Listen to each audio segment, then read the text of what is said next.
KLSX Morning Show. Ladies and gentlemen, Howard Stern.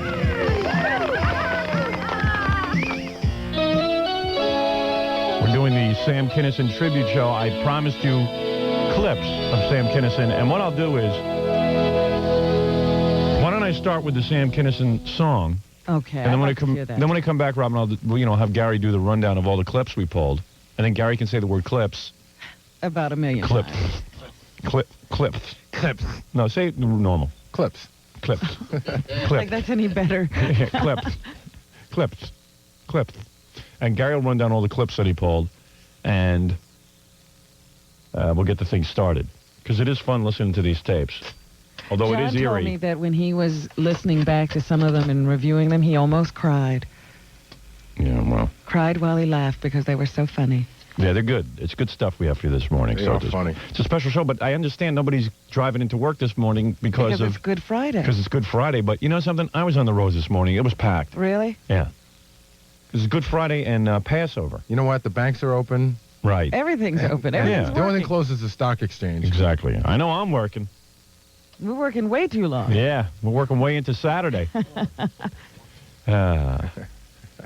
John was crying, huh, when he heard the clips? Yeah. That's what he said. I think John was crying because he thought about how long he's been working here for free. That's what I think. I was talking to our general manager yesterday about Stuttering John. Yes. And he says, I don't know. I don't understand.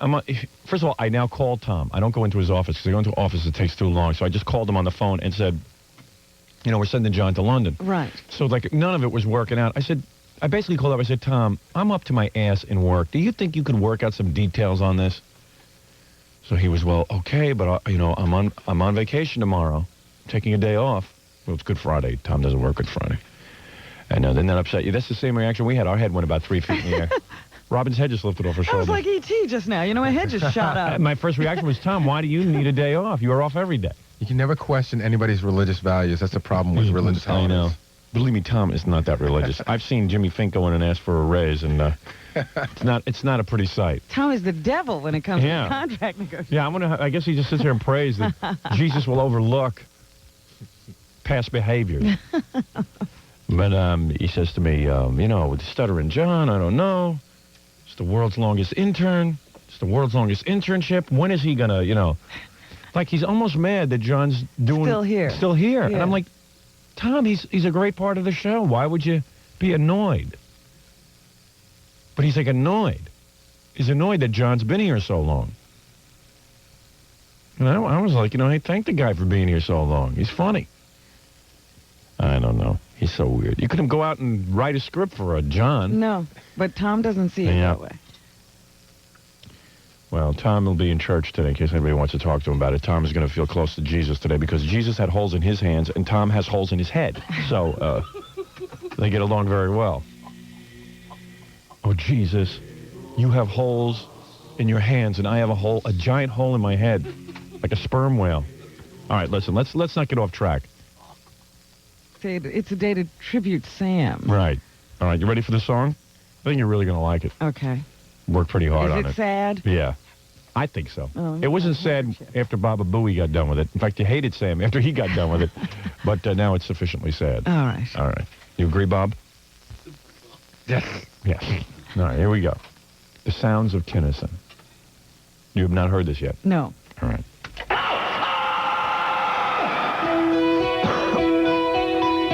Goodbye, Kinison, my old friend. It's sad that car crash was your end. You were so funny and a real great guy. You used to make me laugh so hard I'd cry. You drink and do drugs that could choke a horse without remorse. Now I miss the sounds of Kinison. The comic outlaws are all lost because you always were the boss. In comedy you really were the king. You could break balls about most anything. Well, life was tough.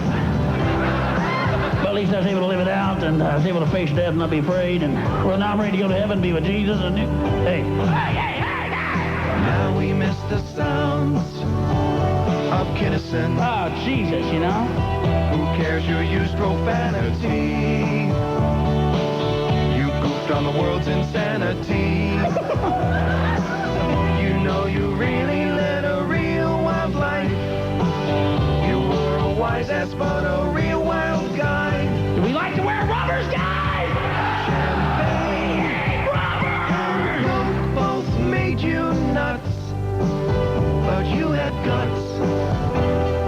How I miss the sounds of Kinison. I didn't come to be Jesus, the miracle caterer. You were a bright and shining star.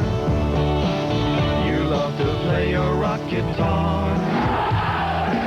You were so funny every time you snapped. Compared to you, the others all were crap.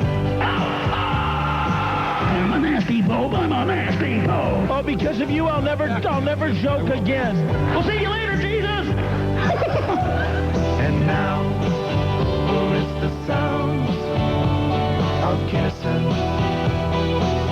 The way you died was such a shame. The world without you's not the same. The way you screamed those jokes could raise the dead. Yet fame and fortune never went to your head. I'm still here. You're gone. We'll surely miss you and your beret. What can we say? It's goodbye to the sounds of Kinison.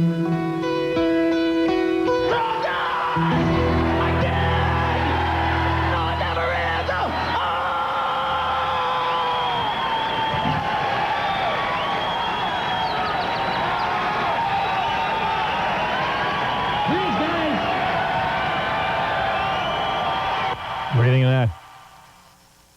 Pretty good, huh? Yeah. That was good. You like that, huh? Get some, Did you some goosebumps? I mean, different parts of it do. Good. Sometimes. That's what I wanted. Good job, Fred, and also pig vomit. Pig vomit. All right, let me take a break, and then we'll come back. And boy, Robin, you're rather choked up, aren't you? I am. Yeah, that was good, huh? Yeah. Really is true. No more sand. Yeah, it's pretty weird. All right, we'll take a break, and then we'll. See, he would have really liked that song. He'd have loved Oh, yeah. it. That was. I mean, you called him the king. Yeah, he loves that. Said he was better than everybody else. Yeah, that's all he wants to hear. Now he can go in peace. That's it. Yeah, like in Ghost. Now he can leave this part of the earth. Yeah. He can go with those white things that are Yeah. coming to get The sky just opened up and took him. All right, why don't we take a break, and then we'll reminisce and play a couple of moments that we thought were real fun with him, and we'll take some phone calls. Also, we'll hear some commentary on Sam from various people calling in, like Norman Leer, and who else? That's probably about it. Yeah, it's good enough. Well, Norman Lear's good. Yeah, good. Norman Lear's good enough. All right, we'll be back right after these words. This weekend, David Bowie, Tom Petty, Jackson Brown, Elton John, Hart, Jethro Tull. Tonight on Fox. Don't miss America's Most Wanted, followed by the premiere of Sightings, tonight at 8 p.m. on Fox 11. Hey, if I was a single guy living in Los Angeles, you know where I'd be right now? I'm talking about when the clock hits 7 o'clock, 7 p.m. at night. You yellow rat bastard. Where do you go to party? Where do I go? Oh, let me think.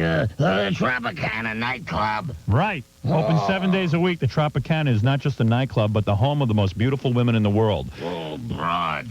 Let's talk seriously for a second. Wow. Guy to guy. Guy to guy. Are you a man? I'm a man, Are you man enough? Are you man enough to lousy cocker spaniel, you mother father. You know I'm a man. You are man enough to handle hot oil wrestling and mud wrestling by the most beautiful women in the world? Whoa. In What fact- do you think I am, anyway? In fact, are you man enough to go to the front door of the Tropicana between 7 p.m. and 9 p.m. and mention me, Howard Stern, to get in free? I'll mention your name, Howard Stern, to get in, but That's I don't right. have to. I'd knock that door right down if they try to keep me out. That's right. That's all it takes. That's right. That's right.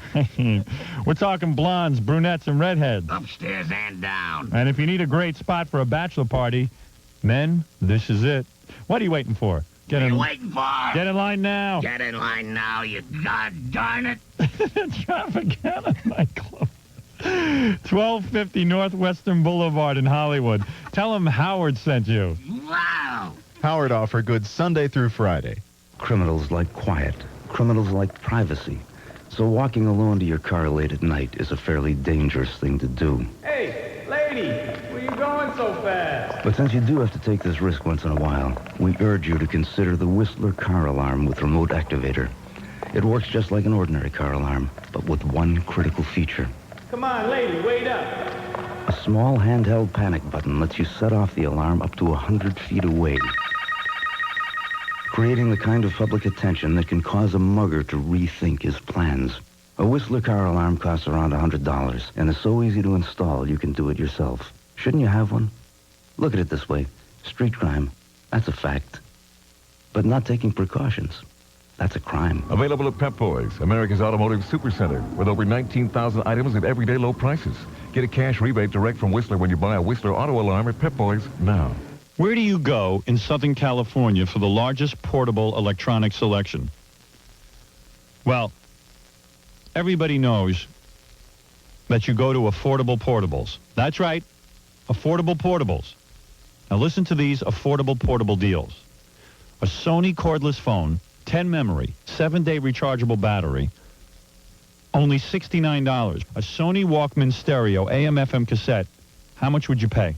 Oh, at least $200, I would say, for one of them. $27. Bill guessed $200. $27.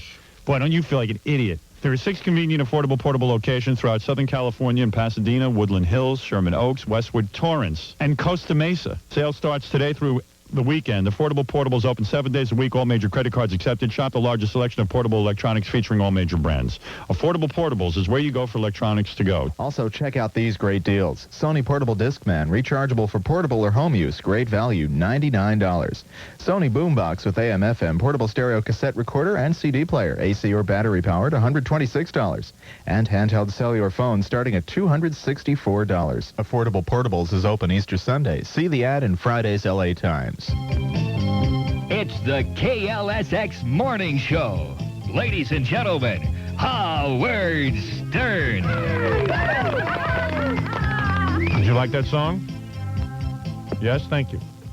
Take that as a yes. You like that song? Thank you. Did you like that song? Thank you. Hello? Oh, so we get off with just 3 blank phones and move on. I got Howard, you guys. Howard. How'd you like that song? Hello? Yes. Good morning, Howard. You like that song? Yeah, it was good. The Sam Kinison song, yeah, it was great. It was good, right? It was great. I'm looking forward. I think everybody's staying home from work with their tape players on, ready to record. Well, you shouldn't do that. No, I mean, you know, for should not record. That's pirating. No, not for personal use or any other use. Don't you know that half your listeners are doing that? No, this is my private collection, and in case you are the only person on the planet who didn't hear about it, you are not allowed to tape this morning. Oh. Is that... Also, you know that thing about FCC turning the rules. receiver upside down? I said that's FCC rules. Is it really? Yeah. Well, F the SCC, that's... Yeah, well, we're sending out a signal on the tapes that we had put on it that will melt your recorder. Oh, man. I'm serious. All right, go ahead, do it. Listen, Howard, don't hang up. What is it? That thing about the receiver upside down. Yes, how do you like it? It's not making any difference. I tried it. Well, maybe you're tone deaf. I think it's, I don't understand how Robin is behind you and then you're It's out like a front. hologram, and obviously you're not doing it properly. Take any radio, turn it upside down. Is it FM stereo? Yeah, turn it upside down, and it's an like effect. A big receiver, you know? It's an effect. Harman Kardon. Yeah, it will work on that. We love you, Howard. Thank you. This is Chuck from Agoura Hills, your buddy. Are you wearing red when you do it? Yes, I am. Oh, you have to be wearing red when you turn your radio upside down. Thank you. All right. Dope. We're on the air. Yeah, Howard. Yes. Yes, how you doing? Hey, it was a great song, man. Thanks. Hey, too bad that wasn't Imus in the car that got killed, though. Yeah, you know, I was thinking that last night. Isn't that strange? I was thinking about all the people I'd love to see dead. Yeah. And I go, you know, it's just not fair. I mean, I pray for the death of Imus. I mean, you know, I just hope he gets cancer or AIDS or something. Yeah. Either him or Mark and Brian, you know. Yeah, And he's always I would got- love it if Arsenio had AIDS or something. Mm-hmm. It would just be great. I mean, there's so many cool people you want dead. Yeah, but God doesn't want those people either. I know. It's like, if, according to my wife's theory, they haven't finished what they're supposed to be doing on this planet. And I'm going, what possible task could God have for Mark and Brian? They'll be here a long, long time trying to complete it. Yeah, it's really very hard to deal with. I know what you're saying, because I went through that whole thing. I go, hey, here's a guy, great comedian. He definitely had a couple of good hours of material left in him. He had a witty mind, you know, and he was a lot of fun. Now, why the hell would God take him when there's jerk-offs like Imus, Mark and Brian, Rick Dees? I mean, I could make a list for God of about 950 billion people we don't need, who are useless on this planet, Yeah, it always- who aren't productive, who aren't funny, who are just jerks. Yeah, it always seems the good ones go, you know, a little too early. I mean, I had goosebumps. I was shocked. I still can't believe he's gone. You know, you got to get the album, Have You Seen Me Lately? That was Kinison's album. We were listening to it yesterday, trying to pull some clips off of it. And it was really funny just to listen to it again. That's where most of that stuff came from, Robin. Hey, Howard, can I ask you just one quick question about Gary? Sure. Is it, you know, just my TV set, or is he really that damn ugly?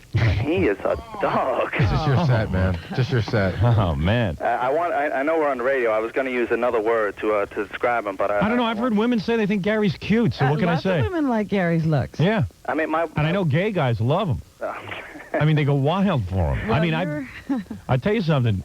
So, you know, you can't really put down Gary's appearance. It might look strange to a heterosexual male, Gary's appearance. Yeah. I think he looks funny. I think he was looks going funny, to but say that you probably, that's a test of your heterosexuality. Right. How funny Gary looks. if Gary looks real funny to you, then you're okay. You're a very healthy heterosexual. I love that any mammal loves me. All right. Yeah, all right. Thanks a lot, Howard. Man. All right, Have a man. good day, Thank you. Bye. Have a great day. Have a good life. You're on the air. One last call, and then we'll get right into the tapes. Yeah, hello? Yes. Yeah, I'm Conductor Howard Stern. Yes. Thanks, man. Who's this, Richie Sambora? Oh, yeah, it is. All right. How you doing, Richie? Yeah, I'm doing all right. All right. No, what can we do for you? Yeah, this is Gary. Yeah. Hey, man. Hey, man. Haven't talked to you guys for a while. Yeah, what's up? Hey, not much. All right. Thanks for the call. No, wait, can I talk to Howard, please? What do you want to talk about? Oh, I'd just like to compliment his song, and, you know, whatever he wants, I'll just, you know, fit in with the conversation. All right. Hold on. Thanks. 1 second. We'll get to you, all right? Excuse me. Oops. He'll fit in with the conversation. I thought that was Zachary.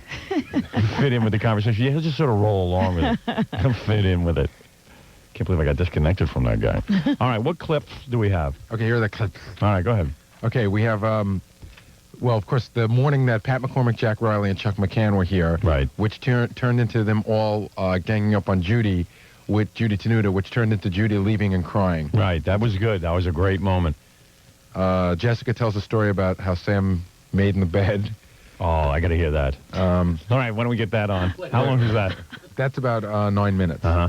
That was great. Then there's a time that he called my mom because she had a sexual dream about him. Oh, that's great. Let's play that. Ronnie and Sam argue. That's great. Let's Ronnie play and that. Sam. Remember I that? forgot about that. Ronnie the limo driver. Leslie and Sam argue. Sam concedes his Letterman shot. Called the morning after he did his Letterman shot. It's very funny about how bad it was. Sam, I found through going through the computer, Sam talks about a car accident that he had. Right. But it's sort of funny and interesting. Right. As Sam could always make it.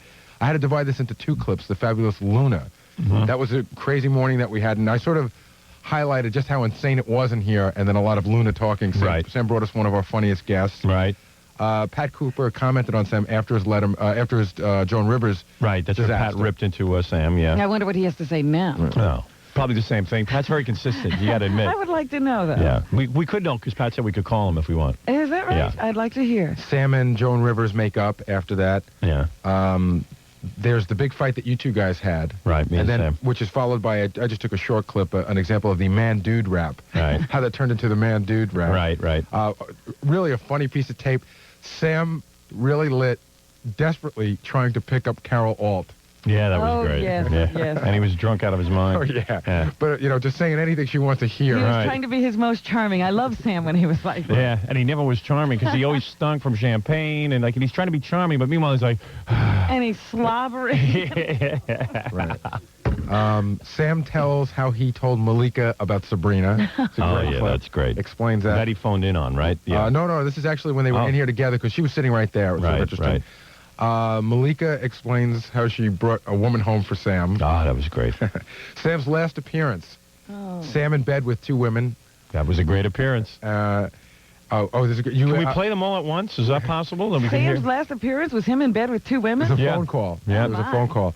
And he tells us what happened. Don't you remember there was actually a girl in the bed with them? That's right. They called us after she had brought him a woman. Right. Oh, my goodness. Yeah. How are you going to be sober for Joan Rivers, you ask Sam, and he explains how. That was a great explanation. That was the morning. I'd like to hear that. The Meg Griffin bit is great. How long is the Joan Rivers and how he explains to Joan Rivers? It's just under a minute. Give me that. I got to hear that. All right, let me set this up. Okay. Now, Brenner was in this day. Yeah, David Brenner's here, and Sam is supposed to appear on Joan Rivers. This is the very famous time that Joan Rivers had Sam booked and paid for him to come to New York and everything. He shows up on our show, gets drunk, and doesn't show up on the Joan Rivers show. Completely misses the Joan Rivers show, and she had set aside an hour for him. And I kept saying to Sam the whole time, and Robin did as well, everyone did, said, how the hell are you going to be okay for the Joan Rivers show? And I guess this is Sam's explanation. He always had one. Yeah, he always had a plan. It never worked, but Right. he always had a plan. But there it is. I mean, this is never worked. This is an explanation. It wasn't like... Yeah, he wasn't kidding. Right. Right. We were screaming, coming from the airport, screaming. It's great stuff. What did I miss? Just this We were morning talking. show. We're actually talking about you. We were talking No, about you were talking. How are you going to Yes, we get were. sober in time for Joan Rivers? Tell everyone the How do plan. you know I'm drunk? You How do have know because I this know you isn't are. just an act? Tell everyone the plan. People expect a certain behavioral pattern out of me. And I'm only trying to supply them with what they think the image of me is. In other words, you are totally sober right now. Of course, I could pass the driver's test. We just got a fax from a guy who said, I could like pass a Willie Smith, Who lie that is? detector test. Okay. I could handle whatever I had to handle. we just got a fax from a guy who said he's drunk. Just listening to Oh, Sam. who said His that? speech Who is said not that? blurred. Bob Goldthwait? Who sent that in? You know what's funny? When that clip first started, I swear I could smell booze. Yeah. I could smell, because when Sam used to come in and be in that kind of shape, the room smelled from Sam. Oh. And Robin, you even said when he would try to pick you up back in the office, first of all, he would just get real close to you. Or Sam was always trying to get close to somebody, but he was rotund. Yeah. So you couldn't get close to him, and then he would have that smell of the champagne. Yeah. And he'd be sweaty. Yeah, Oh, it's just... and he'd been up for 3 days. Oh. And that's a great explanation. That is a great clip to start things with. Well, you know what? If And it even sounds like he's waking up. He didn't even know what we were talking about. What did I miss? Where am I? Actually, some of these clips are sort of a theme. So since that was the day that he missed Joan, you should play this clip of him trying to pick up Carol Alt, because that's also... Later in the same day. Yeah, it's actually earlier that same day. I know. I was really excited because I had tried to get Carol... See, we've had Ron Greshner on the show, who's Carol Alt's husband. Ron Greshner, the hockey player. And I always said to him, hey, bring Carol by, because Carol's a model, and she's really hot-looking, you know. And she really is cute. And I was really excited that she was coming in. And I remember in the back of my mind, I'm going, geez, if I could convince Sam to leave, I could have a really good interview with Carol Alt. You know, I remember I was just like, I can't believe Sam is going to be here when Carol Alt is here. And it's going to be totally ruined because, you know, I was going to try to work up some sexuality with Carol Alt, and I knew Sam was just going to be overpowering, freak her out, and scare her, which he did. They were having... I mean, she looked great that day. She was wearing like a little summer dress, and she's really cute. And Sam wanted it. And there was no way Carol Alt was going to even be slightly attracted to Sam. Because Sam was completely loaded out of his I mind. was just thinking about the look on her face. As Sam sat there slobbering over her hand because he kept holding her hand. Yeah, he was holding her hand, and she didn't want any physical contact. And David Brenner was Brenner in the room at that point? No. Later. Brenner, I know, was ready to crawl out of the room. It was just... Did I set this up properly? Yeah, no, okay. you got it right. So here it is. You're trying to interview Carol. Right. And Sam's having a different conversation, but on mic. Right. Interrupting. I know what a record needs in the record business. You do have to support it. I swear. You know that. Look at Sam. He's so filled with love in his eyes. I know. He's babbling. Because didn't Carol say she wanted a recording career? She has in fact, she brought in a tape or something of her record. And Sam was really trying to lay a whole number on her about like what she needs to do for a recording career, anything. Oh, he's agreeing with everything she says. She's talking about how the record needs a lot of support. Oh, yes. Records need a lot of support. Yeah. And one of the things I learned... He's charming her in the worst way. Carol knows. No, Howard, don't ask the panties question. Yeah, don't ask the panties question. How it works. Ask her she's using modeling as a stepping stone. Right. I'm doing everything I can not to offend you, to work with you, and that I hope this single... This is Sam's penis talking right now. This His penis has him under control. This is your penis talking. This is a penis talking. Wait a second. Let me put the other mic down here. You're babbling like a man whose penis is talking. What's going on today? Put on your hat. There's this woman here. Get dressed. Hold it. Hold it. I'm just saying, I know how important it is to push a record. You did it for a... I'm not going to say the band because I don't want you to spin out and froth at the mouth. Right. But you know the band. You know the band that you helped. Bon Jovi. Oh, you said it. You can do the same thing for Carol right now. You know you have the power. You're the great radio guy. I am trying to help her. I'm trying to help her. Howard, you have the power. You're the radio guy. But what if Carol... you tell people... But what if... But what if... Buy this record is a give up. sincere effort as an artist. They will do it. But what if Carol howls like a wolf? And I have to tell her. You will look at her and you'll see that beautiful face and you'll say, this is the best music I have ever heard. Right. I think, Carol, I sincerely think you put your effort into this. You sure did, Sam. And I think that people are going to be impressed. All right, here we go. And Sam, please allow me. Howard, I guarantee Sam, the cone of silence. If you get any success, Howard is going to call you up. Am I not right? You're going to go. This is a bulldozer fueled by vodka. He will not stop. Let me handle Wait a it. second. You are going to say, if it's a success, you're going to go, Carol, you owe me. Are you going to do that? Yes. Yeah. He liked the record even before he heard He it. never heard one note. He really thought he was talking about how great it is. He really thought he was going to score. You know you liked... He gets completely sexed up. I mean, I was sexed up, but I wasn't about to commit to liking the record. By the way, I guess we all know Carol's record went on to be a huge smash hit. And she does owe you. And she owes me. She's on 5 different labels. Well, that's funny. What else? What other clips you got? Well, I guess just give us the full... I guess that since you played that clip, of course, Sam missed the Joan Rivers show that day. Right. And it really... I think Sam felt it ruined his reputation, so he really asked you to patch things up with him and Joan. So this is Sam and Joan patching up? Right. All right. Well, Sam called me that night after he missed the Joan Rivers show and blamed everything on me. So in order to, like, sort of get him rational, I said, I tell you what, I'll get Joan on the phone, and we'll patch things up. Oh, that's great. He goes, oh, that's great. That'll be perfect. That'll be perfect. This is when Sam was trying to prove to the industry that he was capable of showing up on time. Yeah, he was having meetings about that new Charlie Hoover show. Yeah, and he had to prove to the Fox executives that he couldn't. They were ready to throw him off the Emmys as a presenter. They were ready to throw him off the Charlie Hoover show. And Sam had to patch things up with Joan Rivers. So I called Joan, and she said, no problem. She goes, I love Sam. I'll patch it up with him. And it turned into a love fest in 3 seconds. I wanted them to fight. Yeah. Well, it got a little heavy for a couple of seconds. Right. And then everything turned nice. Yeah. Joan wasn't playing that game. Well, it was, Sam was sort of in denial that it was his fault. And by the way, this really did help because afterwards Fox said, okay, we'll give you one last chance. We're going to schedule a meeting with you, Sam. And if you show up to that meeting on time, we'll realize you're responsible. Guess what? Sam missed the meeting. He missed it by a day. I don't know how he managed to ever get those people back to the table, but I don't know. He did. But here it is, the big reunion, if you will. I love you, Sam. Let me tell you something. I was so angry at you. Watch my show today. I haven't been this loved since my second wife. Who got Marvin Mitchell. Excuse me. Sam, I kept an audience for 2.5 hours. They kept telling us on the telephone, he's on his way over. He's on his way over. 2.5 hours I stood and talked to an audience waiting for you. Why didn't they just say he's not coming 2.5 hours before the show?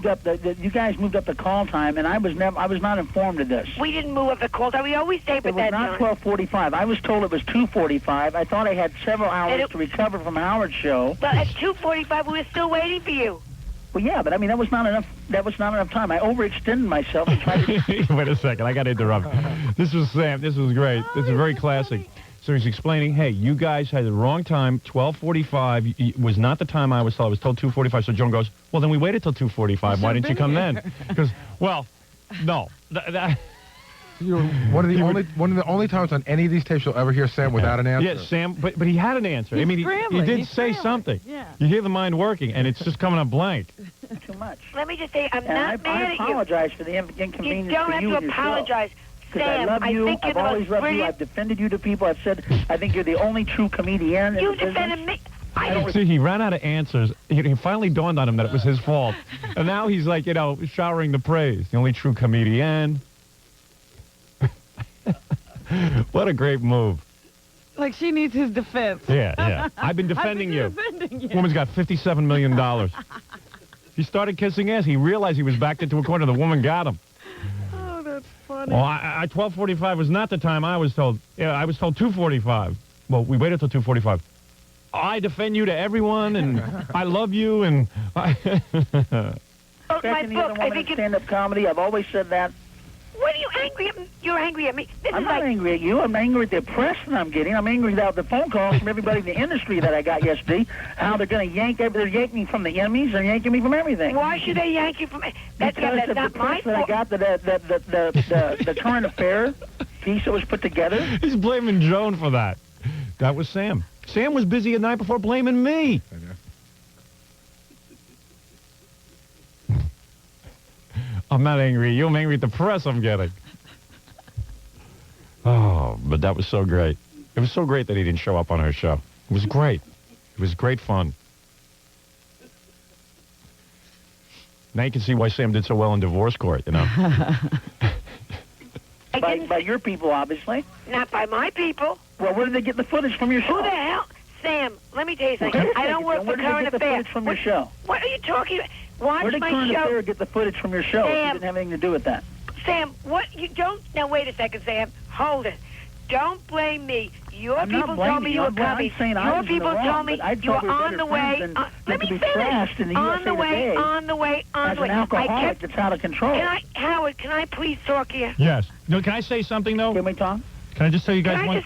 No, give me a chance. All right, go ahead. I'm on the defensive. Watch my show today. We talk about it. We waited for 2.5... I stood in front of an audience for 2.5 hours that came to see you, Sam, and said he's coming. People on the phone said he's on his way. He's on his way. Your people, not my people, your people said he's on his way. He's on his way. He's in the limo. He's on his way. He's on his way.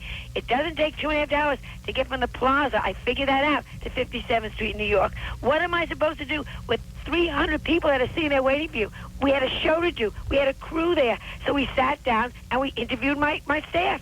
One of them played you because she'd interview you, so she didn't watch it. She does most of the questions. She does all your answers. I think, Sam, you are the smartest and the most brilliant, and you say what I think on stage. I've said that all over. I just finished putting that in my book. I swear to God. So don't yell at me what happened. Tell your staff they should tell the truth. Say he's sick. I talked to Howard yesterday. So I would love to talk to Joan and work this out. I was going to call you today. I'll not only pay the expenses that you're out for me coming up there. I'll be glad to come back and do it whatever you want, and I'll pay myself. I wouldn't do anything. I'll pay myself. I'll pay my own way to come back and make this up to you. I love you. I don't want to. September 10th, you got a date. I think you're the best. I'll do anything I can to make this work and catch it up. Don't be mad at me, because we'll just end up on the National Enquirer. Don't be mad at whoever said he's coming. I just woke up today, yesterday, and I got hit with. You have no. I can't. I don't want to go over on the air because it's. Well, then you should yell at show business. But then they're stupid and they're wrong, and they shouldn't do that. One of the networks is the people you had trouble with at one time. So tell me. Yeah. But you know that A, that's going to pass. B, you know that's not going to stay that way. Okay. And C, so are we still in love? Beyond love. Okay, good. That's great. But for a moment, he had her on the ropes. Yeah, he did. He got control of that argument. Yeah. It's too funny. It was pretty weak, though, because I was about to burst in and say, you know, Current Affair just takes whatever they want to use and goes with it. And done that to me. He felt that was a strong punch he delivered. Yeah. And then when he feels like he has a strong punch, he didn't shut up about it.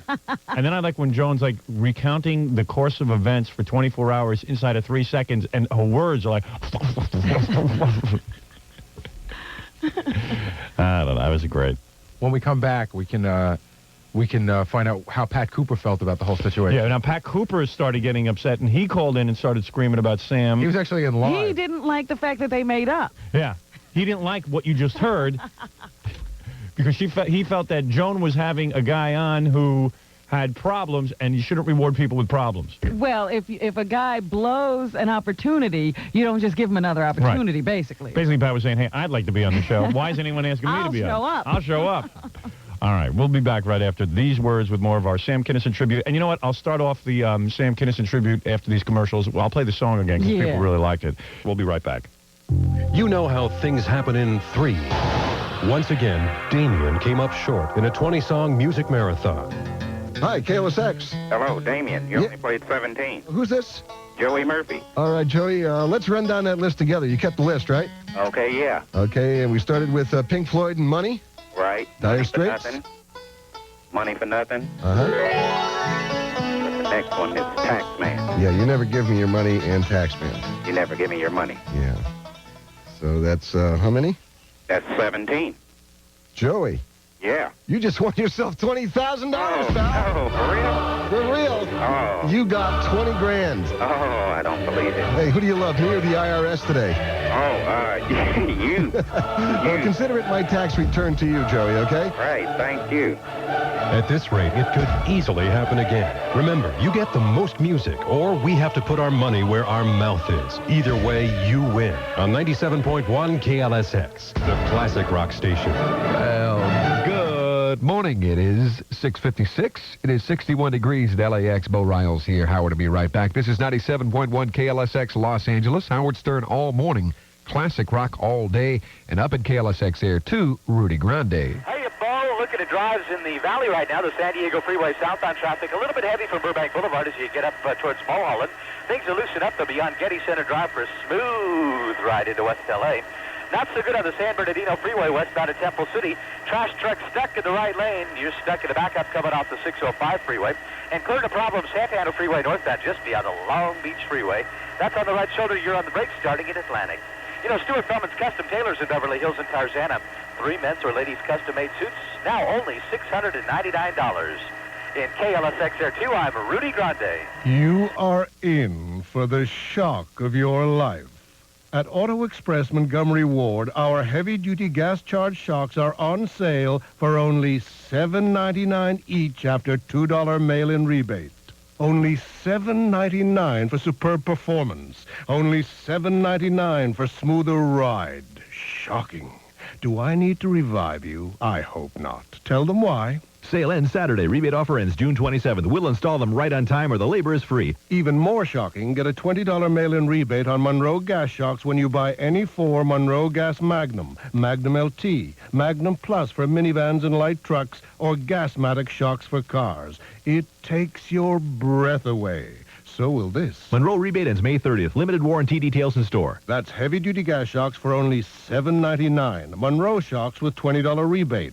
The savings are shocking at Auto Express Montgomery Ward. Hi, welcome to Yamaha Motorcycle Performance Time. Boy, this is one big event. Oh, thanks. We're giving great deals on all our 92 motorcycles. I know, so where can I put my auto hop? Auto hop? And the music stand. Music stand? There's lots of chords in my song. What song? The one that's going to get me the new Yamaha Seika 2600 for just $37.99. Wait a minute. Hey, take me out on a Yamaha. Sir? Hey, let me cruise down the road. No, you don't have to. Give me 600 cc's of juice. Hold it. Wow. Sir, you don't have to perform to get a great deal on a new motorcycle. Yamaha's Performance Time is our chance to perform for you. For me? Yeah, by giving you the Seika 2600 for just $37.99. You mean I didn't have to take all those auto hop lessons? No.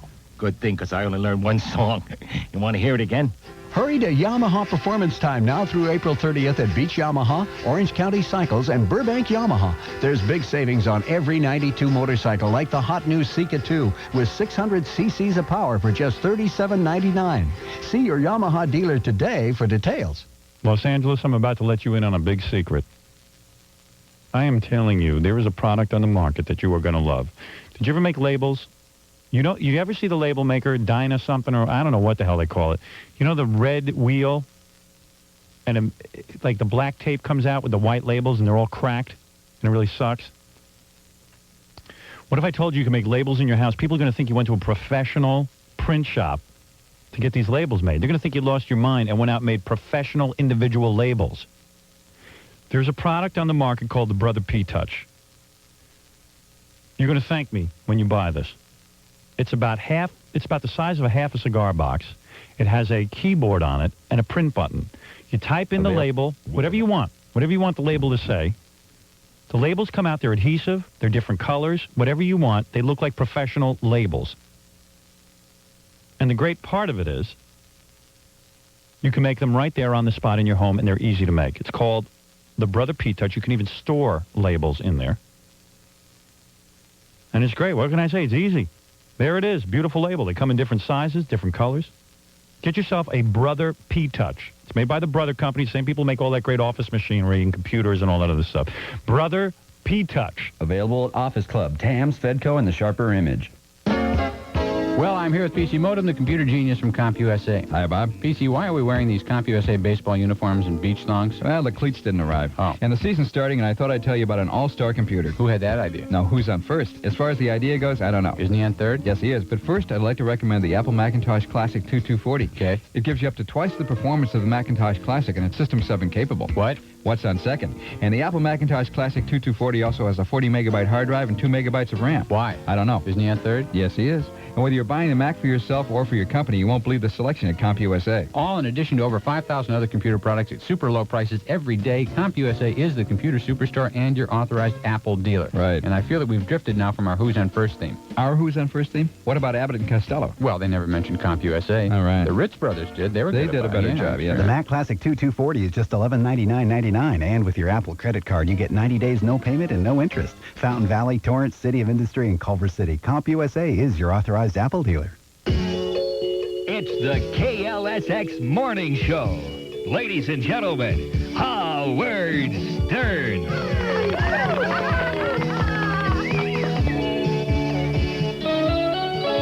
Yes, we're back. Our tribute to Sam Kinison. Robin, I'm going to play the Sam Kinison song for anyone who missed it. You liked it, didn't you? I loved it. Yeah, I could tell. You were choked up, weren't you? I could hardly talk. And Gary said Robin looked choked up. I was. I like want that. to commend everyone involved. Well, did put in quite a few. I was pretty choked up yesterday when I realized I didn't get home till about 3:34. That upset you. Yeah, that really...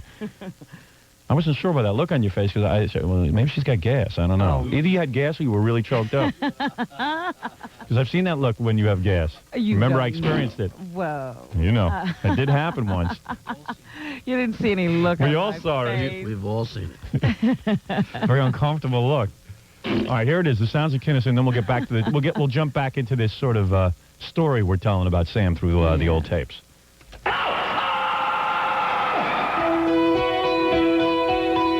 Goodbye, Kinison, my old friend. It's sad that car crash was your end. You were so funny and a real great guy. You used to make me laugh so hard I'd cry. You drink and do drugs that could choke a horse without remorse. Now I miss the sounds of Kinison. The comic outlaws are all lost because you always were the boss. In comedy you really were the king. You could break balls about most anything. Well, life was tough. But at least I was able to live it out, and I was able to face death and not be afraid. And well, now I'm ready to go to heaven, be with Jesus, and hey. Now we miss the sounds of Kinison. Oh, Jesus, you know. Who cares? You used profanity. You goofed on the world's insanity. You know you really led a real wild life. You were a wise ass, but a real wild guy. Do we like to wear rubbers, guys? Champagne, and Coke both made you nuts, but you had guts. How I miss the sounds of Kinison. I didn't come to be Jesus, the miracle caterer. You were a bright and shining star. You loved to play your rock guitar. You were so funny every time you'd snap. Compared to you, the others all were crap. I'm a nasty Pope, I'm a nasty Pope. Oh, because of you, I'll never joke again.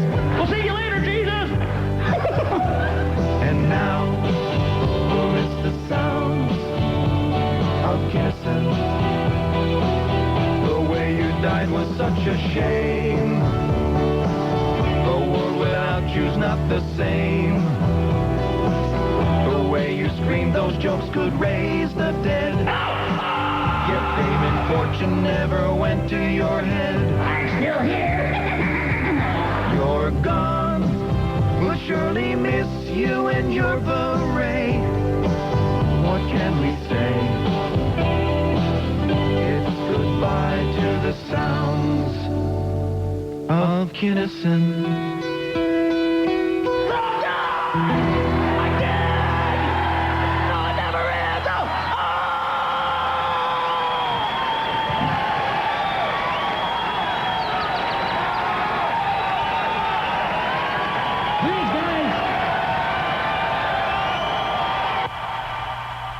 There you go. A tribute song. Pretty good, huh? Mm-hmm. I was complaining yesterday to Fred that I hope that I hope I die before him so he can write me a song, Because if you have to write Fred a song, he won't be I said, remembered Fred, very well. you can get some song. Me and Jackie will be in charge of writing it. It'll sound like the pod song. Yeah, so we said, roll out the coffin. So, Fred, you better stay. Yeah. Fred should keep eating healthy. Yeah, right. Write your song now. Well, that's what I said to Fred. I said, would you mind writing my song now, just to ensure? And write your own song for that matter. Write all of our songs. The sounds of Fred Norris. You could die before all. Hey, Fred, would you do that? Like, could that be your assignment? Like, next week you'll bring in the Howard Stern song. I'll do that. And then the Jackie the Jokeman, the Robin song, the your song, the Gary Delabate song. We'd like to hear our death song. Yeah. Even one for Scott. I'm desperate for a good one. And plus, I'd like to work on it because if Gary pulls the clips for it, I know I'm in trouble. You got to work on Gary's clip. I should play the original version of the Sam Kinison song. Really? You hated Sam by the time it was over. Oh, come on. I did what you told me. I know. All right, take it easy. He did say you were to be commended this week. You did. You did a good job on this show. Baba Booey. That was a qualified And commentator. Scott keeps running in so that I'll compliment him on his engineering. Oh, yeah, right. Yeah. Look at That's why him. I'm here. Yeah. Well, you did a better mix this time. Thank you. How come his lips don't move when he speaks? Because there's a lot, let me explain that to you. There are a lot of guys on this planet. It's mostly guys who have mustaches, you see it a lot too. There are guys who don't want their lips to go in a funny fashion. They think they look funny. It's more macho. It's like the Marlboro Man. Uh-huh. You know who explained this to me? The great Betty Ann Leesburg, who was my voice coach. I see. She used to say, I want you now to make your mouth in a very funny shape, and it's going to be hard for you because you're a man, and men have to keep their mouths so straight. I said, don't worry about me. I don't worry about looking good. You let me at it. I'll make my lips in the most weird contortion. You'll think Arsenio's mouth looks pleasant. Your head is shinier than ever, Scott, if I can compliment you. Would you wax it this morning? I swear to God. Thank you. I just noticed when he was speaking, I didn't know where the voice was coming from because his lips weren't moving. I know, he looks like a Jerry Mahoney dummy because only the bottom lip moves. The top one just stays. I'm telling you, he just doesn't. And then he talks like this, like in a monotone. Macho Scott, the engineer. Go ahead, move your lips around when you talk. Hello. I can't. They Hello. just don't move. His voice has no inflection either. I know. Yeah. How come Stuttering John is mad at Jerry Seinfeld? What's going on with that? Well, he heard through the grapevine that Jerry was trashing him on the air yesterday. He said he went out and all the people in public told him that Jerry said some things about him. Said that John was just that John is just your black midget stuttering intern. Yeah, I didn't understand the reference to black midget. I didn't hear it. I heard was it. a composite type thing, I'm sure, from the TV show from Kessler. Oh, I see. That's how I saw that. He also said that... he's talking about a lot of different people, including Stuttering John? Yeah. Midget, stuttering, black, et cetera, et cetera. I see. And then John was also upset because he heard that Jerry said that John's career is over. Well, what career are we talking about? Right. And he meant that as how successful John was. Right. That everybody knows who he is now. Okay. Right. I only know what people told John and what he told me. John's confused. Well, let's get back to the Sam that's Kinison why tribute. John is upset most of the time. Yeah, right. Life is confusing. All right, now where were we? Okay, so when we last left you, Sam, we're trying to weave this into a little story here. When we last left you, Sam had just finished making up with Joan Rivers, trying to explain to her why he was late for her show, and he had no explanation whatsoever. But then Pat Cooper called in afterwards. Actually, he came in to make the point that Sam shouldn't be forgiven by Joan Rivers, that Joan Rivers is an idiot, that Sam is an idiot. He was mad at everyone that day because his point was, if somebody in this business doesn't show up on time for a show, they should not be rewarded. And Joan is rewarding a guy who should be institutionalized. Yeah, actually, what Pat was really focusing in on is just how out of control Sam's life was and how he needed some help. Right. Pat was mad at everything. People should help him, not put him on shows. Is right. that what he said? Yeah, that's what he said. Yeah. I said, I don't see that's going to help him. You got to play the theme first. And now, the Pat Cooper memories. I gotta say things. If you see somebody drowning, damn it, you gotta jump in and try to make an attempt to help. I'm not gonna go there and praise a guy who's a pain in the neck. He needs hospital help. We gotta send this guy to a doctor because I think he's gonna throw himself out of a window one day. Now, and if he does, you're gonna be the first one to go, Pat, he did it. And that's gonna be the end of that. Listen to me. You want me to tell you where Sam's problem was? You think that you can help Sam Kinison? You think that you could help Sam problem, Kinison? Robin? Go ahead. You know what his problem is. Sam's problem? I'm gonna give it a problem. You don't even know Sam. I'm going to give it a problem. Right. A year and a half, Yes. Sam Kinison was counting Andrew Dice Clay's career. And while he was counting his career, he was losing his. You don't count nobody's career. What do you worry about what Andrew Dice Clay does? Mind your business. Go out there, clean your own fish. No, he's worried about the other guy. Forget about the other guy. You go out there and do. He's worried. Wait a second. Hold on a minute. He's accusing Andrew Dice Clay of robbing material. This made no sense because Pat is the guy who worries about everyone else. He's constantly bitching about everyone and what they did. And what is he doing in here if he's not watching Sam's career? Right. He's watching Sam. He's accusing Andrew Dice Clay. Let Andrew Dice Clay die in peace, and you worry about yourself. Meanwhile, they get so worked up. You say, I get worked up. He defecates in bed. Did he defecate in bed? So Jessica Hahn says. I don't so what? Did he defecate in bed? I don't want to know nothing. No, even if he came close to defecating in bed. If he came that close, but why should a man's career... We gotta save him. Why should a man's career be ruined because of your judgment of him? I'm ruining his career. They're going to worry about me ruining his career. No, you're saying that you want to keep him off the Emmys. I want to keep him off the air till he pays attention. He's got to be sane. He's going to be there. He ain't gonna, I'm sure he's going to be there now. Now he goes, okay, until he does it again. And guaranteed. Yeah, you're out of line. You're out of line. You're out of line because you're putting your value system on his career, and his career is his career. He can't be you. Well, then, you know, you're telling me. Not everyone can be you, Pat. You know what I got to do? Pat, you're out of line. Next time, no, that's your opinion. You're out of line. No, I'm not out of line. I got to tell you, you're out of line. You're an incredibly strong person, and you know you've seen other people in this business. Yeah. Out of control. No, Pat wants to be rewarded, Rob, for showing up on time. I know. You want to be rewarded for showing up on time. And people continue to have careers.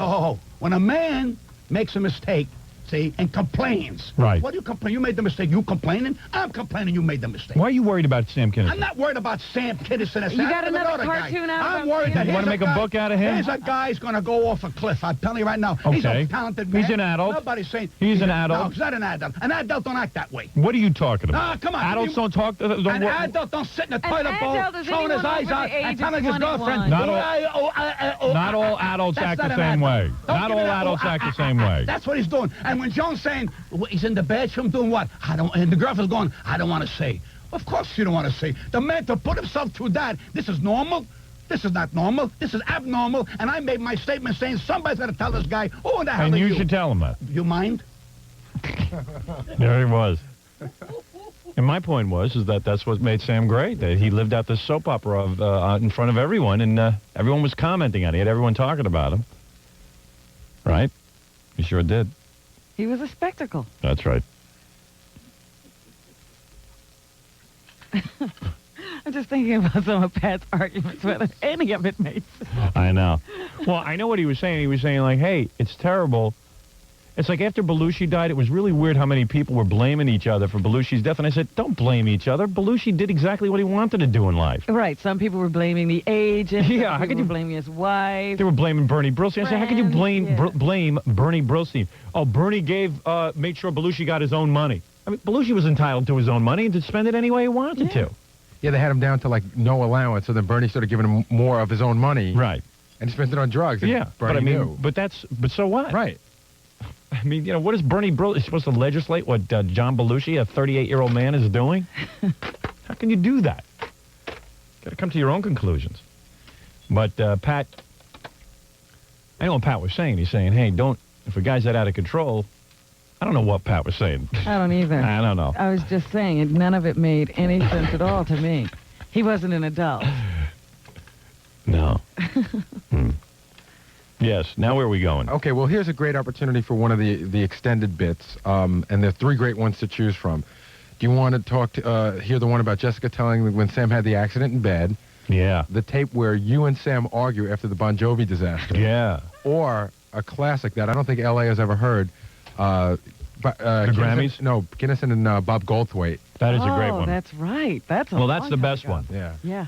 I'll tell you what, it does excite me that Los Angeles has never heard that. I'm sure anyone from New York, Philly, or Washington wants to hear that again. Yeah. So, although the first one you mentioned there is pretty happening. Yeah, the defecation one. But we got time for them all. I know.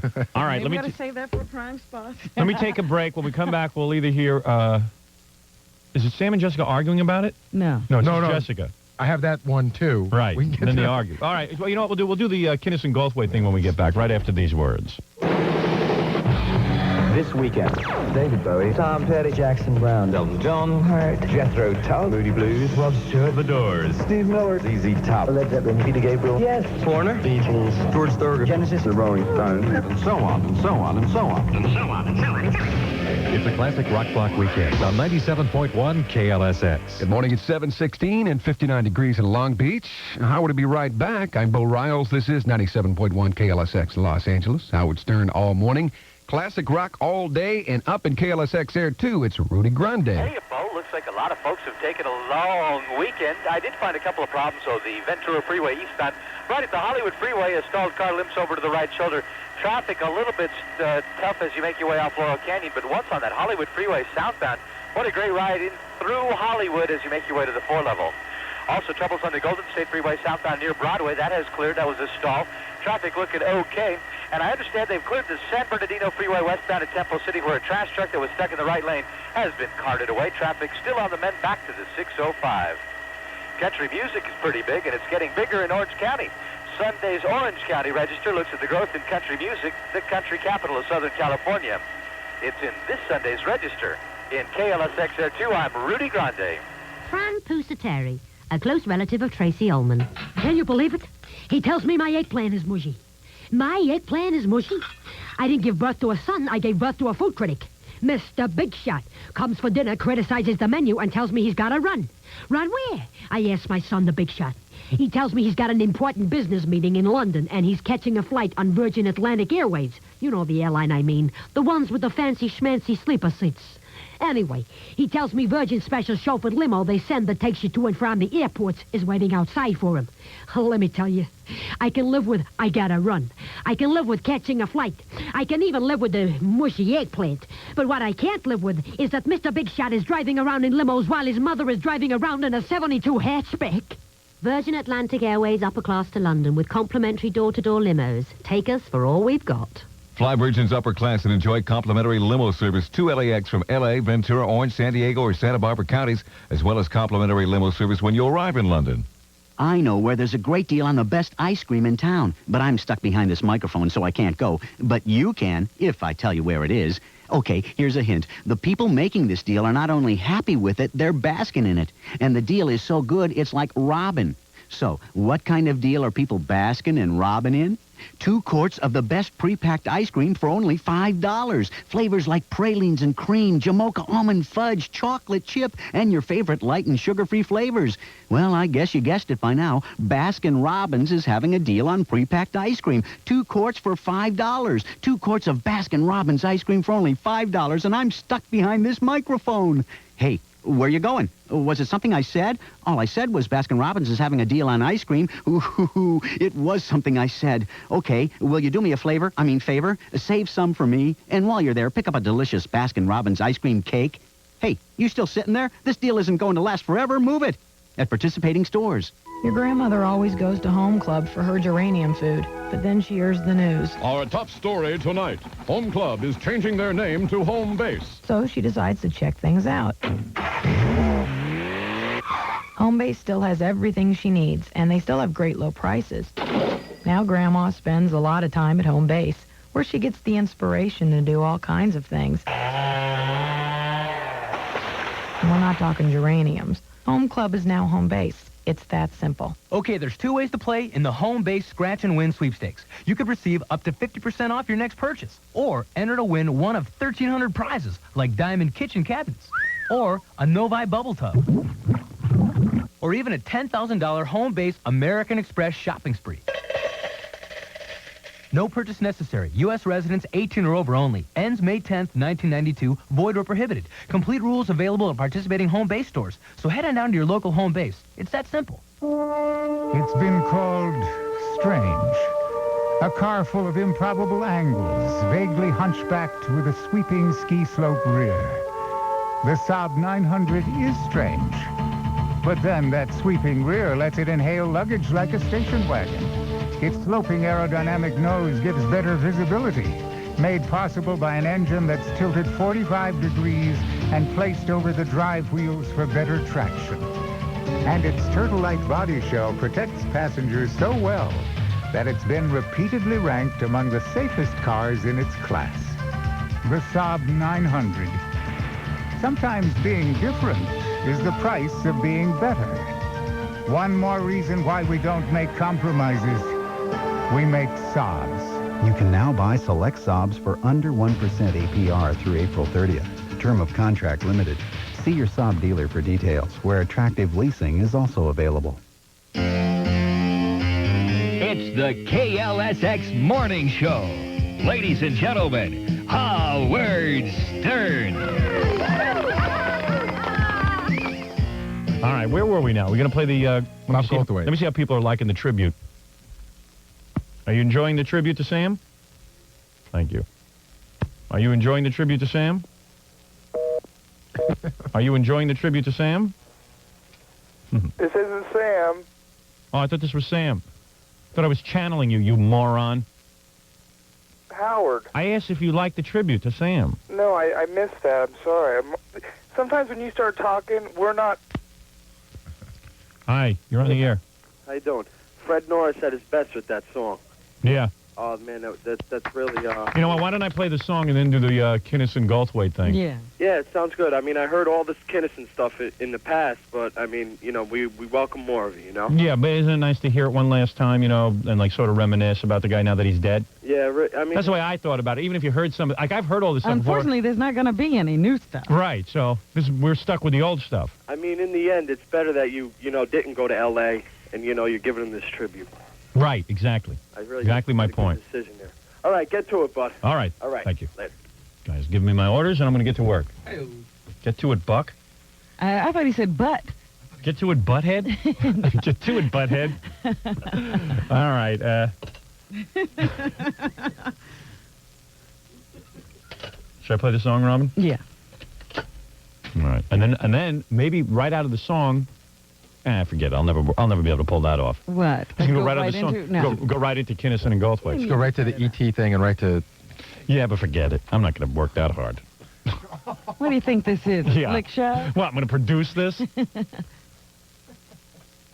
Fred, will I have enough time to play the song and begin the Kinison Goldthwait thing? We should probably break act. Well, why don't I start the Kinison Goldthwait thing then? Okay. All right. If you drag it out too much. All right, so here's what happened.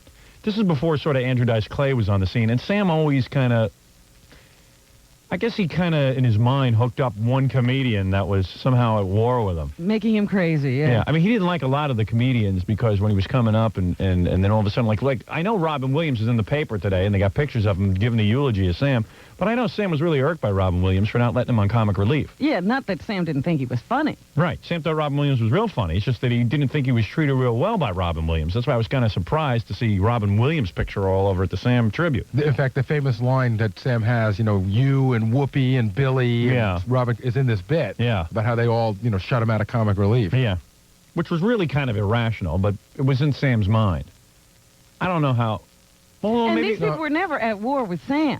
Right, but yet, I mean... Sam would create a war, and then he'd finally start, they'd be fighting. Well, let's say it wasn't rational. I don't think Bob had the power to tell Whoopi and Billy and Robin what to do with Comic Relief. I mean, Bob Goldthwait... but he was in that inner circle. He was a part of the group. Yeah, and there was no mistake about it. Bob did not think Sam was politically correct. Right. Bob's got his list of do's and don'ts. So anyway, but Bob's kind of a mellow guy. I mean... He's not the type who would go on the air and start screaming about Sam. Right. So, anyway, Sam came in and was ranting and raving about Bob, and I was friends with Bob. I said, why don't I try and bring you two guys together? What had happened was we had Goldthwait on in L.A., and Goldthwait always felt bad about it because he doesn't like to be in fights. So you said to him, listen, I have Sam on all the time. Can I hook you guys up? And Bob said, sure. I think probably never thinking that it would be, something we'd set up... a little bit better. Yeah. Sam came in one morning, and we just called Bob at home. Yeah, I mean, I didn't know how to set it up. I mean, just make a call. I got Sam here. I got Bob on the phone. Let's work this out because it's really, it's really ridiculous. There was real tension, though. Yeah, it was great. It was great. And Bob was working on the movie Scrooge. Bob Goldthwait was in the movie Scrooge, and he was on his way to the set. And Sam had been thrown out of that movie. Yeah, right. So Sam hated Bob for that. And Sam kind of felt like, hey, Bob was getting a lot of attention for he screaming. probably thought Bob was taking all of his jobs. He did. He says that in the bit. Yeah, he does. He always thought that. No. And he was just like, you're taking my jobs. And Bob says, that's ridiculous. But it was great. Didn't Bob get Sam's actual role? No. Actually, someone else got it, but Sam wasn't sure. Sam thought that Bob got his role. In Sam's mind, Bob got his role. But Bob was offered Sam's role, and Bob turned it down. He'll talk about it. Yeah, here we go. So here's what happened. I just picked up the phone, dialed Bob, and Sam was like, I remember at the end of this, Sam was so charged up after confronting Goldthwait on the air, and he knew he'd just done great radio. Do you remember what he did? No. He ran over to you, to the glass. He opened up his fly, pulled his penis out, and showed it to you. Did you see that? Did you remember? Don't you remember? He stood there like this, and he went... Did you remember? No, I remember you guys screaming about it. I never saw a thing. Sam, but I don't know. Well, he probably was against the wall. Sam got nuts. He stood up out of his chair, and he was wearing all black with a T-shirt and a long coat. And he just pulls his penis out and starts, like, waving it around the studio because he was so charged up from confronting him. I think you could have sued Sam. I could have. That was sexual harassment. By the way, just if you're taking notes, it was thick, but not that long. But he was like a bullfighter that morning, He's just do you remember? He was just rolling around. Look, Robin. Once again, I mean, I hate to, Sam's gone, I hate to say it, but this was not one of his more lucid moments. Yeah, right. All right, here we go. We're calling Goldthwait. This is great. You know what's so great is what am I drinking? This is like Kmart wine. This is not. How can it be 1989 wine? How could you be making $2.5 million a year and be drinking that stuff? It's the women I hang out with. I know. All right, this is Bob. Goldthwait's number? Yeah, well, let me get him on the air. All right, you get him on the air. All right. Just don't even let me know I'm on here. Just say, what do you think about Kinison? Hey, where's Bobcat? It's Howard Stern. We're on the air. Bobcat died last night. It's not funny. What? Bob, it's Howard. It's the cat. What's up? It's the Bob. Now, this is going very well. Bob's happy. And Bob's actually, thinking quick. Bobcat died last night. What's happening? The tone changes. I know. And can you hear Kinison in the background? That's him. I know it's him. I mean, Kinison. Sam's afraid he'll get away. Don't tell him I'm here. Don't tell him. Wait, don't tell him. Ask him what he thinks of me. Yeah, 7th grade. This is 7th grade. He's loaded. Call her up. Call her up. It's on the radio. That's great. You know what the great part about this is the great part about this is all my imitators sit and do this try and attempt to do this kind of radio, but they can't. But they all forget it. I don't want to focus in on me. No, the great part about this is everybody has sort of like a radio image. So Bob's like, hey, it's a cat, and then all of a sudden, whoa, radio image gone. It's the cat. What's up? It's the cat. Bob. Yeah, remember I told you the next time Sam Kinison was here, we're on the air. Don't say anything. I told you the next time Sam was here, I was going to try and patch you guys up. Yeah.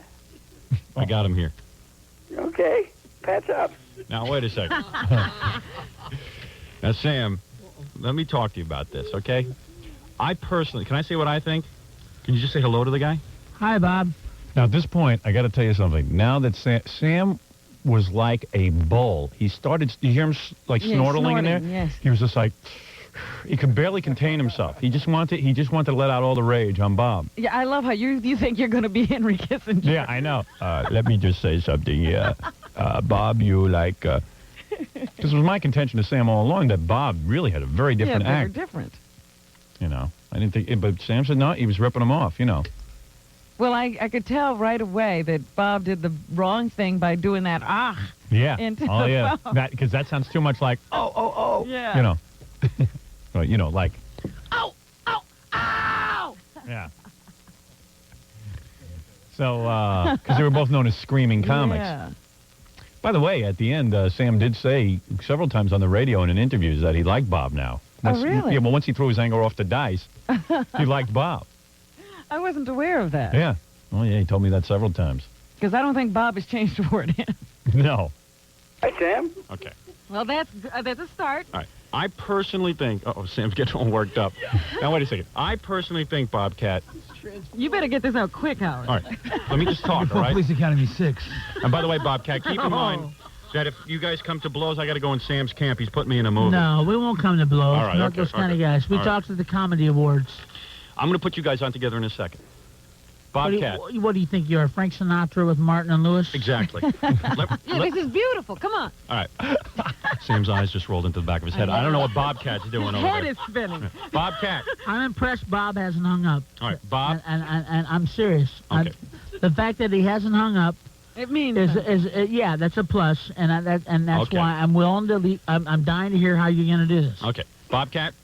Yeah, it also means I know how to operate a phone. That's right. Okay, let's calm down. Dude, don't put... All right, now, wait a second. Start. Sam was, like, being gracious. Yeah. And as soon as Sam sees a change in Bob, that was it. Ugh. All Bob just said there was, all it shows is I know how to operate a phone. And that was it. And Bob was cheating. He was sober. Let's just say that. Sam's playing with a handicap. Right. You got to remember that when you listen. Dying to hear how you're going to do this. Okay. Bobcat? Yeah, it also means I know how to operate a phone. That's right. Okay, let's calm down. Dude, don't pull the gun out of the holster. That's the mute button on the Let's left. just kind of back off from each other step by step to the end of the street. Yeah, Where are you at? Where are you calling from? I'm in, where am I? He's home. Oh, I'm here, Sam. I'm in Los Angeles. You live in L.A.? Yeah. So what do you do? You work the Improv? Do I work the Improv? Yeah. No, I work Igby's. Igby's. Okay. All right, go ahead and mediate, Howard. Go, Howard. This What is I'm your saying, idea, Howard. Go ahead. Bobcat, what I'm saying... That seems to make Sam the most mad. Big bees. Where it gets pretty wild. Howard, this What is I'm your saying idea, is, Howard. Go ahead. Bobcat, what I'm saying is that you guys have had a long-standing feud. Sam feels you ripped him off, and you feel he ripped you off, right?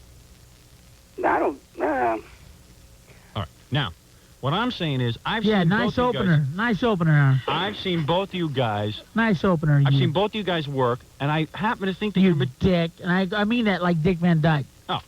Who are you calling a dick? I'm referring to Dick Van Dyke. The Oh, guy, okay. da-na-na-na-na-na-na-na-na. There's not enough tension in this room. Where's Lisa Sliwa? Yeah, well, you opened up hot. Yeah, right. He thinks you ripped him off, and he thinks you ripped him off. No, okay. What I don't think Bob and I ripped each other off. It's just that I'm going to stay out of this. You go ahead and talk. No, just so what? What? What did you say? Oh, and I think it would have been better if you just got me and Sam naked with a buck knife in one room together. Well, wait a second, I Bob. thought it would have been a little. It would have been a little more comfortable. No, wait a second. A little better theater, too. Yeah. Might have been more visual.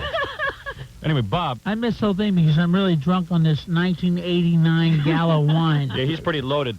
So what? It's just the big joke in there is that it's 1988. Right. So Sam wants to know how he got wine from next year if he's so Oh, rich. is that what that is? All right. Yeah, he's pretty loaded. So, He must be jumping up and down about the press about my career. Who, Bob? Have you heard about my career, Bob? Sam, if I know the truth, when you got canned, they called me up. Did they offer the movie to you?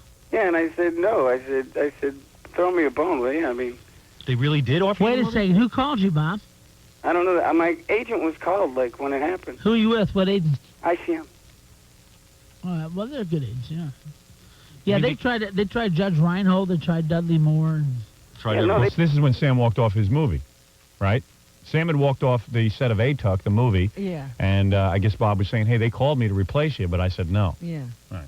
But Sam's evaluating everything. Oh, yeah, he's waiting. Workout, Igby's, who's your agent? ICM over there, okay. You know what? Listening back to this, I'm amazed how long they actually held on to this sort of nice conversation. It goes like that. And but it changes, and I just And can't a wait for spark. it changes. You'll hear it.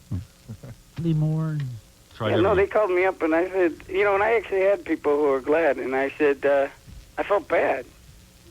See? This is a classic moment. This is like Sinatra bringing Martin and Lewis together. I'm about to cry. Wait a second. Hey, wait. Bob Let's turned go out- break out the Moet yet, all right? Okay. Hold it a second. So, Plus, Bob. Sam, I went in for Scrooge, and I said, I'm not going in for Sam's part. And they said, no, David Johansen's doing that. I said, because I'm not going to read for a part. Well, they ended up giving it to Buster Poindexter, and I saw Bill Murray the other night at Lorraine Newman's birthday party in L.A., He ducked me all night, and I grabbed him. I said, hey, Bill, it's all right, man. I know Buster's your buddy.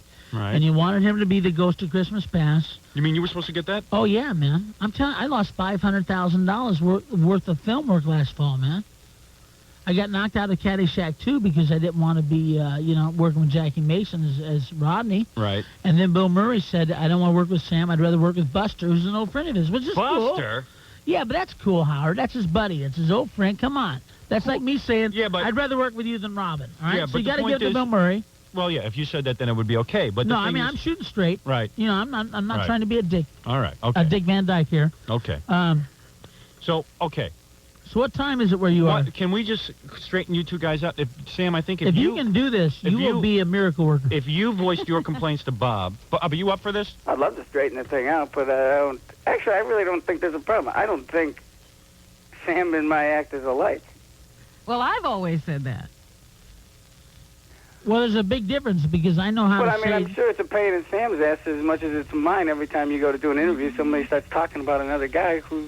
Well, I know how to say no to bad, stupid, silly films that are going to go down in history as real Oh, wait a second. You see, that's what sort of... No, wait a second. That's what gets on... You see, Bob, that's what gets Sam upset. That I do movies? That you do the movie... That... Well, Sam, I don't know. you can't hold that against Bob, though. I'm not mad at Bob, but Bob did a thing on ABC. Mm-hmm. He did an interview, and he really tore me up. And he was going like, if I was as ugly as Kinison, that I would be appreciative if any woman found me attractive and gave me any attention. Do you remember that, Bob? Well, Bob, that's not right. Yeah, but Sam, you say in the press that I stole your act. I mean, so... I never said that in the press. You went on the L.A. Reader, dude. You went that in I was the Village Ku Voice. Klux Klan's favorite comic, man. Remember that? You were the comic that was the liberal thinker, and that you represented the thinking man's comedy, and that I was like the comedy for the Grand Dragon of the Ku Klux Klan. That was in the L.A. Weekly. Now, wait a That's when I saw you at the Comedy Awards, and you said, why can't we be friends? I said, because you have mouthed off in the press, Okay, man. Sam, well, a few weeks before that, why didn't you pick up the Village Voice where you said you stole my act? And that was before the L.A. Stole Weekly. your act. That was a fag that my ex-manager allowed to go on tour with me. No, wait a second. That I didn't want to write a review on me anyway. You said in the... Sam... Dude, I'll be in L.A. tomorrow, all right? Okay, and if you're sober, I'll talk to you. Oh, well, why don't you do another winter hit film with Whoopi, your buddy, the only one that can get you work because you're such a Now, wait a loser second. actor, Wait a and you're such second. a pitiful comic Wait a second. that Wait a Sylvester second. Stallone threatened to beat wait a- your ass No, wait a because you second. said he was a disgrace to anybody who No, ever no, went to no. Vietnam. Remember that, Goldthwait? No, wait a second. I didn't call for I'll this beat reason. your ass, Sam, man. wait a second. Wait a second. Wait a second. Yeah, you think you're safe? Wait a second. Hold it, Sam. I'll come to the set Sam. and kick your ass, man. Bobcat. How are you doing? Sam, what are you going to do exactly? Huh? What are you going to do exactly? I'm going to be afraid of your scary talent that's just going to put all of us out of business. No, what did you say? You're going to kick my ass? You're going to come to the set? and I'm kick my telling you, man, anytime you want me, you know where I'm at. No, I'm not challenging you. I don't want to fight. I wouldn't either if I was you, because I don't think you can handle it. Well, you're probably right. I don't fight. Yeah, I know. I don't carry guns. You don't so- create very well either, do you? I don't wait what? a second. You probably wake up going, I wish I was him. I wish I was him. But you're not, man. You're never No, going wait to a be second. me. Wait a second. I'm Sam. the king. I always was the king. Sam. When you were peeing your pants up in Boston, kissing Lenny Clark's ass, babe, I was out there Wait paying a the second. dues, Wait a letting second. women and waitresses tie me off to keep me going because I couldn't get work. And you and Whoopi and Billy Crystal and all of them can do what you want, man. I'm going to do what I want, and we'll see who wins, man. You must be very proud of your film Now, wait a collection, second. including Scrooge. Now, wait a second. Sam, I want to... first of all, I ain't didn't taking want this to... guy's crap, No, man. but I It didn't was your want this idea to to call. I did a bad idea here. Yeah, it was a bad idea. Because I don't dig this guy because he thinks he's hot and he's All not. right. Wait a second. Wait a second. Wait a second. You know, I think that we can't do this over the phone. Yeah. You know what? I'm going to get you guys together on a TV special. Now, come on. Hey, well, anyway. Oh, God. Bob? Yeah. I tried. I tried to get you guys together. I Sam, thought it could tried. work. I thought it could work. I'm wrong. Yeah, because I think you're both very talented. I think both of you guys are very talented people, and I think the press, and to a large degree, has It's pitted the you press, guys. yes. Has pitted you guys against one another. Yeah, I still have the articles when he put me down, man. All right. I got him on video and I got him on tape, and I never said a thing against him. Until after that. Yeah, you know it's the truth. Wait a second. Let Goldthwait. Bob Don't- talk. Let I'll Bob let him talk, Sam. I'll let him talk. All But right. I didn't say nothing against him until it came out in the press. Hey, Sam, you're not going to hold this against me and take me out of the movie, are you? It's not my fault. Yeah, well, let him put him on one of yours so you'll never work again. Oh. Uh-oh, Howard. No. Bob? Yeah. You want to say anything? What do you mean? Now, I really think that this was an argument created in the press That's by right. the press The because press- they had nothing else to write about. That's right. They hear two guys yelling, and they tell everyone that they're the same or they're alike, and Right. that's not And true. you guys are completely different. You Anybody really are. that compares us are people that have absolutely no idea Exactly. what our concepts of comedy are Exactly. about. Because I speak from the soul, I speak from my life experience, and Bob speaks from his life experience, right. and he does his thing, Right. which is totally different than mine. Exactly, but that's now, the problem. I'm honest and clean enough to say that. Let me but say I don't something. deserve to be called the Ku Klux Klan Grandmaster's favorite comic, and Sam, that women... All right, and you wait a said second. it, Wait, man. I got it on the press, Wait, we're Goldthwait. getting somewhere. We're getting somewhere. Yeah. What Hey, do you have Sam, to say, if I Bob? apologize for that statement, you mean you'd be fine? Do what? If I apologize for that statement, you'd be fine with me? Man. And you wouldn't bring me up anymore, and I wouldn't be a Wait, problem? why don't we agree to do that? Why don't you guys just say, hey, look, we both have very different acts. I know that. You know what it is? The people in the press, it's just like the people who wrap me up on those DEA charges. Or the shock jock thing and lumping you with a bunch of no-talent DJs. Do you know how many articles I get lumped in with no-talent DJs? Seriously, and it drives me crazy. And the thing is that when they lump me in and say... Howard, who you compare to a no-talent DJ? No, you don't get me wrong here. I'm just saying the press... P-U-S-S-S-Y out of it, Howard. No, wait a second. Wait a second. Where's your manhood, man? I sat here and called you the godfather of shock radio. Wait I a said Robin second. Williams Let should me have brought say you in as a consultant, and you're... he hung up. Oh, Mr. f***ing rock and roll. Wait a second. man. Don't do that to me. All right, hold it. Calm down, everybody. Hey, what do you mean? I didn't pee you, whatever No, you said. that was not what was being said You don't at even all, understand Sam. what I'm saying. He hung up, man. I was saying, do you know how many articles... Then call him back. Okay. If you're Howard Stern, if you're the man I support, the man I believe in. Do you think I'm making fun of you? No, man, but I'm telling you, this guy attacked me in the press. I'm not making that We up. got that. There's about 4 minutes left on it, and you should really listen to it. Do we call him back? It just goes on and on and on, right? Is this a part where Sam just gets up and just walking around? Oh, when he's just throwing his penis around? Right. I just got to take a break. That's the problem. He's incredible. I love it.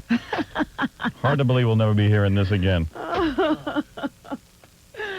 Oh, my goodness. Where is the Entertainment Tonight sad theme? Cart Machine 3. Oh, right. E.T. That's right. E.T. stands for Entertainment Tonight. All right, we'll be back with more of our tribute right after these words. This weekend, David Bowie, Tom Petty, Jackson Brown, Elton John, Hart, Jethro Tull, Moody Blues, Rod Stewart, The Doors, Steve Miller, ZZ Top, Led Zeppelin, Peter Gabriel, Yes, Foreigner, Beatles, George Thorogood, Genesis, The Rolling Stones, and so on, and so on, and so on, and so on, and so on. It's a classic rock block weekend on 97.1 KLSX. Good morning. It is 7:44, and it is 61 degrees at the Civic Center. I'm Bo Riles. Howard will be right back. This is 97.1 KLSX, Los Angeles. Howard Stern, all morning classic rock all day, and your KLSX update. Well, ex-jockey Willis Shoemaker is suing the state for $20 million. Horse racing's winningest jockey says California failed to post warnings on the road where he crashed his auto. The 1991 accident left him paralyzed from the neck down, if you recall. L.A. Harbor officials say they'll pay back $1,500 for some high-priced dinner city taxpayers bought. Now, auditors discovered port officials were whining and dining business clients and spending more than city guidelines allow for them to spend. In Hollywood, police say a 25-year-old stabbing victim has died at Cedar-Sinai Medical Center. The man was stabbed at Western Avenue and Santa Monica Boulevard just before midnight last night. Rockers and rappers are asking gangs to quiet their guns over Easter in observance of a, quote, no-killings weekend. And L.A.'s rapper Ice Cube goes that plea one more. He wants the boys in the hoods to cool the violence every weekend from now on. Let's hope so.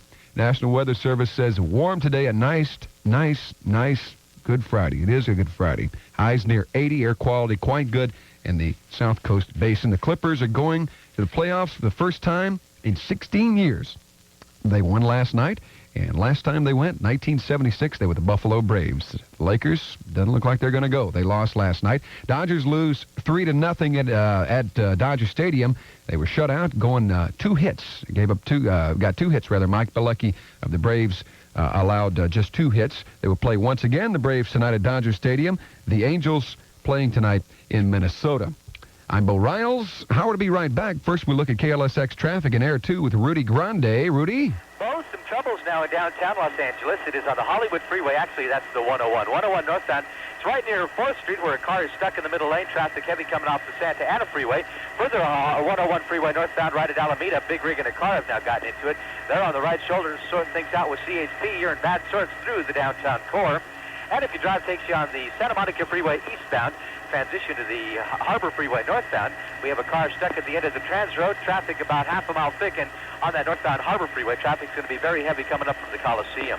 Now, starting May 16th, there's a new reason for Californians to head for the ocean. The cruise ship of the year, Royal Caribbean's Song of America, ship's registry, Norway. In KLSX Air 2, I'm Rudy Grande. Okay, folks, we're back with Bigfoot.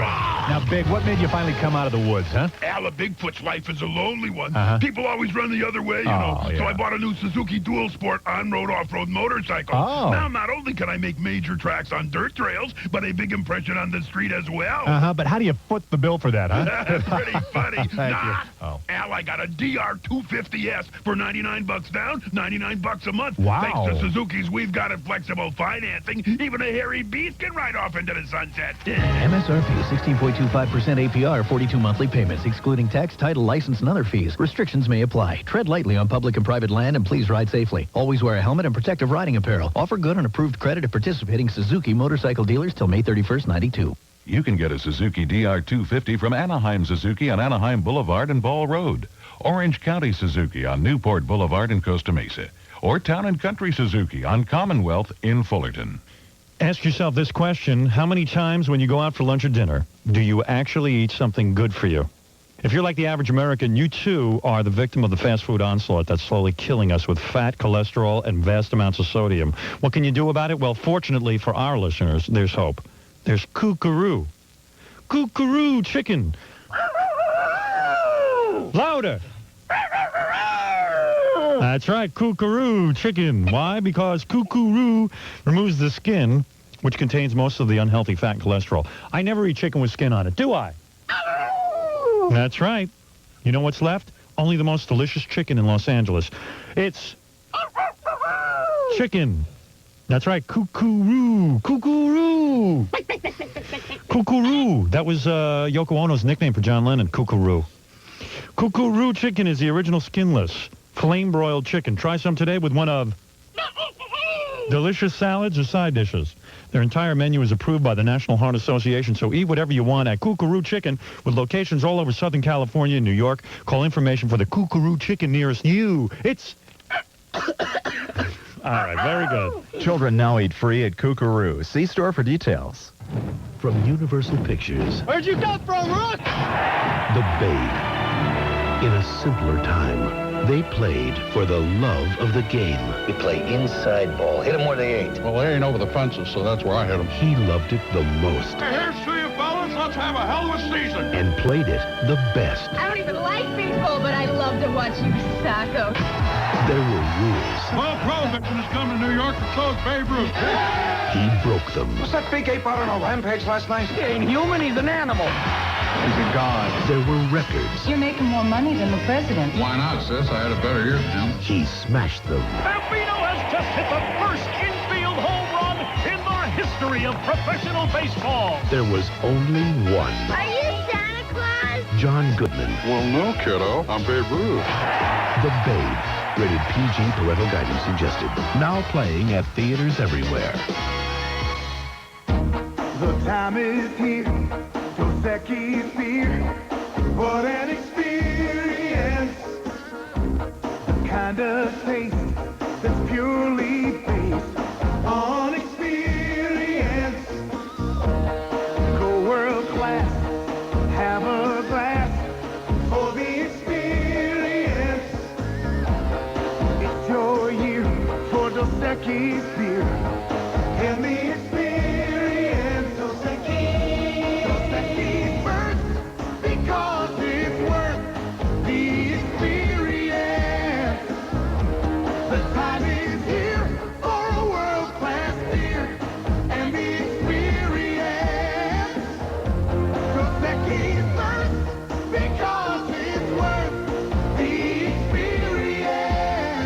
Dos Equis, imported by Kinison Import Company, Stamford, Connecticut.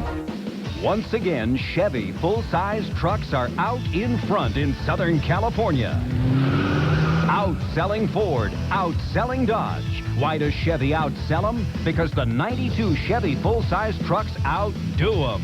Outperforming Ford with more standard horsepower. And when it comes to durability, of all the Chevy trucks sold in the last 10 years, 98% are still out on the road, which is why Chevy full-size trucks outclass the competition with the best resale value in the business. Right now at your Chevy dealer, get $400 factory cash back on a Chevy full-size or low 6.9 APR financing. See your Southern California Chevrolet and Geo dealer for a great deal on the trucks that outsell the competition. But get in soon before this special offer runs out of time. 48 months GMAC financing on approved credit. 10-year sales figure based on registration data 1981 to 1990. See dealer for details. It's the KLSX Morning Show. Ladies and gentlemen, Howard Stern. What should I do here, Rob? Should I play the song again? Were we listening to the end of a... Yeah, we're listening to the end of the Goldthwait bit, but...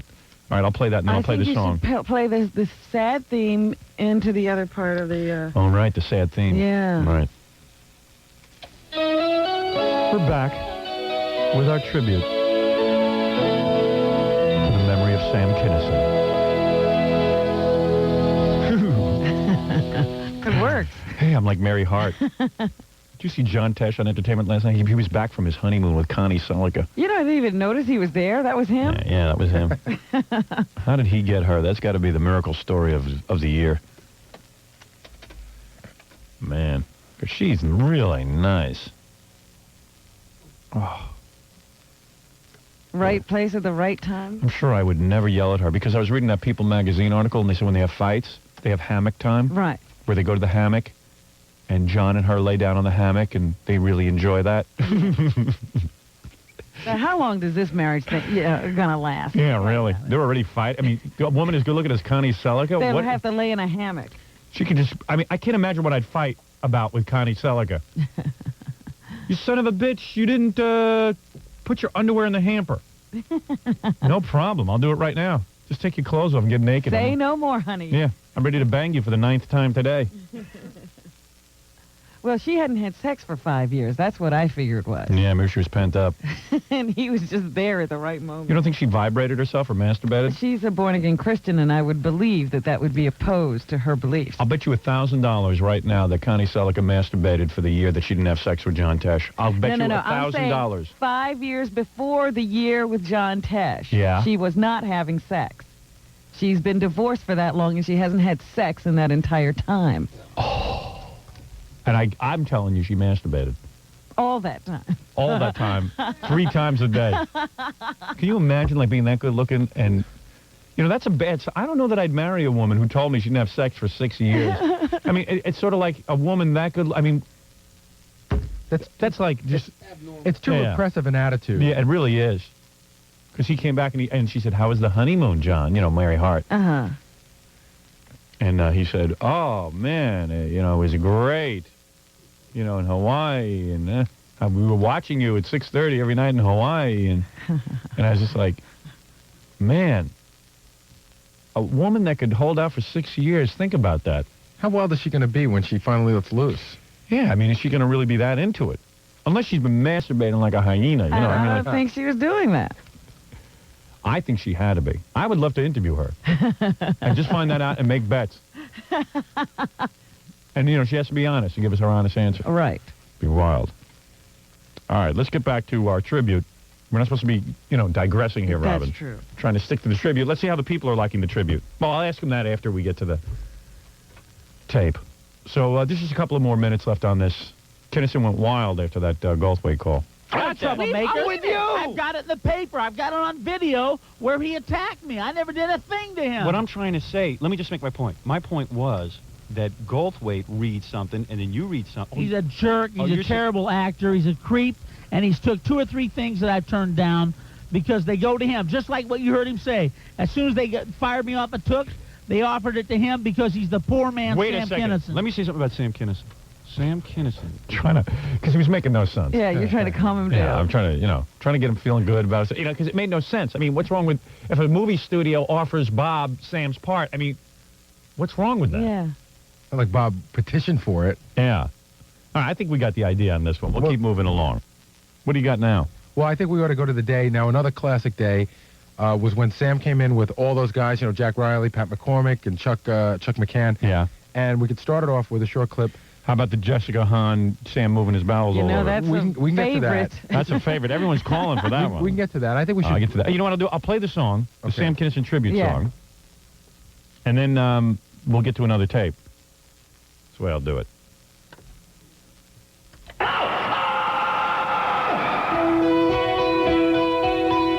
Goodbye, Kinison, my old friend.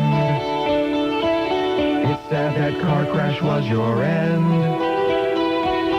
You were so funny and a real great guy. You used to make me laugh so hard I'd cry.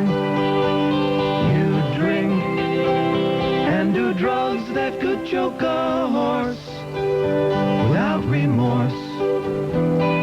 Now I miss the sounds of Kinison.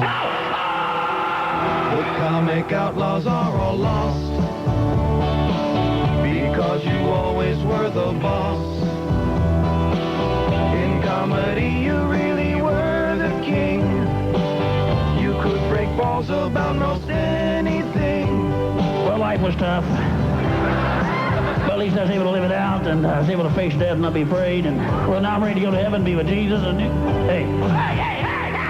Now we miss the sounds of Kinison. Oh, Jesus, Who cares? You used profanity. You goofed on the world's insanity. You really led a real wild life.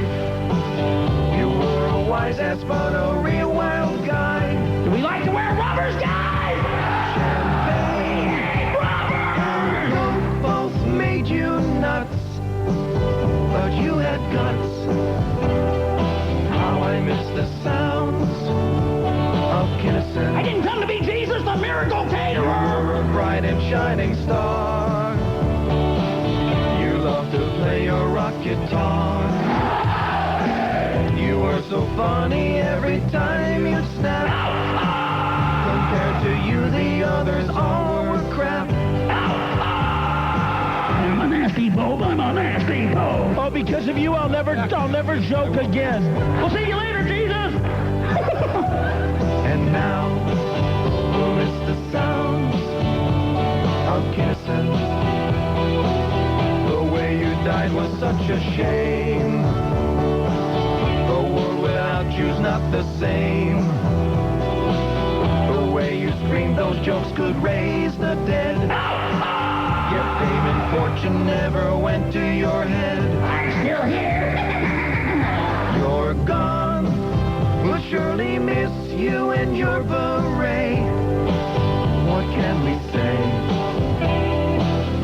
It's goodbye to the sounds of Kinison.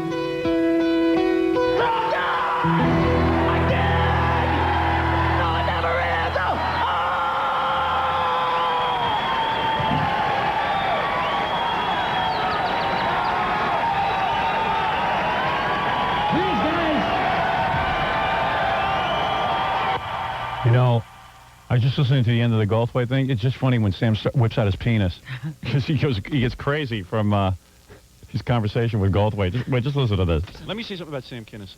Sam Kinison I told you, will be the greatest comic that ever lived. Now, wait a second. Now, hold it a second, He's the Sam. comic of our times. That's one thing Yesterday, before you even landed your plane in town, Sam, before you landed your plane in town, would you put your penis back in your face? What is he doing? Sam just whipped it up. I had to have a second of sexual gratification! Sam. A little fix. He just pulled his penis out. And he was like waving it in your face. I don't know how you missed it. I never saw it. When you saw it, right? It went right past me. Yeah.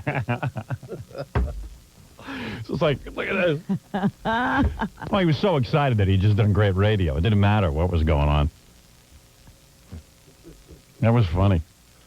Let me take a short break. What's coming up next? Okay, there was a, See if the people are reacting well. You digging the tribute or what? Hello? Are you enjoying the tribute? Why the hell is nobody on the phone? Hello? The light blinks and nobody's there. I'm here. How you enjoying the tribute? Oh, it's great. This is Chauncey from Stepping Out. Oh. He's not an unbiased. Did you read Chauncey's thing in Stepping Out? You know, he did like Sam's on the cover and it's got the date of birth and death. Yeah. If you read the article, Chauncey talks about how they had their fight. Remember they had their fight? Yeah, I don't think Sam really remembered that But it was one. like, you know, this interviewer and Sam finally came to terms about a year ago when I did my final interview. You're a lunatic, you know that? I thought that was a nice gesture, wasn't it? Chauncey, you write for a magazine that is given away free in supermarkets that nobody, even people in Jersey, can't find. You know, Who was telling me they were in Jersey the other day, can't even find this guy's magazine? Who said that? Who said that? Somebody comes up to me, I live in Jersey, I've never seen this magazine. Oh, come on, that's not true. There's 80,000 copies. Parrot cage liner. I don't want to talk about that. He's writing about Kinison like it was a major feud going on between this reporter and... He called up Sam on the phone. Sam would talk to anybody, and he didn't know what he was in. No, Sam wouldn't talk to me that day. In fact, do you remember? Oh, all right. Okay, please. I got to go, Chauncey. I just right. wanted to know your opinion on the tribute. That's all. I think it's great. All No, right. wait, you know what, though? When you guys first started at the beginning of the week, I was disappointed because I really thought that you were going to be out in Los Angeles. And then, but as the week went on, I got to say that, you know, it's been great. We do better work here than... Yeah, no, I agree. I think it's been great. Any spelling errors on the cover of your magazine this week? That's what we'd like to do. We like to pick out the spelling errors. Oh, come on. All right, take it easy. Tenuta with a T. Yeah, Tenuta. My exclusive interview with Judy Tenuta. All right. I knew this was a mistake. All right, goodbye. See you All guys. right. Tenuta's right. No, he that's what I'm saying. I was telling him it was with a T. He writes it with a D. Yeah, right, Tenuta. All right, listen, let me take a break, and then I'll start getting into more stuff. You know what? What do you got next? Well, I thought when we come back, there was like a 2-day period, a 3-day period right around the U.S. Open source when Sam just partied like nonstop for a bunch of days, and he came in with girls. One of those days, the last day that he came in, he had he just would pick people up along the way. Yeah, by the end of the week, it was there was like about 15 girls in here. And, like, even guys, too. He found a couple of people dancing on tables at the China Club, some of the bouncers, people who would just... If you went to the China Club and were lucky enough to stay till 5 in the morning, you became part of the caravan. Yeah, right, and you just kept traveling with them. He had an art dealer with him. Yeah, I mean, just people I never saw. I know, it was frightening. And we would get yelled at after he came because the executives here would be mad because the hallways would be littered with people and garbage and... Bottles, you know. It's actually, these clips lead to the Meg Griffin bit, which was... Oh, good. Oh, good. All right. We got a lot of big stuff coming up. 97.1 KLSX. This is the Howard Stern Radio Network. Hello. Attention, class. Class. Hey, yo. Thank you. This is Shauna speaking. I want you to study your Howard Stern very, very carefully this week. You will be quizzed on the contents of Howard's show just before noon on the KLSX Comedy Corner every day this week. If you're the first one to call with the right answer, you'll win a weekend in New York City to see the HBO Comedy Hour with George Carlin live at the Paramount, Saturday, April 25th at 10 p.m. And if you're not there in person, call your local cable operators. So your assignment, class, is to study your Howie. And join me middays on the Classic Rock Station, 97.1 KLSX. What if the people who built cars were the same people who bought them? For one thing, cars would probably be safer. They certainly wouldn't be boring. But the excitement would be confined to the road, not the repair shop, because their warranties would be longer. They'd also be more versatile. The same sedan would be able to lug home a full-sized refrigerator and then transport 5 full-sized adults in all their finery to the opera that evening. The price? Let's just say that the people who built such cars would be in no hurry to overcharge themselves. In other words, they'd build a Saab, only to find that someone else had gotten there first. Because we don't make compromises. We make Saabs. You can now buy select Saabs for under 1% APR through April 30th. Term of contract limited. See your Saab dealer for details, where attractive leasing is also available. Everyone thought he was the nicest guy on the block, but police say he may have assaulted as many as 15 neighborhood kids in a 30-year reign of terror. Tonight, America's Most Wanted will reveal his true identity and give you the clues to help bring him to justice. Then, I do believe in life after death. I've been there. Sooner or later, we all have to go. But where? And I was in this dark corridor, and I suddenly came into a bright, white light. Find out as people who were declared legally dead and then miraculously came back to life share their near-death experiences. Total peace, total calm. Death is not death. On Sightings, a new series that brings you startling evidence about the world's greatest mysteries. Sightings. Series premiere right after America's Most Wanted, tonight on Fox. Don't miss America's Most Wanted, followed by the premiere of Sightings, tonight at 8 p.m. on Fox 11. I think we all know by now that buying a new car isn't always as fun as it sounds. You know what I mean, the bitching, the bickering, the haggling, the negotiating. Some dealers make a game out of it, but you know what? It's a big pain in the ass. You hate buying a car, the dealers are jerks, and you don't have to take it anymore. Here's the solution. You can call the Frustrated Car Buyers Club. That's right. The Frustrated Car Buyers Club. They've done all the work for you. They've selected quality dealers committed to giving you the very best price for the first time. And get this. When you call the Frustrated Car Buyers Club at 800-745-9541, it's absolutely free. This is a free consumer service. So if you're in the market for a new car, get ready to bypass the frustration of buying a new car. If you want the best price, you call this number. 800-745-9541. That's 800-745-9541. That's the Frustrated Car Buyers Club. Today more than ever it pays to shop clever. Designer label for less. Easter weekend's nearly here. The kids are going to be out of school. Family dinners are planned, and the bunny is on the way. But whether you'll be dressing up or dressing casually, swing by the nearest of 22 Designer Labels for Less stores for the best in designer fashions at the deepest discount prices. Lots of dresses are on sale right now. There's gorgeous lingerie from top makers at half the department store and specialty store price right now. Select stores have handsome silk and wool sports coats for men and low prices on single and double-breasted suits. No wonder the big department stores aren't doing very well. You don't shop there anymore. The prices and service are better at Designer Labels for Less. No frills, no big markup, no better deal in town. Call 1-800-4FASHION if you need directions. Today more than ever it pays to shop clever. Designer label for less. It's the KLSX Morning Show. Ladies and gentlemen, Howard Stern. Okay, where were we in the Sam Kinison tribute? We were about to start that three-part series. Yes, three-part series, Robin. You are absolutely correct. Okay, this is, if you remember the fabulous Luna. Hold it a second.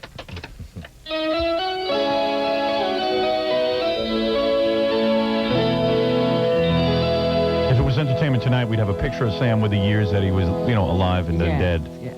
We don't have that. We don't have that. Why don't they invent something where you can show pictures at the same time that you're talking? On radio? No, just call it something different than radio. No, television. Television. That would be a great invention. All right, give me that. Okay. The hell are we doing on radio? So now to sort of set up the scene. Yes. Sam is here. He's got two women that he met at the China Club who were dancing on the table. A woman named Luna. Every outlaw is coming in and out of the studio. People they met along the way, and it's really a wild scene. This sort of is mostly Luna, but it captures some of the wildness of the day. I'll be right back, Howard. All right, Sam. You take care of all the women. I'll be back in 5 minutes. Okay. So. Wait till Tom sees naked women walking through the halls. Well, that's the other thing. We always get in trouble when he brings all these women in. That's the thing that I remember. And there were women naked and, jumping on top of me. And it was a wild day. It was wild. Total bedlam. Yeah, because he'd been here for 3 days. He collected so many people. One of the girls, I'll never forget, she was wearing spiked heels and a belt. And that was it. And that was it. And that was it. That was it. She had this belt on. It was the funniest thing. Oh, and a hat. Yeah. No, you always have to wear a hat. And they look pretty good, too. Really? Well, you give that girl her belt. There it is. I don't want her to be completely naked. They were great. Don't mind my compass. Send them to WJ. Don't mind my compass. Of course, Sam has whipped it out again. Don't mind my compass. IT. And Sam's walking out naked. Sam's naked in the hall.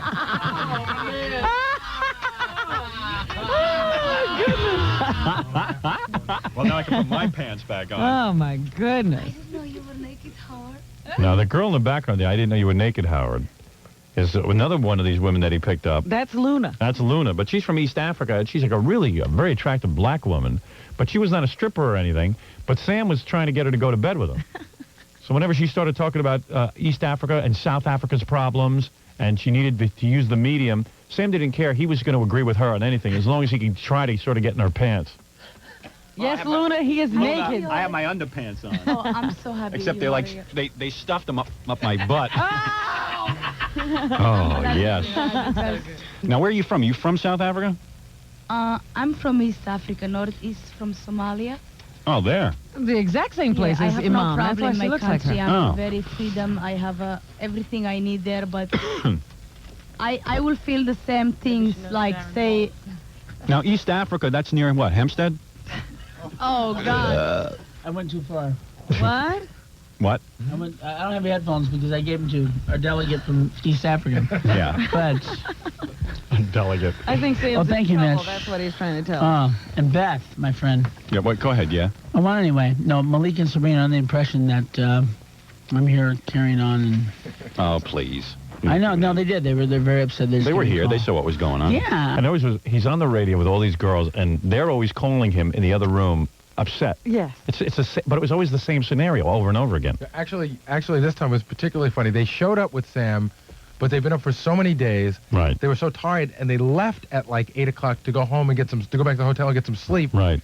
They turned on the radio. Right. So they weren't here, and all they heard what was on the radio. It was making them nuts. I know.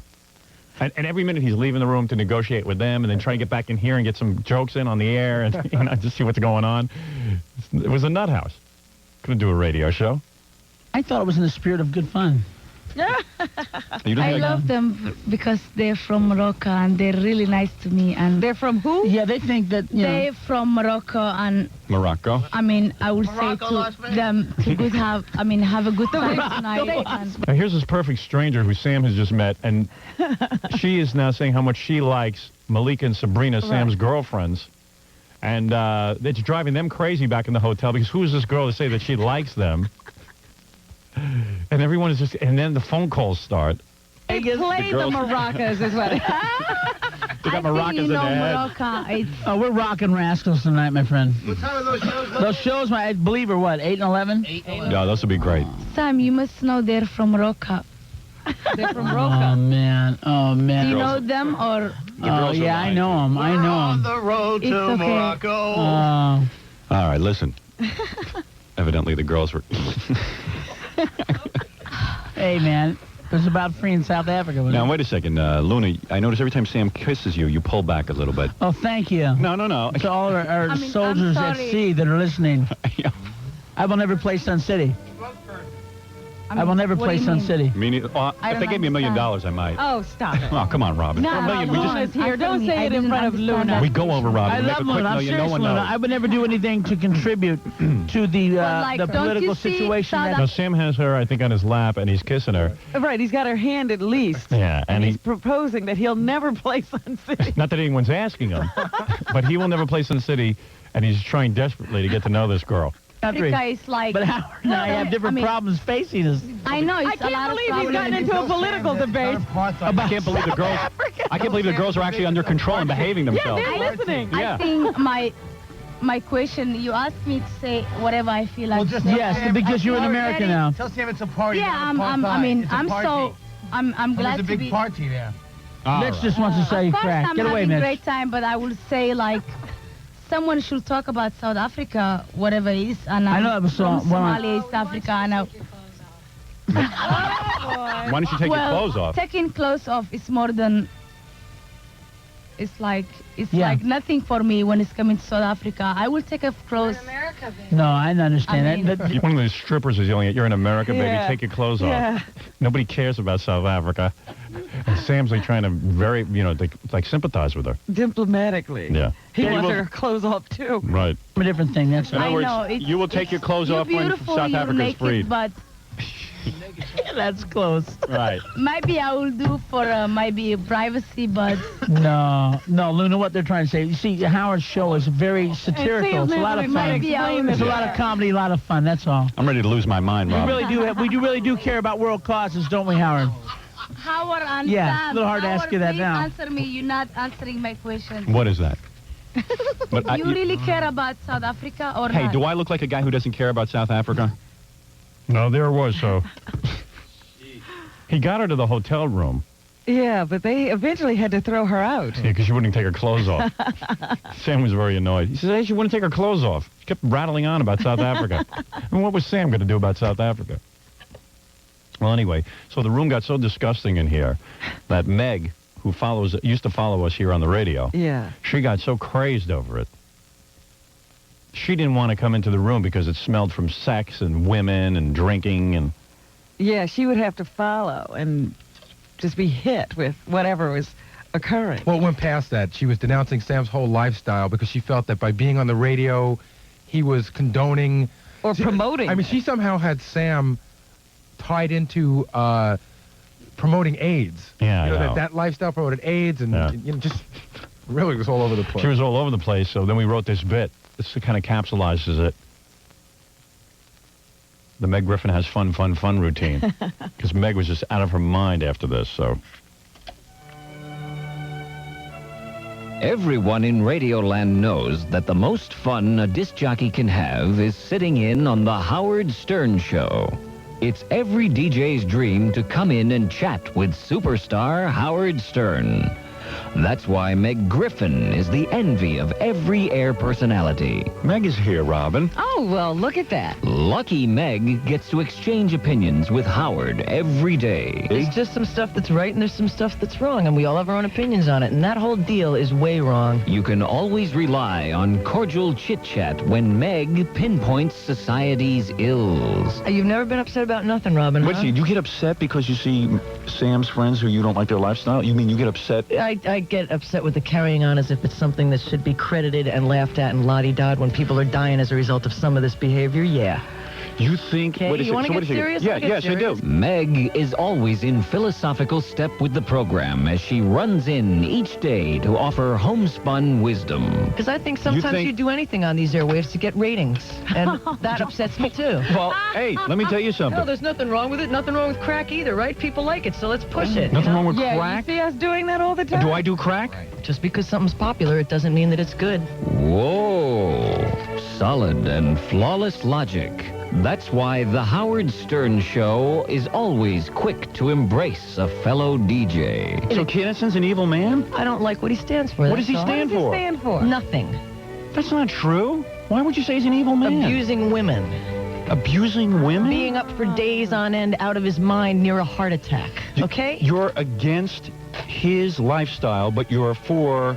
like when the Beatles and the Stones do it. Right. I mean, when they're having That's okay. 5 and 6 women in a room. I don't see them doing that now, and I certainly Now. don't put them on the air and make jokes about it and encourage it. It's fun to hear friends having stable conversation. When I walk in and Why see are that they garbage hiding? in the If it's- hallways, if it's- I'm going to get upset about it because I think it stinks. And I think it's funny. Well, I know you do. Everybody difference knows you between do. us. It's Dante's Inferno in here. Even-tempered comments are in the air. I am slowly taking over. Oh, I know you are. People like you are taking over the world. I am That's the taking damn over the shame of it. world, and I control the station now. That's right. You probably do. Respect for others' craft is the key to good working relationships. I simply don't enjoy walking in on it as often as I do here. Oh, It please. stinks when you walk into this room Well, after some of those shows. you'll It probably... stinks. Yeesh. Calm the frig down, Meg. Have some fun. Yeah, they know what they're doing. They look like they're about 16 and they don't have any clothes on and they're dripping all over these pimp types. So Lucky Meg gets to pick up the ball after Howard drops it.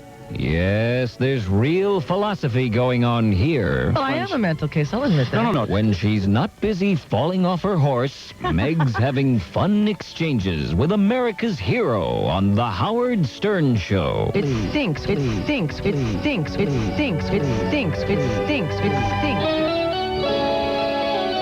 We'll be back with more of our tribute, Robin, right after these words. How was that? Good? KLSX with Joey Murphy of Los Angeles. I guess it was pretty obvious it was going to be Damien, huh? No, it wasn't. I was surprised. I figured he did it twice, and I figured he couldn't do it again. Heard him stop and saying that concludes our $20,000 marathon. I thought, hey, no, that's only 17. How'd you describe your physiological state? Shaking. Yeah. Well, good morning. It's 8:21 and 61 degrees in Torrance. I'm Bo Riles. This is 97.1 KLSX Los Angeles. Howard Stern all morning, classic rock all day. Back to Howard after these. And this KLSX update, the NCAA hasn't said whether it's investigating an incident in Duke's basketball program. Get this, the Winston-Salem Journal says a taped diary Christian Laettner kept for GQ magazine may have violated NCAA rules. Laettner and the schools say there was no rule violation. The LA Clippers are going to the NBA playoffs for the first time in 16 years. The team was called the Buffalo Braves when it went in 1976. That was the last time. The Clippers clinched the playoff berth last night, winning 96-93 over the Timberwolves. Congratulations, Clippers, and good luck to you. While they were doing that, Sacramento broke a 17-game losing streak against the Lakers. The Lakers better get to winning. They're one game behind the Houston Rockets in their chase for the last playoff berth in the Western Conference. Mike Bilecki pitched a two-hitter yesterday as the Braves defeated the Dodgers 3-0. The Dodgers now 3-7, committed two more errors, giving them 11 in 10 games. The Dodgers play the Braves again tonight. While they were doing that, Gary Gaetti's sacrifice fly capped a 3-run ninth inning as the Angels beat the Rangers 3-2. They play Kansas City tonight. I think I said Minnesota the last time. It is Kansas City. And finally in sports, former jockey Bill Shoemaker has filed a $20 million lawsuit against the state of California, claiming it was responsible for his crash that left him paralyzed. He contends the state did not install guardrails or a sign warning of dangerous road conditions on the embankment he tumbled down last April 8th. Protests are planned today in Sacramento and San Francisco against next week's scheduled execution of Robert Alton Harris. Governor Wilson refused to grant clemency to Harris, convicted of killing two teenagers. Harris attorneys says they're not giving up their campaign to save their client, though. A group that wants to limit the terms of California members of Congress says it's got enough signatures to place an initiative proposal on the November ballot. Now, the plan would limit members of the House to 6 years and senators to 12 years. And the next time you feel the ground rumble, it just might be a military secret that nature just couldn't keep. Seismologists say a tremor in the San Gabriel Valley yesterday may actually have been a secret spy plane passing overhead. Shh, the Air Force denies the plane exists. Weather-wise, nice, beautiful, beautiful Good Friday. Sunshine, blue sky, highs near 80. Right now it's partly cloudy and 61 at the Civic Center at 8:23. I'm Bo Riles. Howard will be right back, but first we go to KLSX Air 2 and Rudy Grande. Rudy. Oh, we got to tie up the traffic here on the San Diego Freeway. The 405 northbound, it's right before National where a couple of cars got into it. They're stuck in the left lane. CHP directing you around the problem, but traffic very heavy now as you make your way from LAX. Out at Orange County, the 405 freeway also is in trouble. Southbound 405 at MacArthur. Cars stuck in the carpool lane. The reason for the slow ride as you come away from the 55 freeway. And in downtown Los Angeles, the 101 freeway northbound at Alameda cleared a big rig and a car over to the right shoulder after they tangled, but right now you've got to put up with the drive onto the San Bernardino freeway. The all-new 92 Thomas guys get you there with more confidence. In fact, every page is now 30% bigger for faster lookups. You can read the difference in the 1992 Thomas guide. In KLSX Air2, I'm Rudy Grande. In business today, there's more room at the top, more room to stretch out and relax.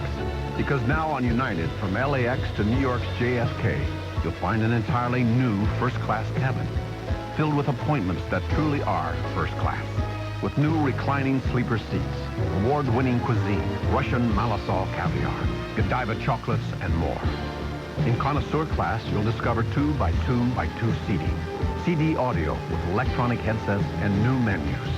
It's business class at its best. United's new first class and Connoisseur class. There's never been a better way to fly from LAX to JFK. Come fly the airline that's uniting the world. Come fly the friendly skies. United now offers new first and Connoisseur class service on the 8:25 a.m. flight from LAX to JFK and the 5:50 p.m. return from JFK. Enhanced service will be available on all United nonstops between LAX and JFK by July 1st. Let me tell you something. There is only one place to call to get your cellular phone turned on, and that's Cellular Activators. Now, you know 1-800-4LA-4444 is your authorized L.A. cellular agent. Now, maybe you shut your phone off and you need it turned on, and maybe you have a phone and you need a number. They'll take your billing information over the phone and have your cellular phone turned on in minutes. How easy is that? Would you call Cellular Activators right now, your authorized L.A. cellular agent? Here's the number, 1-800, the number 4, then L.A., 4444. What are you waiting for? Turn your phone on now. What's that you say? You don't have a cellular phone? Well, if you want a cellular phone, they've got phones with no money down. No payments for 90 days on approved credit. Service activation not required. Right now, you can get a $75 rebate on all Motorola handheld phones, so call now. You have to have a car phone, let's face it. In L.A., you spend more time in your car than anywhere else. You can do all your business from there. In fact, you don't have to leave your car. You can sell your house. Dial 1-800-4LA-4444. Cellular Activators is the activation specialist. They make turning on your cellular phone fast and easy. Call now, 1-800-4LA-4444. So, you think you can get a better deal on tires? Oh, really? Well, Auto Express Montgomery Ward has the General Ameriway AS 60,000-mile steel-belted radial priced as low as $26. We challenge you to find a 60,000-mile radial with lifetime free replacement priced this low. Besides, in 59 minutes or less, you'll have your new set of tires installed free. And just try to resist our own 30,000-mile steel-belted radial for as low as $16. But remember, sale ends Saturday. Limited warranty details in store. All prices quoted on P15580R13. Once again, General Ameriway AS 60,000-mile steel radials as low as $26. 30,000-mile steel radials as low as $16. All Michelin and Pirelli tires on sale, too. Sale ends April 25th. Check out our 150% price match guarantee. Details in store. Only at Auto Express Montgomery Ward. She tied on her first pair of ice skates at the age of 2. At 10, she developed the explosive stride that would sear the ice from Sarajevo to Calgary. Now, after more than 15 years of determination, U.S. Olympic team speed skater Bonnie Blair is the fastest in the world. It's the journey that makes Bonnie the best. And along the way, she replenishes her body every day with Avion natural spring water. It begins as a drop of rain or snow, making its own journey deep within the French Alps. After 15 years, enriched by the mountains, it emerges pure and balanced, a drop of Avion. Perfection never happens overnight. To be the best takes time. Avion, proud sponsor of the 1992 U.S. Olympic team. It's the KLSX Morning Show. Ladies and gentlemen, Howard Stern. Jackie's going to be at, as we play the Sam stuff here, you realize you'll never be able to see Sam live again on the stage. You know, who knows how long Jackie has with all the fungus on his toes and nails. And Well, he didn't have fungus, remember? He just lost his toenails for no reason. Right. Now he found out he didn't have fungus on his feet. You didn't have any fungus, and you just lost, and you had the guy pull your toenails for no reason. They're all gone for no reason. So why were your toenails so funny looking? They were just funny looking toenails. I just have this silly thing called 20-nail syndrome, and the syndrome is he took 10 of them. Are they gone now forever? They haven't grown back? There's pieces and hunks coming back. I don't know what's going to... Oh, my goodness. Doesn't hurt or anything. At the brokerage, you'd be willing to take your shoes off and show people? I work bare feet now. All right. Next Thursday, April 23rd, Jackie returns to the brokerage, America on Long Island. Go try and stump the joke man. Tuesday, April 28th at Jimmy Reed's in Ramsey, New Jersey. For jokes and information, dial 516-922-WINE. One of my favorite Sam Kinison moments. I just went through a lot of it. And I love this. This is just so good. We were in the middle of fighting with everyone, and Sam and I were really just fighting. And then Leslie West got into a fight with Sam. Actually, what happened with this clip was after you and Sam, this was Sam's first day back. Right. You had accepted him back, but a lot of the listeners and a lot of people we know didn't accept him back, and we're trying to tell you not to Sam will only screw you again. Don't accept him back. Right. But I accepted him back, and then Leslie called in because Sam and Leslie never resolved their differences. I mean, they did eventually, but I'm saying at this point. It was still an issue. And Leslie ended up calling Sam fat, which was unbelievable. With Bon Jovi. Oh, I didn't go with him, or I wouldn't be here. You're full of crap. Is this Leslie? Sam. I'm full of crap, my bud. Sam, let me ask you a question. What? What's your problem? What's my problem? First of all, I don't know Sally. I guess I'm used to like $150,000 a month income. Maybe that's my problem. Wait a second. What's your problem, man? You had to have, you're the only one that got paid for Lenny Bruce's mom's benefit. So let me ask you a question. What? What, I used you for Wild Thing? No, wait a second. You didn't. I heard it all, man. I was listening to the radio that day. Let me ask you a question. You were going to have me on your show on MTV, but since I had a problem with Howard, I'm out of the picture. I used you. You're just like Jessica. I used everybody all of a second. If you shut up for a second, I'll tell you what I said. Then you better be a better schmoozer than me. I called Mitchell while you were on the show and said, I'm doing a TV show. I'd like Sam to be on. Before you go to Hawaii, call me when you get off the show. Nobody called. Nobody gave a crap because I'm not important enough, I guess. And that's why I said, and Sam didn't call me back to the help. Wait a second, Mitchell's here. What? Mitchell wrote the number down on a napkin. What? I wrote his number down on a napkin. On a napkin, right? I gave it to Jackie. He rewrote it. It was a different number. Hey, the war went down. You chose Howard. You turned on me like a rabid dog did. Well, what is this choosing thing? He didn't choose Howard. It was between you two guys. What do you mean chose Howard? He went with you, which is fine. He's known you longer. He loves you more, and it's fine. But he turned on me like an animal and a rabid dog. But that's not the issue. The issue is that you're accusing... Without talking to me, without any of my side of the story. You're saying that he asked for money, but there was a good reason why he asked for money. He did. He's the only guy that got paid. He knows Now, it. Let me ask you a question. I'll tell you damn well why I asked for money. Because why? I came up with your Wild Thing. You promised me to produce it, and you lied to me, you fat son of a bitch. Yeah, like you didn't to me, dude. Hang up, because you know I'm going to say that you said it was $2,000 a show for 5 shows and ended up being 42 grand. So, yeah, I lied to you. Great. Yeah, produce my show, please. I want to pay 6 times more than what it costs. That was another one, because he told Sam went out on the road and wanted to do Wild Thing with Leslie. So he told Leslie, he just said to Leslie, go out and get equipment and set the whole thing up. But Sam didn't realize you're talking to a professional musician. Who wants top of the line everything? Right, and Sam said, yeah, get top of the line. Well, how much could it cost? Well, it ended up, Sam went out and did all these live shows and ended up costing him a fortune. But it wasn't really like Leslie was out to sabotage him or something. No, he didn't do it on purpose. It wasn't like he was putting the money in his pocket. Another great moment, another great argument that Sam had on the air was with Ronnie the limo driver.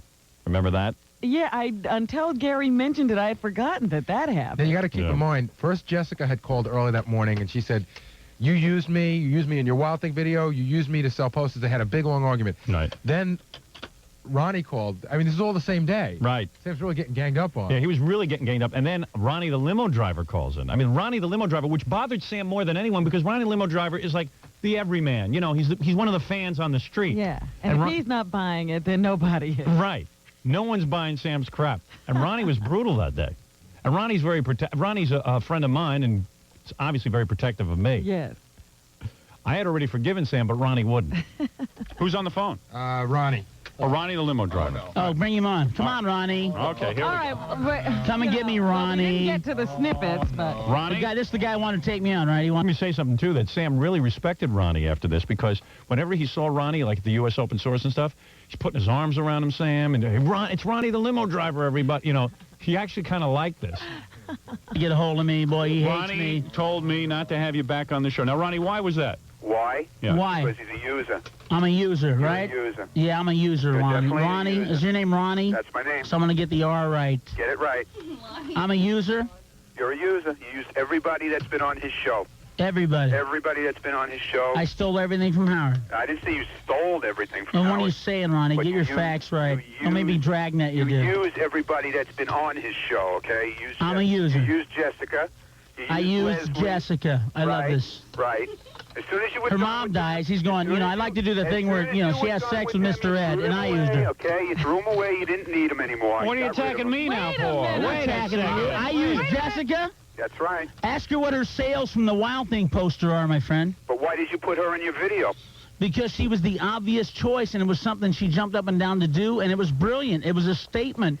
It was a gang rape fantasy of all the metal rock groups against organized religion. But you wouldn't know that because you're too busy driving a limo. That's right.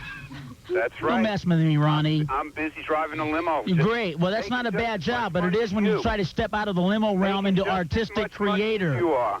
What? I'm making just as much money as you are. Well, you may want to, like, call your accountant and check that. Yeah, well, you never know. No, I don't. You never know. The Oh, limo believe me, business he pretty is. You good. should see what I have to pay him. Yeah. It's highway robbery. Don't ask me, Ronnie. You don't know anything about show why'd you business call the except show that, you know, you get called for rides. Why'd you call the show yesterday? Why'd I call the show What was yesterday? the reason you called the show yesterday? Because I would desperately like to work out the thing with John and Howard. Rascals, right? What? You couldn't sell out your appearance at Rascals, so you called Rascals, my friend, is a warm-up for the gigs I really have to do, like Atlantic City next weekend. Right, yeah, here you go again, you see? You see? That's why you came on the show today, because my Do you show think, was wait a second, Ronnie, do you think Rascals, is the level? Now, and you're going to come on and badmouth them because they can't hear you. Yeah, I'm going to come on and badmouth. That's right. Yeah. They made you do it. They made you What? set him up. I haven't said any of that. Have I said that? They made you do it. Ronnie. Oh, there's Ronnie. What are you, sucking on exhaust fumes? Not at They all. made me do it. Rascals is my livelihood. Is this what we're talking about here? You're going to say that they made you set him up, you know, and everything else, and Howard, I didn't really... Ronnie, did you hear the show when I called up and said I made a big mistake? It was my fault. I was out of line. I didn't know it would blow up to be this kind of a crisis. Did you hear that show? It's part of the routine. Sam, part of the routine. Part of the routine. Well, you check your tank and see if you need to fill up. Are you think that Sam is not sincere, Ronnie? Not at all. See, because Ronnie, I get into the car, Ronnie starts working on me. They're devout Howard fans. I understand that. Yeah, I walk into the car and they say I to me... understand that. You know, because I said, well, wait a second. Why wouldn't Sam be sincere? And Ronnie goes, I'm telling you, the guy is not sincere. Then why didn't I do Z100, which I could do in a second? Oh, yeah, you could do that, but I think it would be bad for your image. It's not my style, Howard. I didn't cross you. You don't want teeny boppers showing up at your show. Yeah, that's the last thing I want. Showing up at your show. Yeah, I don't want young girls at my show, no. They don't have 20. No, I want yuppies that like Neil Young. They don't have $25 a ticket to show up your shows. Howard's fans do. Ron, do your homework, will you, dude? I'm doing my homework. All right, Ronnie, that was I'm good. taking you all in, man. All right, Ronnie. Well, you got me, man. I'm down. You're down. You're gone. I'm begging for mercy. Believe me. Believe me. You got me hurt. Even Ronnie and Sam made up after that. What is it? No, it was just, Ronnie was great. I know. He wouldn't back down. I know, it was great. It drove Sam nuts.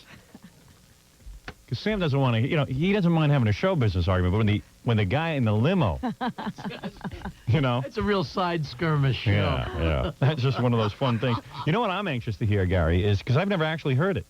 Right. We only played it once, and you and I were in a car, Robin, so you never heard it either. When Sam was at the Grammys, and he was up against PDQ Bach, and he lost. Yeah. But we didn't know, obviously, what was going to be the outcome of the Grammys. Oh, I got to take a break. This was actually when the announcement was made. Yeah. At the Grammys. He had a cellular phone, right? Yeah. I said to Sam, would you bring a phone in with you and be on the phone with us as you're at the Grammys, as you're finding out what's going to happen? He said, yeah, sure. He was convinced he was going to win, too, because the Grammys represented something to Sam. Sam was like, well, now the show business establishment will accept me. Right. Now this is going to be my big night to be like one of the mainstream kind of guys. He was going to be ushered into the inner circle. Yeah, he had a whole speech prepared, everything. Well, the other cool thing, or the other sad thing about it was that he was up against Dice, and Dice had this huge year. Yeah. But Dice really bothered him, and he figured he could beat Dice, but PDQ Bach just wasn't even a thought. He even told me he wouldn't mind losing to Dice. Just PDQ Bach. I couldn't believe it either. I'd love to meet people who vote for Grammys and Emmys and stuff. But, all right, let me take a short break. We'll play that, Robin, then we'll do some news, and we'll get back to the tribute and play the song and everything else. And we'll be back right after these words. Economy, $20,000 is going to help a lot, huh? And it's going to go a long way. Things in life are free. I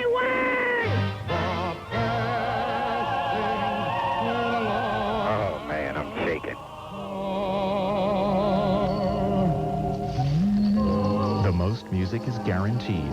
Only on the classic rock station, 97.1 KLSX. We're going to celebrate, man. Well, good morning. It's 8:39, and it's 61 degrees at the Civic Center under blue skies. I'm Bo Riles. This is 97.1 KLSX Los Angeles. Howard Stern, all morning classic rock all day. Howard will be right back, but we take one last look at Southern California good Friday morning traffic with Rudy Grande. Hey, Rudy. Oh, we got a tie-up in traffic here on the San Diego Freeway. The 405 northbound, it's right before National where a couple of cars got into it. They're stuck in the left lane, CHP directing you around the problem, but traffic very heavy now as you make your way from LAX. Out at Orange County, the 405 freeway also is in trouble. Southbound, 405 at MacArthur. Cars stuck in the carpool lane. The reason for the slow ride as you come away from the 55 freeway. And in downtown Los Angeles, the 101 freeway northbound at Alameda cleared a big rig and a car over to the right shoulder after they tangled, but right now you've got to put up with the drive onto the San Bernardino freeway. The all-new 92 Thomas guides get you there with more confidence. In fact, every page is now 30% bigger for faster lookups. You can read the difference in the 1992 Thomas guides. In KLSXRQ, I'm Rudy Grande. Your grandmother always goes to Home Club for her geranium food, but then she hears the news. Our top story tonight. Home Club is changing their name to Home Base. So she decides to check things out. Home Base still has everything she needs, and they still have great low prices. Now Grandma spends a lot of time at Home Base, where she gets the inspiration to do all kinds of things. And we're not talking geraniums. Home Club is now Home Base. It's that simple. Okay, there's 2 ways to play in the Home Base Scratch and Win sweepstakes. You could receive up to 50% off your next purchase, or enter to win one of 1,300 prizes, like diamond kitchen cabinets, or a Novi bubble tub, or even a $10,000 Home Base American Express shopping spree. No purchase necessary. U.S. residents 18 or over only. Ends May 10th, 1992. Void or prohibited. Complete rules available at participating Home Base stores. So head on down to your local Home Base. It's that simple. Why are so many people talking about the Irvine Auto Center? Listen as Doug Becker of Lake Forest explains why he bought at the Irvine Auto Center. The number one thing would be the salesman that was there. He was just very professional and real nice and not pushy at all. I found Irvine Auto Center a very convenient place to shop and ample parking. At the Irvine Auto Center, you get honest, competitive pricing and a great selection without driving all over Orange County. We went to the Dodge and Mazda and Volkswagen. Could see all of them within about 45 minutes if you wanted to, and not driving an hour each direction. The Irvine Auto Center has the vehicle you're looking for. Choose from Chevrolet, Geo, Toyota, Ford, Honda, BMW, Nissan, Mitsubishi, Isuzu, Chrysler, Lincoln Mercury, Volvo, Oldsmobile, GMC Truck, Audi, and Jeep Eagle. Save today on your new car or truck at the Irvine Auto Center, conveniently located off the Lake Forest exit where the 5 and the 405 freeways meet. Hey, if I was a single guy living in Los Angeles, you know where I'd be right now? I'm talking about when the clock hits 7 o'clock, 7 p.m. at night. Only the hottest spot in the entire Southern California area. And there's, hey, man, my friend Red here is a very single bachelor. Where do you... You yellow rat bastard. Where do you go to party? Where do I go?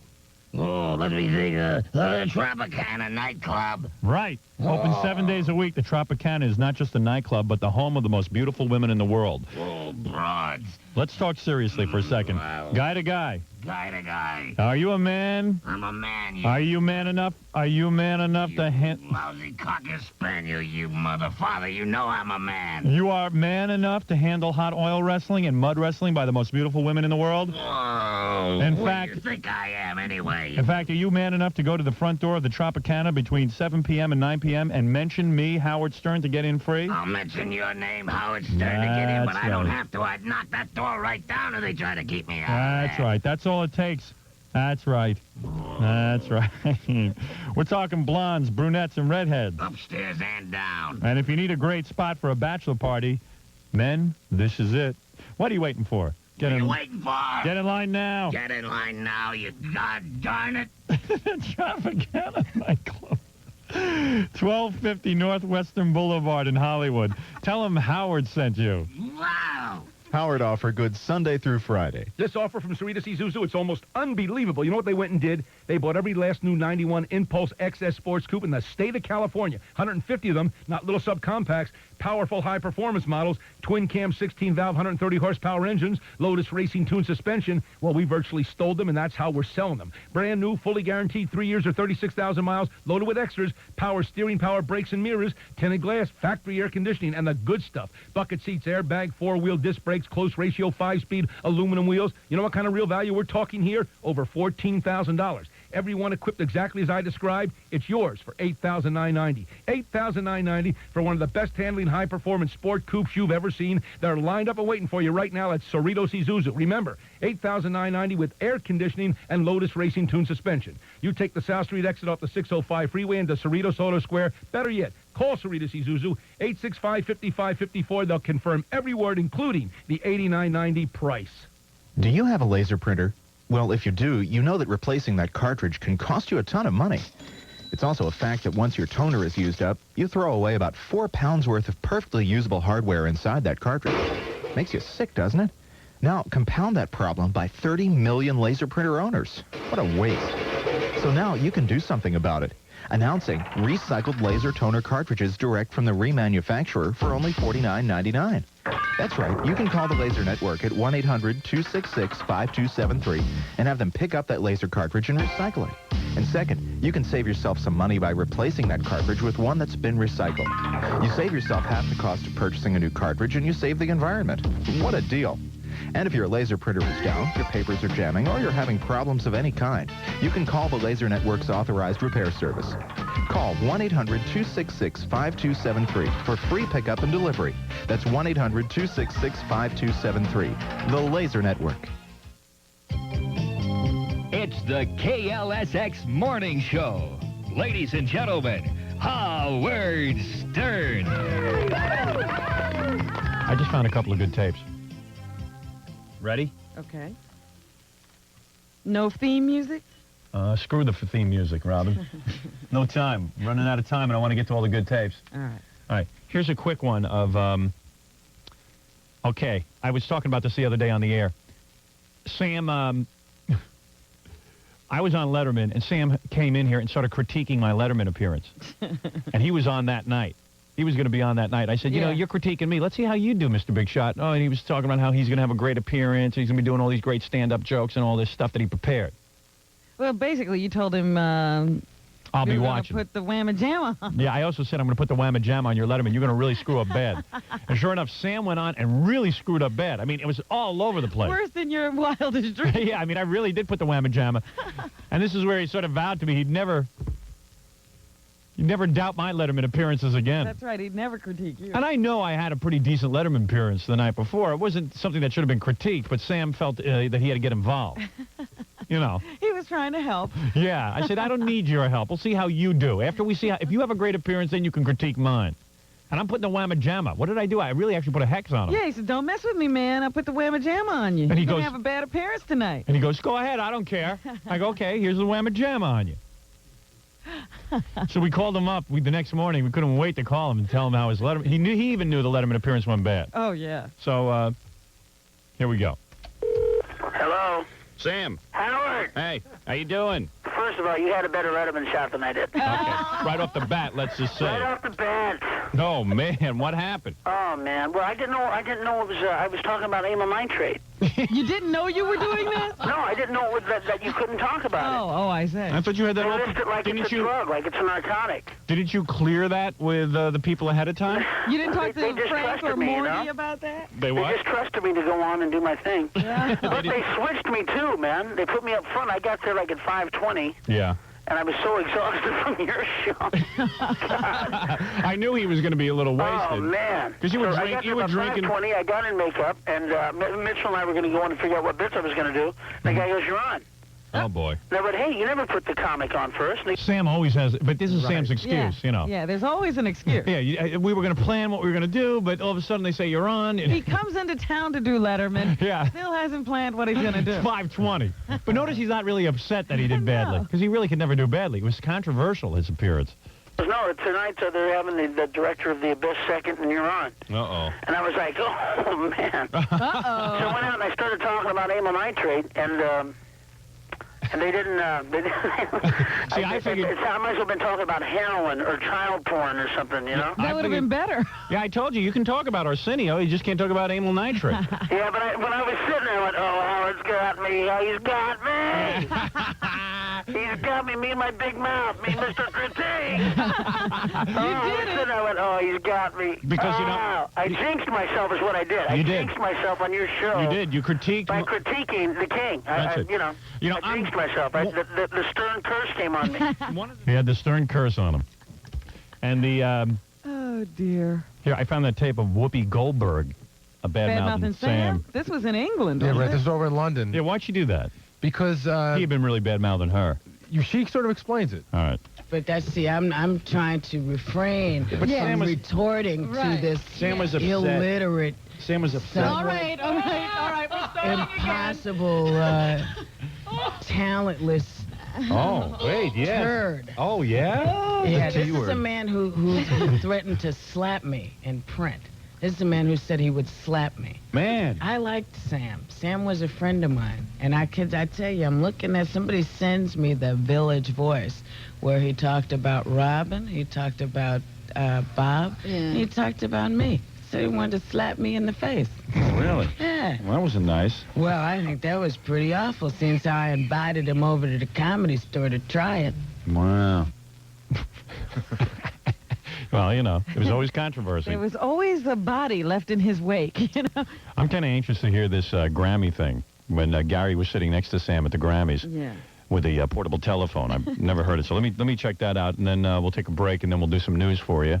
And then... We're not going to play the Jessica Hahn thing? That's what I've been waiting for. Well, then we'll never get to news. Well, I didn't say when. We're going to play it, but, I mean, you know, we got to get to important elements here. Don't you want to hear him at the Grammys, though? Aren't you a little bit curious? And then we'll play the Jessica thing, too. At some point, Norman Leer's supposed to call in. I mean, be on the satellite. Yeah. Although I got a feeling he'll cancel before he gets on here. What are the odds of Norman Leer? Doesn't he hate us? Oh. If he hasn't canceled yet, he's on. Oh, really? Like he already saw the list. Oh, okay, good. Yeah, he probably doesn't know us. Does he know us? Exactly. That's why be quiet. Yeah, maybe he doesn't know us. See, if a guy doesn't know us, I want to just ask him one question. How come he always wears that hat? You know, that like, fisherman's hat? Like a fishing hat? Yeah, the thing with people put their flies in and all. Yeah, he doesn't have any fly things on it, though. No, it's like a rain hat. Yeah, you're supposed to put your lures on there. Fishing lures. All right, so here it is. Gary at the Grammy Awards with Sam. And I thought this was great, Sam willing to bring the telephone in. And, you know, hey, he knew there was a chance he was going to lose. I don't know, but it's getting very complicated. All we want to do Did is... he win? That's what we're waiting to hear. Oh, okay. All right, we'll be back, right? I mean, we're not going to be back. Okay, We're stop. stopping. We'll be back. We'll be back. Are we rolling? Okay, this is Boy Gary. Yeah, Sam, Jerry. check it out. Howard and Robin had to leave, but I'm finishing up the show. Is it what now? You're live on the air with us. Oh, we're live? Yeah, Howard and Robin aren't here, but we're trying to find out what happened or what's going on. He's not live? No, I'm here live. I don't get it. Howard had to go, but we're still doing the show. I'm finishing up. Oh, you're taking care of it? I'm taking care of it because we really... Okay, but one category away. I just thought I'd call you to let you know. Okay, what category happened so far? We're at children's thing, men's comedy. Okay, so you're standing back there waiting for them to announce a comedy category? Yeah, they're going to announce the thing here, and then it's comedy. So how long ago how far ahead do you think that'll be? We're talking about 15, 20 seconds. Oh, okay. All right. So, Sam, man, you can do the commentary. Tell us exactly what's going on. Good luck, Sam. Good luck, man. Oh, great, Good luck, man. Sammy. Hey, Howard. No, it's John. That's Stutter and John. Hey, man. Stutter and John, Jackie the Joke Man. What's going on over there? Howard and Robin already left. That's why we're running the show. They had to get to the Grammys. They had to come to Grammy to see you. See. So but we didn't want to leave without knowing what happened to you. Okay, well, my brother Bill's going to hold the phone up to the mic. You still want to do this? Oh, definitely. Oh, yeah. Okay. So. Okay. Uh-oh. Now, after this should be my category, right? Right. And now you're up against, who is it, PDQ Bach and... I don't know how well you're going to be able to hear this. Okay, we'll give it a shot. But Bill's going to hold up the speaker. We're set close to the speaker. Now, keep in mind, they're at the Grammys, and Bill's running around with trying to get the phone to a speaker. That's why the connection's so weird. It gets better. All right. That was wild. Just to give you a test. Live radio. And what is the truck? All right, so that's the applause of the audience. It's a great feeling. Oh, who's that, the children's guy accepting the award? I'd just like to thank you. There's a lot of love that went into this project. Is that fine? Yeah, that's fine. That's perfect. Good luck, man. Okay, who's next right now? All right, we're waiting for you. We'll hold this up with you right now. It's live. Okay. Look good. If I'm not mistaken, Sam's nominated against... Sam was convinced he was going to win, you know. There was no fear in him. No fear. You don't hear a voice of fear in there. He was excited, though. Gary felt really bad for him, you know. Well, wait till you see what happens. All right. Oh. Yeah, we've never heard this. No, this is great. It was so horrible. Here they are.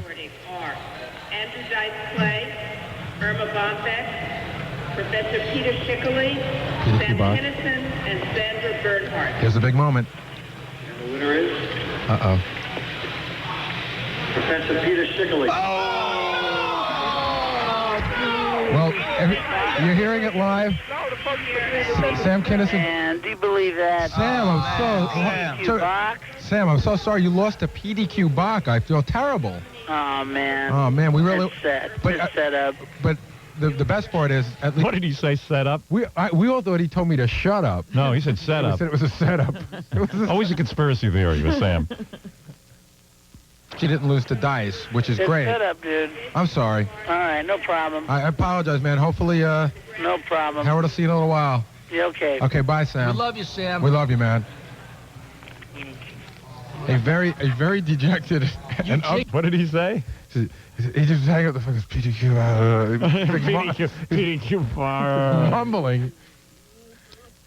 Should have let him just talk. He didn't seem like he wanted to talk. I don't think we all meant to react like that, but it sounded so horrible. It was like everybody went, it was almost like on Nya. It was like, ow! Like, it wasn't. What the hell's he talking about? Jackie, just sit quiet over there. And Jackie's observations are always so right on. They're always off. You didn't think... I didn't think Nya. That's the worst, because he was convinced he was going to win. He had it. The album was brilliant. You know what I mean? It's the Grammys. Talking about people like Mariah Carey win. Bonnie Raitt walked out with 9. I don't think she had an album out. Yeah, I try to explain that, but hey, how do you think I feel? He was so upset by the time we got there. I mean, it's like the local Emmys here in New York won't give me even an Emmy nomination. We've submitted twice. They won't, and I know our television show is better than anything they've ever produced locally in this town.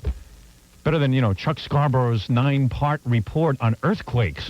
I mean, the lighting of the Rockefeller Center tree with Al Roker. I mean, come on. So, but he was really frustrated by that. Yeah, it meant something to him. Yeah. I'm sure PDQ Bach could care less. Peter Schickley. What is Peter Schickley? Professor Schickley. We got to take a break, Robin. Wait, I'll play the entertainment tonight. I got to play our Sam Kinison song, too. This is just, we have just so much material on Sam, and since this is our big tribute day, I don't want to leave anything out, you know what I mean? We'll be back right after these words. Hello, attention class. Class? Hey, yo! Thank you. This is Shauna speaking. I want you to study your Howard Stern very, very carefully this week. You will be quizzed on the contents of Howard's show just before noon on the KLSX Comedy Corner every day this week. If you're the first one to call with the right answer, you'll win a weekend in New York City to see the HBO Comedy Hour with George Carlin live at the Paramount, Saturday, April 25th at 10 p.m. And if you're not there in person, call your local cable operators. So your assignment, class, is to study your Howie. And join me middays on the Classic Rock Station, 97.1 KLSX. Let me tell you something. There is only one place to call to get your cellular phone turned on, and that's Cellular Activators. Now, 1-800-4LA-4444 is your authorized LA cellular agent. Now, maybe you shut your phone off and you need it turned on, and maybe you have a phone and you need a number. They'll take your billing information over the phone and have your cellular phone turned on in minutes. How easy is that? Would you call Cellular Activators right now, your authorized LA cellular agent? Here's the number, 1-800, the number 4, then LA, 4444. What are you waiting for? Turn your phone on now. What's that you say? You don't have a cellular phone? Well, if you want a cellular phone, they've got phones with no money down, no payments for 90 days on approved credit. Service activation not required. Right now, you can get a $75 rebate on all Motorola handheld phones, so call now. You have to have a car phone, let's face it. In L.A., you spend more time in your car than anywhere else. You can do all your business from there. In fact, you don't have to leave your car. You can sell your house. Dial 1-800-4LA-4444. Cellular Activators is the activation specialist. They make turning on your cellular phone fast and easy. Call now, 1-800-4LA-4444. There's a certain urge in the heart of every serious driver that only a convertible can satisfy. It has to do with sun, wind, and freedom, the simple bliss of open cars and open roads. A Saab convertible delivers all that, but it also addresses the part of you that thinks before it leaps. So Saab gives you a full-fledged car instead of an adult toy, with spacious seating for 4 and an automatic roof instead of a manual one. It's a fair-weather car unafraid of foul weather, with front-wheel drive and anti-lock braking systems for superior traction, along with a driver's side airbag. So if you follow your heart, it will lead you to a Saab convertible, and your mind will heartily approve of the trip. You can buy a Saab convertible for 3.9% APR through April 30th. See your dealer for details, where attractive leasing is also available. Ask yourself this question: how many times when you go out for lunch or dinner do you actually eat something good for you? If you're like the average American, you too are the victim of the fast food onslaught that's slowly killing us with fat, cholesterol, and vast amounts of sodium. What can you do about it? Well, fortunately for our listeners, there's hope. There's Kookaroo. Kookaroo chicken. Louder. That's right, Kookaroo chicken. Why? Because Kookaroo removes the skin, which contains most of the unhealthy fat and cholesterol. I never eat chicken with skin on it, do I? That's right. You know what's left? Only the most delicious chicken in Los Angeles. It's chicken. That's right, Kookaroo. Kookaroo. Kookaroo. That was Yoko Ono's nickname for John Lennon, Kookaroo. Kookaroo chicken is the original skinless, flame-broiled chicken. Try some today with one of delicious salads or side dishes. Their entire menu is approved by the National Heart Association, so eat whatever you want at Kookaroo Chicken, with locations all over Southern California and New York. Call information for the Kookaroo Chicken nearest you. It's... All right, very good. Children now eat free at Kookaroo. See store for details. It's the KLSX Morning Show. Ladies and gentlemen, Howard Stern. Who loves Snapple more than Howard Stern? Nobody. Everybody loves Snapple. Snapple is so delicious. Listen, I don't know what to say. I am so impressed with this Snapple company. I was listening to a Richie Sambora commercial a few minutes ago. I want to know what they paid Richie Sambora to be their spokesperson. Why am I not offered this money from Snapple? I love it more than Richie Sambora, I'll bet you that. Richie of Bon Jovi, the new Snapple spokesperson, but how'd they get Richie to do that? Isn't Richie like a multi-billionaire from Bon Jovi? I would hope, but maybe, he spent a lot of money doing those albums. His solo albums? Yeah. But he didn't spend his personal money. Well, I understand that he had to finance the tour. Oh, my goodness. Richie. He was trying to make that up. Yeah. If I was him, I'd marry Cher. Although Cher's doing commercials for... hair. For hair. I mean, but not even like, I don't know, like an infomercial. Yeah. Hey, anyway, listen, Snapple does taste great, and I bet you Richie's not kidding when he says after a concert he has to tank up on some Snapple. I am telling you, I love this product. It's great for your family. It is 100% natural, and I never understood why people would give their kids chemicals. Please, drink Snapple. No preservatives. Richie's talking about their sodas. He's endorsing their sodas. The soda is clear because there's no artificial coloring or preservatives. You'll love Snapple. You really will. Snapple is made from the best stuff on Earth. It's Snapple. Well, guess who's on our line right now, our satellite line? Would it be Norman Leer? I ought to just tell him that I'm thinking of maybe appearing in one of his programs. I'll consider it. Maybe if I take that kind of attitude. Oh, dear. He's got a lot of shows. He's got a pretty good life, too. It's got to be worth about, what would you say, $300 million? Conservatively, All in the Family. Well, his wife divorced him and started a whole magazine on the money she got, so yeah. It's got to be a lot. Lear's magazine is Norman Lear's ex-wife. Yeah. And just on the money she took out of the marriage, she'd start a whole magazine. That's got to be a considerable amount of money. I wish I was his son. I really do. Wonder if he has any sons. I don't know if he has any sons because he sort of adopted Meathead, remember? Yeah, Meathead. Did he adopt Meathead? Well, he was the one who got him started as a director. He did? Yeah, he put the money up. Oh, my God. Let me see if I can suck this guy up. Let me see if I can kiss his ass more ways than... Where are we? How do I do that, Robin? Do you know how to do it? Do you think I know how to do it? All right, let me... Would you come over and do it? How come you don't know how to do this stuff? I don't know what anything is on that board. Mr. Lear? Yes. Hey. Wait a second. Hold on. There's can you hear? There's a little bit of an echo. Hold on. Can you hear me now? I hate this satellite technology. You there now? I hear you, son. Oh, you do? Oh, wait a second. Yes. Hey, you called me son. Yes. Hey, does that mean that... hey, did you really... In California, we can do these things instantly. You're adopted. Did you really take on Rob Reiner as your son?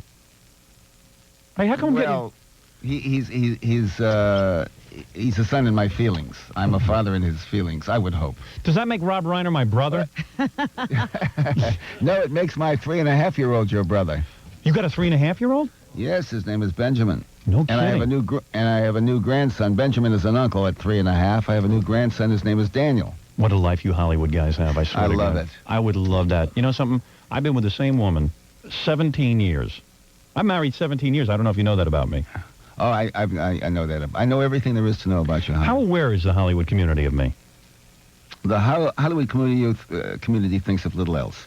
No, seriously. We wake up in the morning. We read our New York Times and the Los Angeles Times. No, I mean, are you aware of me? I mean, seriously. I mean, a big television guy, film guy like you. Very seriously? Yeah. Yeah, I'm very aware of you. Really? Yeah. And you still did the show. And you still did the show?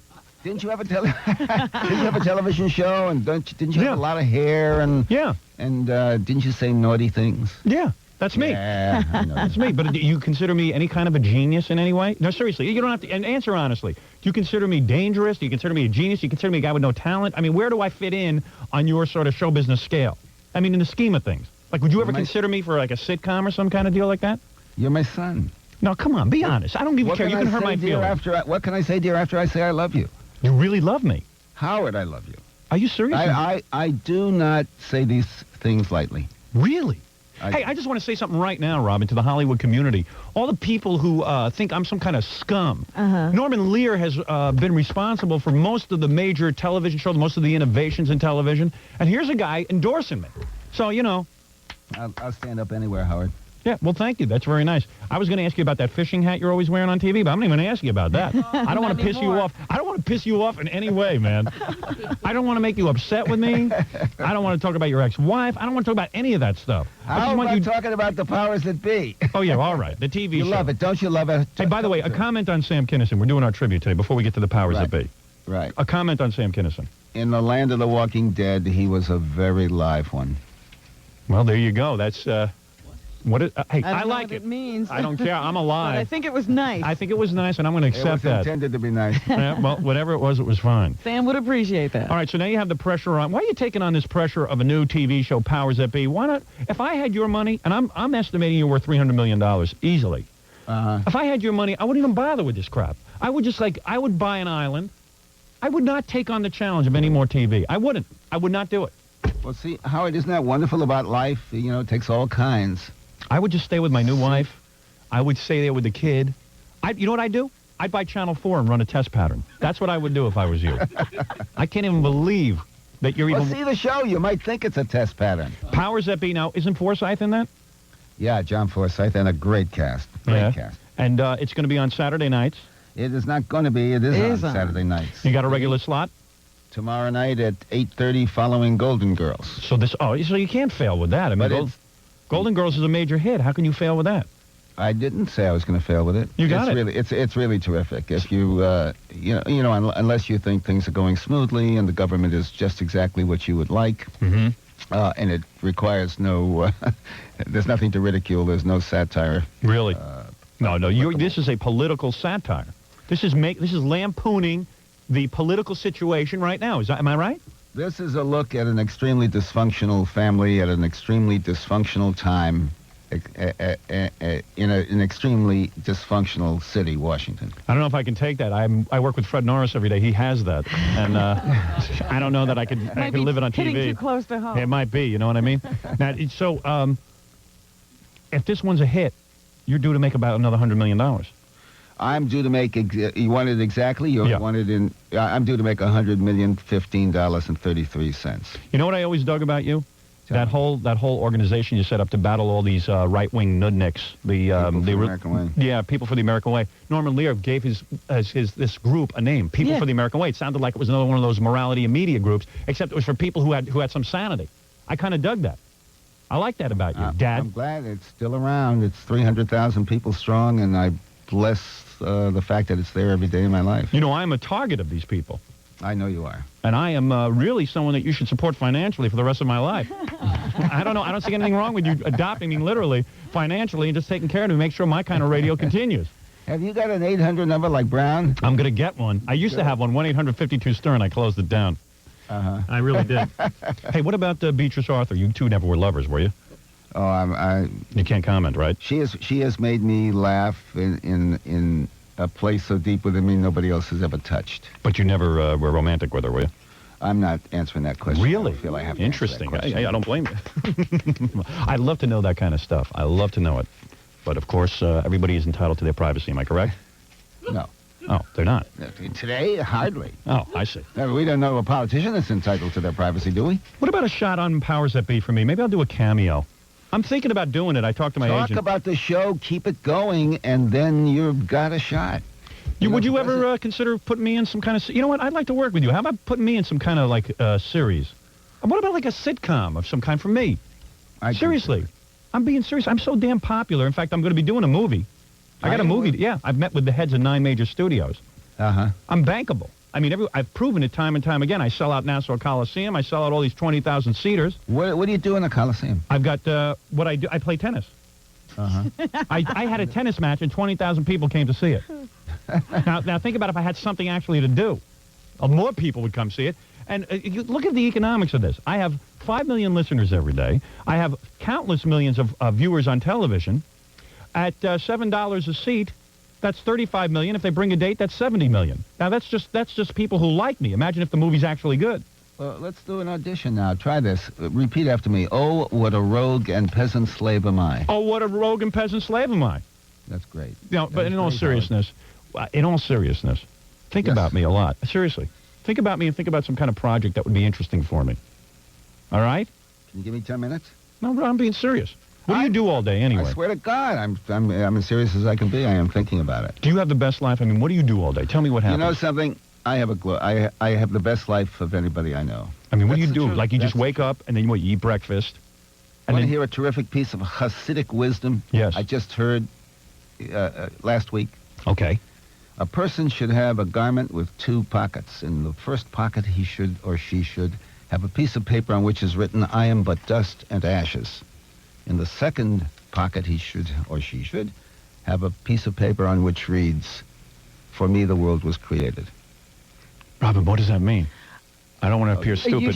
I'll think about you for 10 minutes. You think about that for 10 minutes. Right, yeah. All right, well. Something about you should be humble, but everything is here for you anyway. Well, what about how about in the third pocket putting about 300 million in there and let me have it? And I'll understand a lot better. Nobody ever does that for me. But well, basically, the note in the second pocket says you could have that. Well, like me, you have created so much great television. And we are brothers in a sense. Like you? Yeah, like me. I've created some pretty damn good television. You're putting yourself in the league with Norman Leer. And Mr. Leer, you know what I'm doing? I'm doing a hour tribute to breasts for the rating sweeps. No one is going to survive that. Remember when you did that with All in the Family? Did you ever do that? Yes, we did that. You did, really? We did that on Mary Hartman. Mary Hartman, okay. Hey, can we all say it together? Aaron spelling is a putz? Come on, everyone. You want to say that, Mr. Leer? No, I wouldn't say that. Is that a friend of yours? It isn't a truism. It isn't? Who's your enemies? You don't find putzes that getting that successful. Let me tell you something. Any of your enemies are my enemies. Who are your enenemies in Hollywood? Just name them so name we'll know them. who to hate. Who don't you like in Hollywood? Who has screwed you over? I guess I've led a charmed life. I can't answer that question with a name. Boy, I could make you a list that would make your head spin. It's unbelievable. I've never even been to Hollywood. Screwed me over, literally screwed me over. I mean, really made serious problem. I mean, there are people who make me aggravated all day long. No, who would those people be? They're anybody caught up in the system. Oh, like Fred or Jackie, I see. Well, everybody caught up in a system in which the name of the game is short-term. Yes. Short-term profits. I understand what you're saying. All the pressures that come from needing to win instantly and not caring to innovate and not caring to just simply work for the sake of working. Exactly. In fact, I have a very long list of Hollywood enemies. In fact, my list would read like the World War II dead. It would be unbelievable. It would make your head spin. But let me say, The Powers That Be is a new Norman Lear series, and I think we owe it to Mr. Lear to watch the show, and I'll tell you why. Because he's given us so much great television. Well, on the one hand, I want the show to fail, Mr. Lear, if I can be honest. Because you have so much success. Well, because you have so much success in your life, It's going to hurt you, Howard, if I have one more little success. All right, you're right. How will it affect me? And plus, you've been really nice to me. So why not say, let's all watch Powers That Be, following the Golden Girls on Saturday night with John Forsythe, who is a dear, dear friend of mine. And I might be on that show. I'm thinking about it. So let's make it a hit, and you will give me a role. Is that correct? You've got it. I don't know if I'd be Robin, you play his sister. Okay. If you can make that work. You've actually played my sister on TV, Robin. Well, what was I? You know, when Sam took us to the Grammys, we were husband and wife. Yeah, we were related to Sam Howell. I know. Hey, you know what? We want to party with you when we come to Hollywood. I'm doing the Tonight Show on, I think I'm probably going to do it in June. I might want to come by. What do you got, like a 10,000 square foot house? I have a 133,000 square foot house. I have a house that's 4 times larger than Aaron Spelling. Nobody knows this. No, really? Come on. What kind of house you got? I have a parking. I have a garage that parks 112 cars. You have a pool? With electronic doors. How many bedrooms is your house? I have. We haven't counted for months. I have maybe 10. 60, 66. No, come on. What kind of car you drive? In the house? What kind of car you got? Seriously, come on. I drive a very small car in the house. Please share with us. What kind of car you got? I drive, this is a sin. I drive Oh, my goodness. That's such a dirty word. Do you have, like, tons of underpants, like, where you can just put, like, you go into your underwear drawer, and then, like, do you have, like, you 5... never run out. Do you have, like, 5 servants? I've got a room of underclothing I haven't worn yet. Really? I've got a room of underclothing I haven't stepped into yet. It's unbelievable. The lifestyle must be incredible. It's incredible. You guys go out to eat every night? We bring it in. We usually have a different restaurant in every night. Who are your 3 best friends in the world? 3 best friends in the world. Besides, like, your wife and stuff like that. You know what I mean? Oh, I've got... I mean, you know, power people. Spielberg? Who is it? Let him name. All right. Who is it? I mean, the 3 people in show business. As of this morning, I can say unabashedly Howard Stern. Beside me. Is one of them. Sly Arnold? I would hope she's been far less forthcoming, but I would hope Robin Quivers is another. What about Rob Reiner? Is he one of your closest friends? Oh, I adore Rob Reiner, yes. I feel happy for him in a way, because he spent his whole life trying to prove that he just wasn't Rob Reiner's son, you know what I mean? Or Carl Reiner's son. I mean, Carl Reiner's son, and now, like, he probably laughs at his father. His father's probably auditioning for him. Maybe he employs him every once in a while, you know. Yeah. Throws him a bone. I thought when you hired him that you did it as a favor to Carl. I really did. Did you? No, I've known Rob since he was 12 years old. He used to play with my daughter, who was also at the time 12 years old. So when he came into audition for the part, did you go, hey man, get the hell out of here? You're Carl's son. I'm not going to throw you a bone. You're the neighbor boy. Yeah. No, I did audition him 3 years before, and he was too young for the part. You know whose success I can't figure out? Billy Crystal. I'm serious. You can't figure out Billy Crystal's success? Does he have a Lucky Charm or a magic lantern in his house? No, Howard, you're a schmuck. I'm so sorry. I've taken back every good thing I said. Oh, come on. Oh, did I blow it with you? Did I blow it? Dad. The man is hilarious. Are you out of your mind? No, he's hilarious, but and he's a wonderful man. Oh, okay. Oh. All right, I agree with you, Dad. Dad, I agree with you. Please. Dad, can't we have an argument without you disowning me inside of 3 seconds? Without taking away all of my sort of things that I've worked up with you, Dad? I'd love to be your son, I swear to God. My father never did anything. All my father ever did was he had a recording studio. His biggest year was $20,000 a year, maybe. How could I be your son, though? I'm 37 years old. No, I don't think I'm 37 yet. Oh, man. I just any way that I could just get into your life and sort of hang with you. You know what I'm saying? Call me when you're out here. Yeah, I'm gonna come out there, and I swear to God, you're another live one. I am gonna kiss your ass like you have never had a kiss before. I was gonna say you don't want to be ingratiated. You just want to go out. Yeah, I'm gonna tell you something, man. If you're gonna be able to pull down your pants, and I'm gonna kiss your ass, it's gonna be raw and red when I get done. I just bought three pairs of new trousers with the cutest Fenêtre de Brise. Oh yes, a breakaway. We don't even have to pull them. We just Howard, I can't wait to see you. Listen, I am going to get to your house, I swear to God, and I'm going to hang with you, and you're going to learn to love me. All right, Dad? Somehow you are going to learn to dig me. All right? Now, everybody watch The Powers That Be from Norman Leer. You have to watch it, and I'll tell you a couple of reasons why. Number one, he set up an organization to battle those religious nuts with their stupid right-wing views on freedoms of speech. That's number one, so I think you owe him at least a look at the show. How am I doing, right? You're doing great. And number two, it's got to be entertaining. You wouldn't put a piece of junk on the air, am I correct? Correct. And number three, what is the third reason? Does anybody have a third reason? You were doing fine. That he'll give you a show if this one's successful. Right. He will work on my show if it's successful. All right. Thank you. Anybody that does not like the show is free to write me and get their money back. Yeah. In other words, it's free. And what's the big deal? So tune in and then check it out. I understand what you're saying. All right. Mr. Norman Leer, who is working on my next project. Thank you. See you in California. Right on. And I'm calling you. And don't act like you don't know me. I'll be there. I'll be pissed. All right. Thank you. Bye-bye, Dad. Bye, son. I love Billy Crystal. Mr. Lear, I love Billy Crystal. See, he's gone. I guess you're no longer a schmuck now. I'm not such a schmuck. Who knew he'd have such a violent reaction? What's that guy? That guy controls show business out there.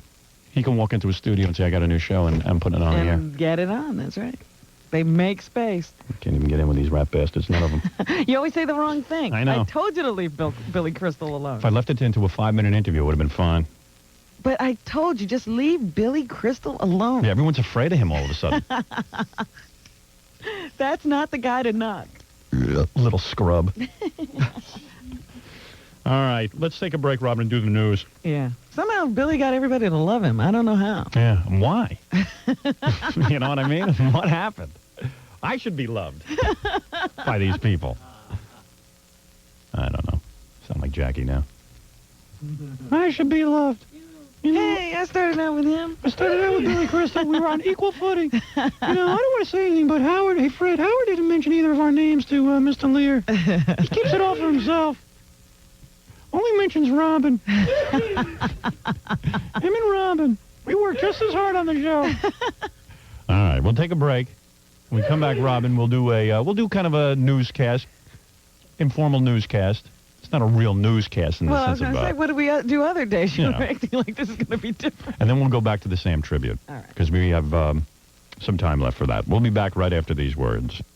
You know how things happen in 3. Once again, Damien came up short in a 20-song music marathon. Hi, KLSX. Hello, Damien. You only played 17. Who's this? Joey Murphy. All right, Joey, let's run down that list together. You kept the list, right? Okay, yeah. Okay, and we started with Pink Floyd and Money. Right. Dire Money for Straits. nothing. Money for nothing. Uh-huh. The next one is Taxman. Yeah, you never give me your money and Taxman. You never give me your money. Yeah. So that's, how many? That's 17. Joey. Yeah. You just won yourself $20,000, pal. Oh, for real? For real. Oh. You got 20 grand. Oh, I don't believe it. Hey, who do you love, me or the IRS today? Oh, you. Well, consider it my tax return to you, Joey, okay? Right, thank you. At this rate, it could easily happen again. Remember, you get the most music, or we have to put our money where our mouth is. Either way, you win. On 97.1 KLSX, the classic rock station. Alligator lambada instructor. Earwax collector. Semi-pro highlight team mascot. Oppressive dictator's food taster. Javelin catcher. No matter what you do for a living, you can qualify for financing on a new Suzuki GS500E, the perfect motorcycle for beginning and experienced riders. Get yours for $99 down, $99 a month with Suzuki's We've Got It flexible financing. MSRP 16.25% APR, 42 monthly payments excluding tax, title, license, and other fees. Restrictions may apply. Please ride safely and always wear a helmet and protective riding apparel. Offer good and approved credit at participating Suzuki motorcycle dealers till May 31st, 92, so don't wait. After all, with your job, you could use a break. Ambassador to Antarctica. You can get a Suzuki GS500 at Pasadena Suzuki on East Colorado Boulevard in Pasadena. Marina Suzuki on Washington Boulevard in Los Angeles. And Burt's Motorcycle Mall on Foothill Boulevard in Azusa. Why do more sports fans turn to ESPN first? Cause we love sports. Can never get enough. Cause it's great sports. Not for powder puffs. Real sports TV.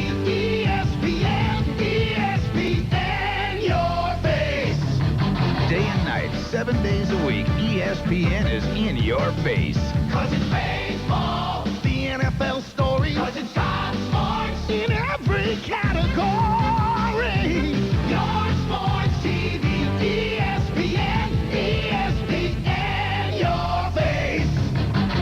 You always know ESPN will be there with great sports. NFL football, NCAA NCAA basketball, Sports Center, and now see every Major League Baseball team only on ESPN, ESPN, your face.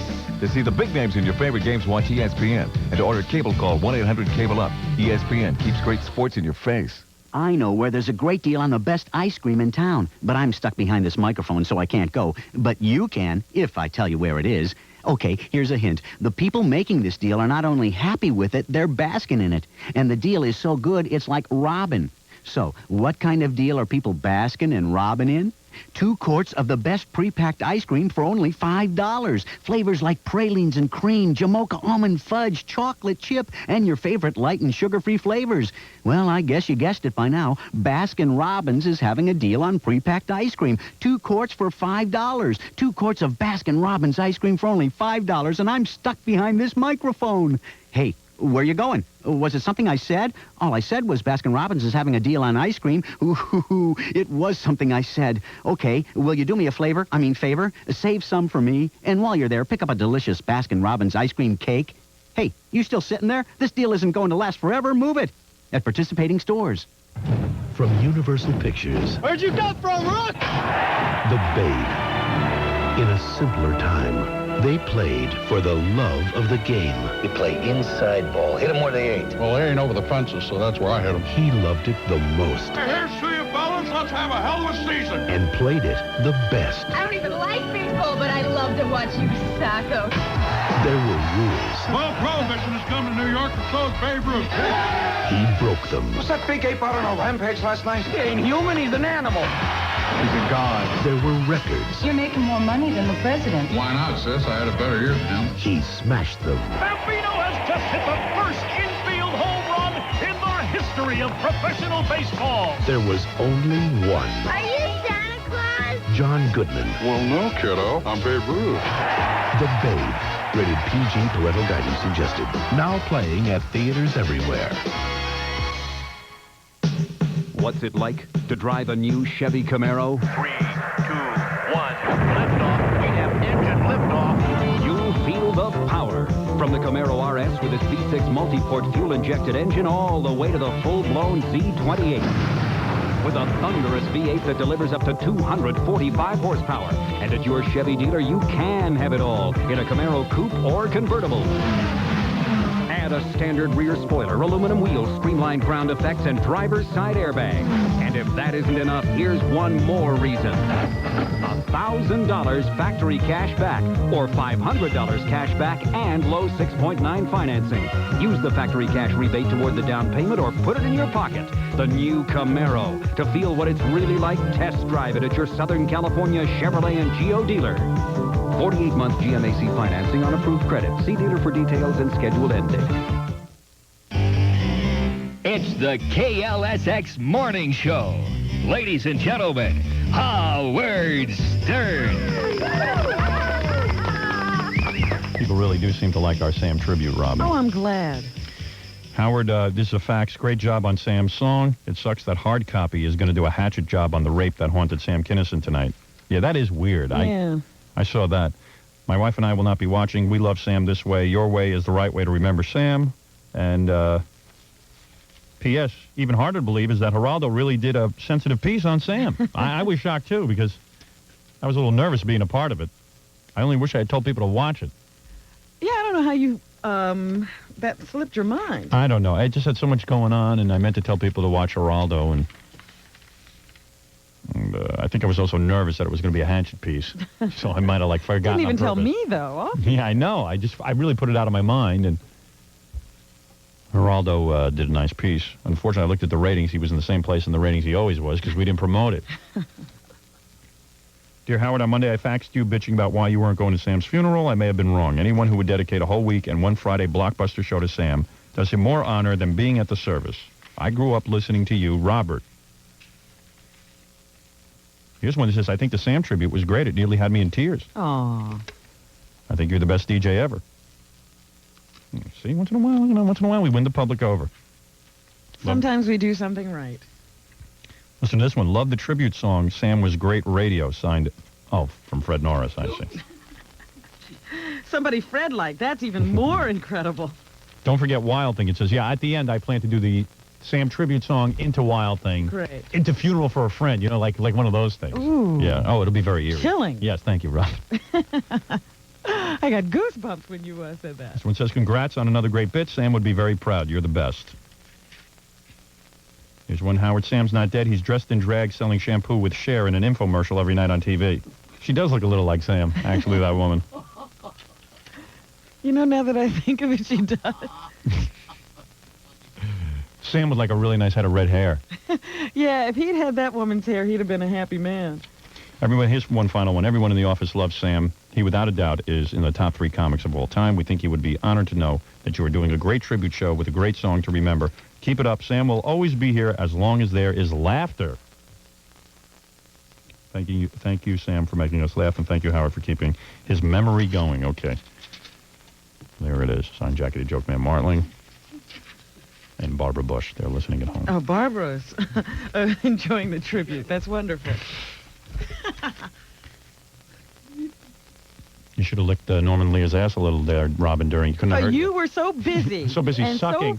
So, you know, there wasn't a spot left. I know. I feel bad. Very crowded around his ass. Yeah. Very crowded around his ass as Jackie was pushing me away from the I microphone. said, yes, let's pretend that no one else is on the show. Howard's so busy. I never saw such a wild, unruly crowd around Norman Lear's ass. All vying for position. Wouldn't it be funny if he walked through life every day with like just people attached to his ass? People attached to Yeah, his their butt. lips. Heads banging. Yeah, right. He could have that if he wanted it. Thank goodness he's not like that. Yeah. Crowded schedule around that ass. At 4 p.m., I've got 3 people. At 2 p.m., I've got the... Yeah. I've got an Pick a number. opening. I got an opening. Wait, a section just opened up on my ass. Here, Robin, you can have that. You know, for a second there, I'm weighing it out as I go along. Got them laughing. The guys are rolling, Yeah. you know, and all of a sudden, Billy Crystal, and it's like way down, and then, like, you know, you're fighting, struggling your way back up. To bring it back. Yeah. You schmuck. You're a schmuck. I hate you. I take back everything I said about you. I love Billy. Okay. Where were we, Robin? That was funny. We were about to start the news. It's like a guy in Wall Street just plummeted. You know, my stock plummeted. Just at that moment, I almost jumped out the window. I really don't need those guys, those. Well, you know, but what was funny was the change. Yeah. You know, you were fine, everything's fine. Yeah, right. Billy Crystal is a bore. You schmuck. You schmuck. You are just an ass. And even use the S word. I had to bleep it off. You do use the S word. Yeah, my stock plummeted all right. But, you know, in my career, I really don't need any of these showbiz guys. You know what I mean? Like Norman Lear and them. I really don't need them, but it'd be nice if they did something for me once in a while. I wouldn't be in a Norman Lear sitcom, by the way. That's not my scene. I'm not one of those actor types, you know, that... It would have to be something very unique and unusual. Well, suppose he came up with that. Yeah. You would have turned down a role in All in the Family. Probably, yeah. Not right for me. I was offered the role of Mr. Jefferson, the next-door neighbor. Please. No, I wouldn't. I probably wouldn't. It would be too ordinary for me, quite frankly. Sitting there and doing a scripted sitcom, you know, when you could be doing breast shows. If they could script a good breast show, then I might do it. I did try to do a little butt kissing when you said the two of us have brought great TV to America. I said, wait a minute, you can't compare yourself with Mr. Lear. Yeah, that was good. Thanks for that. I saw you slip in a tongue every once in a while. That's him pushing her off the microphone. Get away, get away. Don't be so presumptuous. As to compare yourself to the great Norman Lear. Get away, I'm licking. He's pretty good, though. But don't you get to the point where you think that's what they expect anyway when you're talking to them? Yeah, that's almost like a prerequisite. You got to have a little preamble of ass kissing, you know? Got to get right on the sphincter with your tongue. You can't even get their attention. Yeah, right. Unless you do that. Mr. Lear, excuse me 1 second. I need to get in on the sphincter. I actually need to get there. If you could just hold still for a moment and let me make this as easy as possible for both let's of us. just get it over with. Yeah, right. Robin, can you hold that flashlight if you don't mind so I can aim? I don't want to miss. You know, I don't want to get something else. I don't want him to be saying someone else did it better. Because believe me, if I kiss his ass good, I can then like get you in on Norman Lear's action too. So hold the flashlight real close to his ass. Give me that mining helmet. Mr. Leer, your ass was so sweet. So sweet. You mind moving your sack? Thank you. All right. Anyway.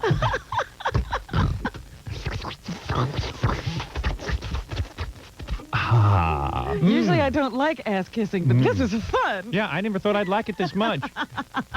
And I thought Ed McMahon was silly all these years. What'd you have for lunch? Chili? I love chili. No problem. I'm not complaining. Remember, when you're eating now, you're eating for two. Yeah. I feel like Uncle Ed in Philadelphia. All right, Robin, a couple of stories, even though we're doing the Sam Kinison tribute. Well, first of all, Howard, you know, I saw something in the paper earlier this week, and I kept meaning to ask you about it, being the only representative on the show with children. Thank you, Robin. Are you having trouble explaining that these two holidays are coming together this year, Easter and Passover? No, I'm not having any problem with that. Nobody in my house even cares. They had a big article in USA Today earlier this week about the problem when the two holidays come together, explaining to your children what's going on. Yeah, well, this is a paper that prints Larry King's column. You know? Treats it like it's serious. I guess, you know, for people like Larry King, it would be. Right. But I just wondered. I thought I'd check it out because I didn't really think there'd be any problem. No problem. Kids haven't even brought it up. In the Philippines, it is Good Friday, very Catholic country. In fact, they could be called super Catholics, Howard. Really? Because today, Good Friday is being observed in a very traditional way in the Philippines. About 20 Filipinos have nailed themselves to crosses. Oh, my God. I'm super Catholic. It is a show of their faith. That's outrageous. And an effort to make penance for their sins. Philippines is the most disgusting country you can ever go to. I've been there on videotape, and I'm afraid to go there. That's the place You've been go. there on videotape? Yep. Let me tell you something. First of, That's how he does most of his traveling now. that's a show of their devotion to that's a show of stupidity. There is absolutely no reason to do that. First of all, this is the country where if you pay, if you just pay plane fare, they have junkets, so you can go there and screw all the 13-year-olds in the country. You can just have sex with their children. Maybe they should be nailed to crosses. Yeah, you know what? Maybe it's a good idea. I think we should nail a few more Filipinos. Maybe they do have a lot to make up for. It's the most vile, disgusting country. One of those crucified today was a 50-year-old mother of 4 who, as she hung on the cross, told people to love one another and do not cheat in the elections next month. No, most of the mothers in that country will let you have their daughters for about 3 pesetas or whatever the hell kind of money they use over there. Whatever godforsaken money they use. Isn't that incredible? Nailing yourself to a cross. Yeah, they nail themselves, but you can also nail their children if you want. For a few bucks. A few bucks, no problem. A couple of pennies. Yeah, nailing it in good. I'm feeling especially guilty today because I sold my child to a junket of Americans. Thank you. But it makes you feel here sort of like you're not doing much when you just dye some Easter eggs. You know? Yeah, I know. Yeah, maybe we haven't been doing enough. Not nearly enough. Although I did thumbtack Gary's head to the wall yesterday. Baba Booey. Baba Booey. Maybe that'll be my next painting. Gary up on the cross. Baba Booey. You want that for your apartment? Yeah, I would take that one. I'll give it to you. I like a painting with a religious theme. Stand in line. In Quebec, police have decided not to file charges against the Buffalo Sabres players who beat up a Quebec fan during the game on Tuesday night. Wow. Aren't we glad that the hockey players are back on the ice? Right. Here's what happened. Apparently, a 21-year-old man jumped onto the ice in the dying moments of the game and challenged the players on the Buffalo bench. Authorities say the man was apparently fulfilling a bet with some friends. Must have been a real exciting game. They're sitting there betting whether he'll jump on the ice. 3 Sabres players leaned over the boards and held the man while another, Rob Ray, slugged him more than a dozen times. I love hockey. It's like the Rodney King beating on ice. Yeah. They're going to open up at Radio City Music Hall. Even the Sabres coach got into the action. Photos showed him standing on the bench and jabbing at the fan with a hockey stick. Wow. Oh, goodness. No charges are being filed because the victim didn't file a complaint. He thought it was a bonus, I suppose. Hey, they beat me up. It's great. Amazing. Also, getting back to Easter for a second, just be careful with that cellophane that comes wrapped around all the baskets and everything. Yeah. There's a report of a 3-year-old Long Island girl suffocating. See, I tell my wife that all the time. Cellophane wrapping. I tell my wife that all the time. Now the kids are older, you know. They're older, so Yeah. That cellophane, by the way, makes a good condom, too. I use that sometimes. If I don't have any rubbers in the house, I just take the cellophane that they wrap Easter baskets in, the yellow kind particularly. Apparently, it's airtight. Gives my penis a nice glow. And, yes, it is airtight. And, The mother allowed the little girl to take a rabbit to bed that apparently was wrapped in this cellophane. though my wife has chapped lips. And she fell on it, or it covered her mouth while she was sleeping, and she suffocated. Why don't we get a nice big basket for Tom, our general manager? Nice big Easter basket. Yeah, you got to be careful with that stuff, because, like, I sometimes see, like, that stuff laying around on the floor if we get a gift or something. I always pick it up. I go, hey, come on, the kids could, like, do something with this. Yeah, it's, you have to be careful with pets, too, because sometimes they like to play with it because of the rattle, and they can also suffocate. Yeah. I tell you, if your kids get through the first 3 years of life, it's a miracle. All the hazards are just around. Yeah, you know, yesterday I meant to tell you there's a new rule, I suppose. Remember how you always were told to, when you have an infant who can't turn themselves over? Right. When you put them down to bed, how do you put them in the crib? Let me think for a second. I think you're supposed to put them on their backs. I don't know. I don't know the answer to that. You don't remember? I really don't. Because the rule used to be put them on their stomachs. Oh. So in case Yeah. they throw up, Right, they don't swallow it. they don't swallow it, they'll be laying. But Yeah. now they're saying no, either put them on their sides or their backs. Always their because side. the aspiration that you're trying to prevent very rarely occurs. And they think that it might prevent 20% of the sudden infant death Right. you see in children below the age of 6 months. See, we hung them by their feet, and they always liked that better. And they were fine, They were right? fine, because the aspiration. You know. No, I think we put them. My wife left them on the side. That's right, actually.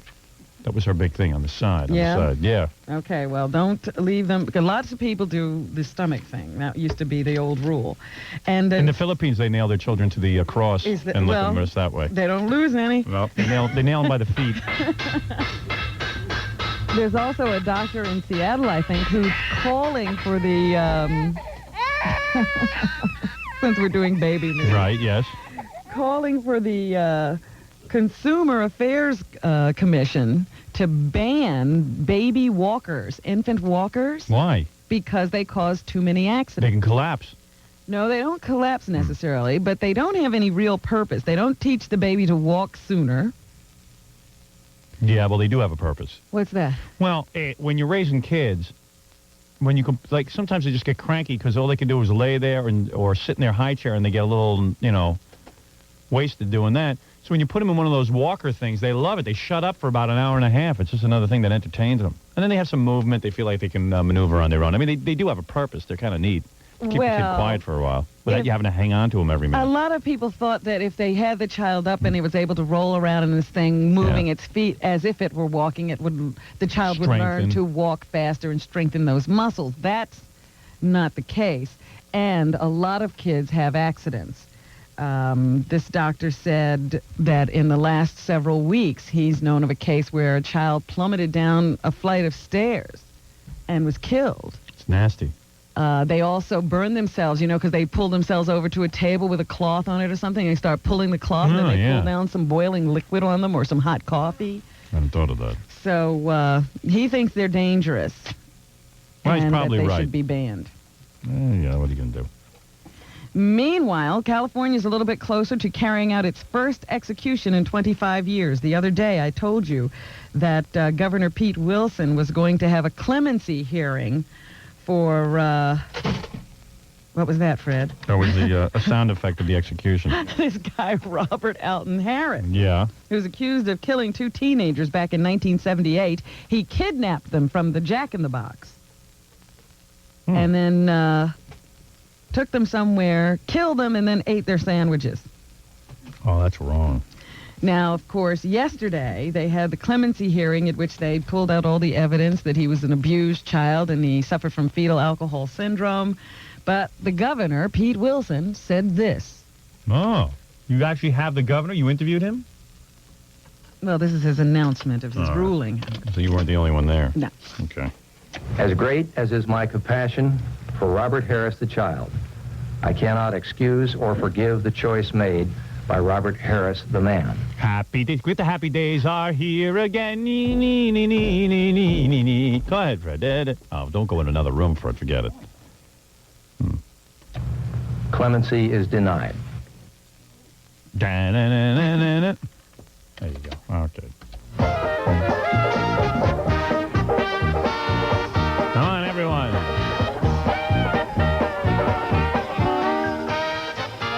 I didn't know you did the Lindy, Robin.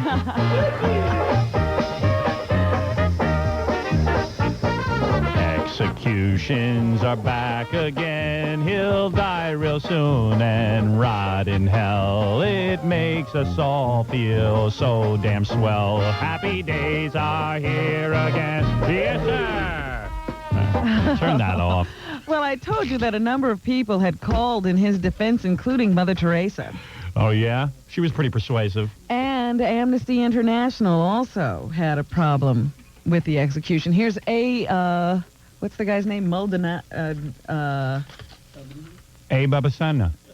Maldonado. A. Maldonado? A. Maldonado from Amnesty International to talk to you about the kinds of things this man suffered. Robert Elton Harris. Who cares? Was born with fetal alcohol syndrome. Oh, that's so bad. Because of because his mother liked to take a few drinks. Massive ingestions of alcohol by his pregnant mother during the pregnancy. So why didn't we lock him up if that's the case? Why don't we have the fetus aborted? So you're saying anybody whose mother drinks should therefore be aborted? That's my read on this. And he was born 2 months prematurely as a result of beatings that his mother suffered at the hands of his father. Yeah. Oh, get out of here. In utero, he was being beaten. Yeah. He started getting beaten as soon as he got here. Yeah, he got beatings in utero. I believe utero protects you from beatings, okay? Oh, my goodness. Can you imagine that's the excuse why he shouldn't be executed? You know how many people I can point to have been beaten in utero? And the mother's had a few drinks? Well, the governor sided with you, Howard. He didn't seem to think the man had no ability to discern between right and wrong or an ability not to commit certain violent acts. He knew how to find his way to Jack in the Box, didn't he? Yes. Yeah. The execution could be carried out as early as Tuesday. It'll be the first time that they've had an execution in California since 1967.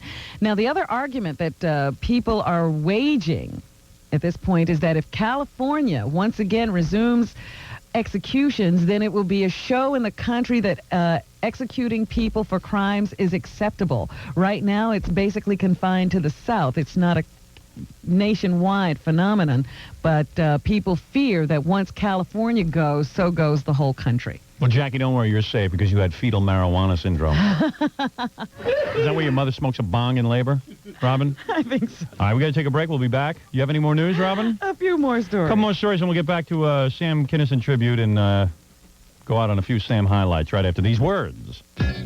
Hi, gang. Fraser Smith here, and don't say I'm not an equal opportunity employer. My new intern starting this Saturday morning, 6 to 10 a.m. on Saturday Morning Phrase is our ex-police chief, Daryl Gates. Hey, someone had to hire the guy. Get those phones, will you, Daryl? Come on, chop, chop, babe. Let's go. And you don't need to put Billy the engineer in a chokehold. Come on, let him up, will you? Anyway, be sure and join us as I break in the chief on Saturday Morning Phrase, 6 to 10 a.m. right here on 97.1 KLSX Los Angeles, the classic rock station. And Daryl, get me some coffee. I'm in a hurry, so beat it. Wait. Oh, maybe I shouldn't have said that. Hey, come on, put down that nightstick. Come on, I mean it. Now, what are you doing with that taser dart, man? Now, come on. Jackie Joyner Kersey's journey to gold at the Olympic Games has taken 15 years. 20,000 miles run on cinder tracks. 60 million pounds pumped in weight rooms. And too many races against too many opponents to count. It's the journey that makes Jackie the best. And along the way, she replenishes her body every day with Avion natural spring water. It begins as a drop of rain or snow, making its own journey deep within the French Alps. After 15 years, enriched by the mountains, it emerges pure and balanced, a drop of Avion. Perfection never happens overnight. On your marks. To be the best takes time. Get set. Avion, proud sponsor of the 1992 U.S. Olympic team. Well, I'm here with PC Modem, the computer genius from CompUSA. Hi, Bob. Notice anything different about our radio scripts today? No. Well, they're in color.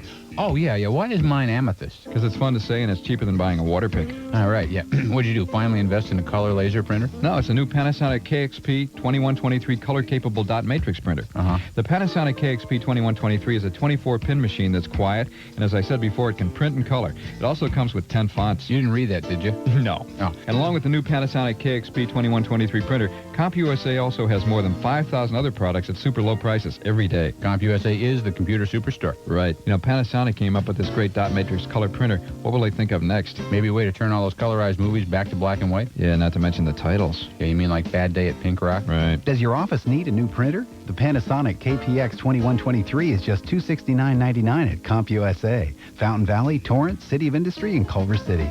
CompUSA is the computer superstore. This offer from Cerritos Isuzu, it's almost unbelievable. You know what they went and did? They bought every last new 91 Impulse XS Sports Coupe in the state of California. 150 of them, not little subcompacts, powerful high-performance models, twin-cam 16-valve, 130-horsepower engines, Lotus Racing Tune suspension. Well, we virtually stole them, and that's how we're selling them. Brand new, fully guaranteed 3 years or 36,000 miles, loaded with extras, power steering, power brakes and mirrors, tinted glass, factory air conditioning, and the good stuff. Bucket seats, airbag, four-wheel disc brakes, close ratio, 5-speed, aluminum wheels. You know what kind of real value we're talking here? Over $14,000. Every one equipped exactly as I described. It's yours for $8,990. $8,990 for one of the best handling, high-performance sport coupes you've ever seen. They're lined up and waiting for you right now at Cerritos Isuzu. Remember, $8,990 with air conditioning and Lotus Racing Tune suspension. You take the South Street exit off the 605 freeway into Cerritos Auto Square. Better yet, call Cerritos Isuzu, 865-5554. They'll confirm every word, including the $89.90 price. Hi, this is Wally George, better known as Mr. America. If you've been listening to Howard Stern, you know that we've been having a major feud, and there's nothing we agree on except maybe one thing. Cellular activators at 1-800-4LA-4444, your authorized L.A. cellular agent. It's the only place to go to get your phone turned on fast and easy. Hey, you got to have a cellular phone in L.A., I mean, when I want to call my buddy Ronnie Reagan or Dan Quayle to talk politics, the last thing I want to do is go searching for a stupid payphone. Do what I did. Call 1-800-4LA-4444. For cellular activators, your authorized L.A. cellular agent. These guys are great. They'll take your billing information over the phone, have your phone turned on in minutes. Call 1-800-4LA-4444. This is Wally George, Mr. America, saying, don't get caught in the hot seat. Call Cellular Activators, your authorized L.A. cellular agent at 1-800-4LA-4444. Tell them Wally sent you. 1-800-4LA-4444.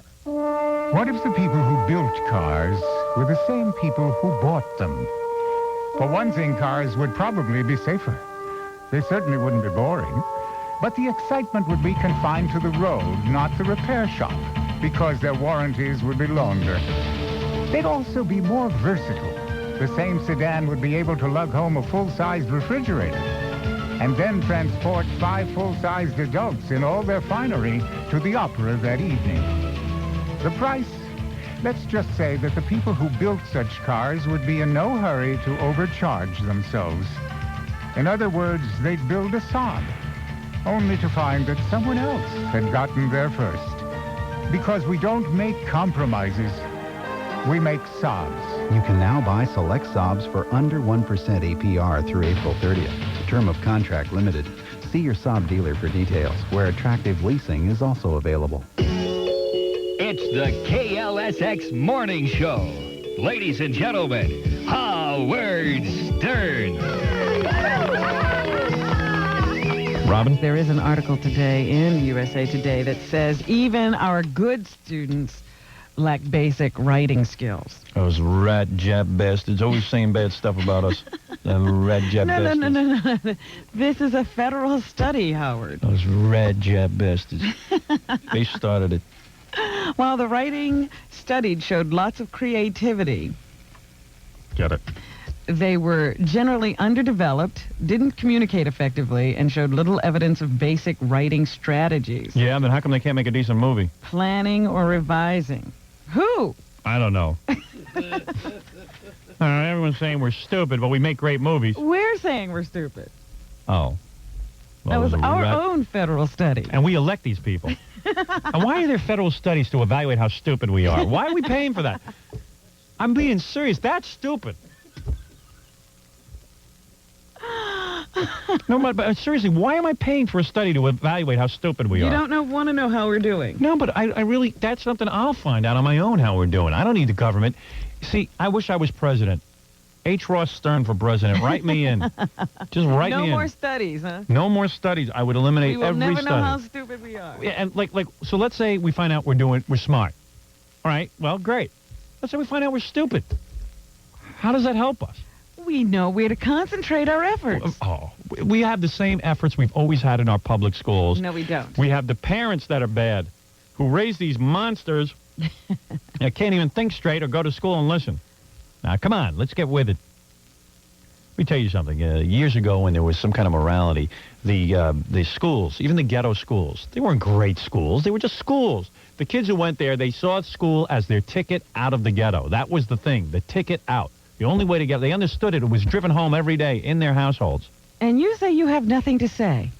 I'm going to put you on the lecture circuit. Yeah, why don't you put me on the lecture circuit? I saw Bill Cosby. He was basically saying the same thing to those kids in an elementary school the other day. Bill Cosby's an imbecile. Oh, everyone knows that he shouldn't have left that Cosby show, because I guarantee you the biggest pile of junk is going to be his new TV show. You wait and see. You see if that's not off the air quick. This guy forgets he had 2 series before this Cosby show that bombed. Nobody was interested in him.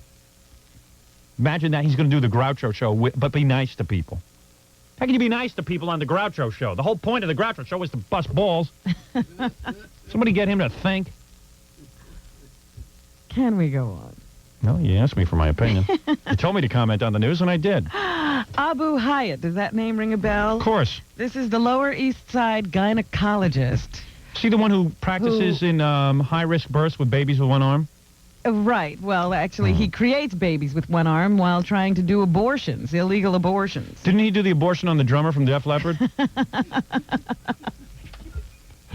I can't believe it. That guy should be in jail. Well, he was finally charged in connection with that botched abortion.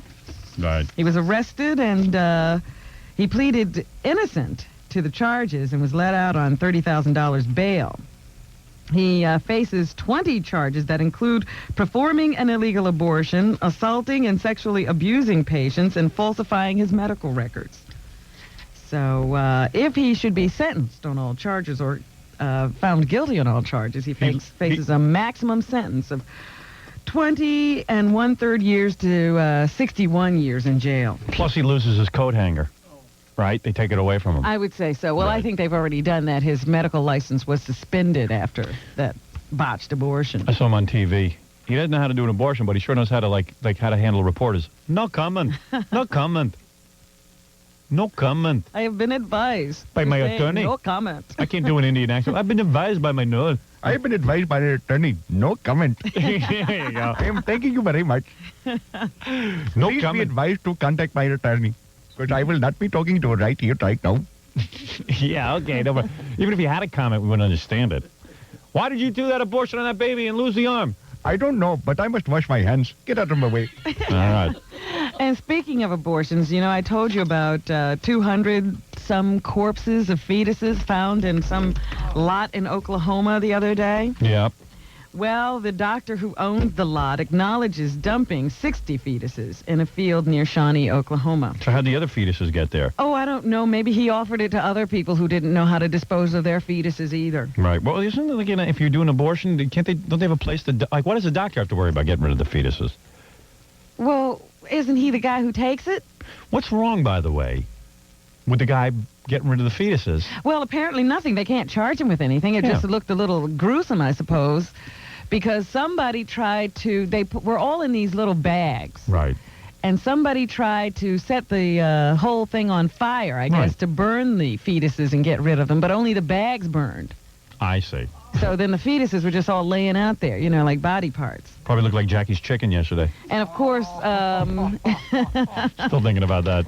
pro or anti-abortion activists will run to this area and start taking photographs and will offer this evidence to judges as proof that abortion is murder. Oh, come on.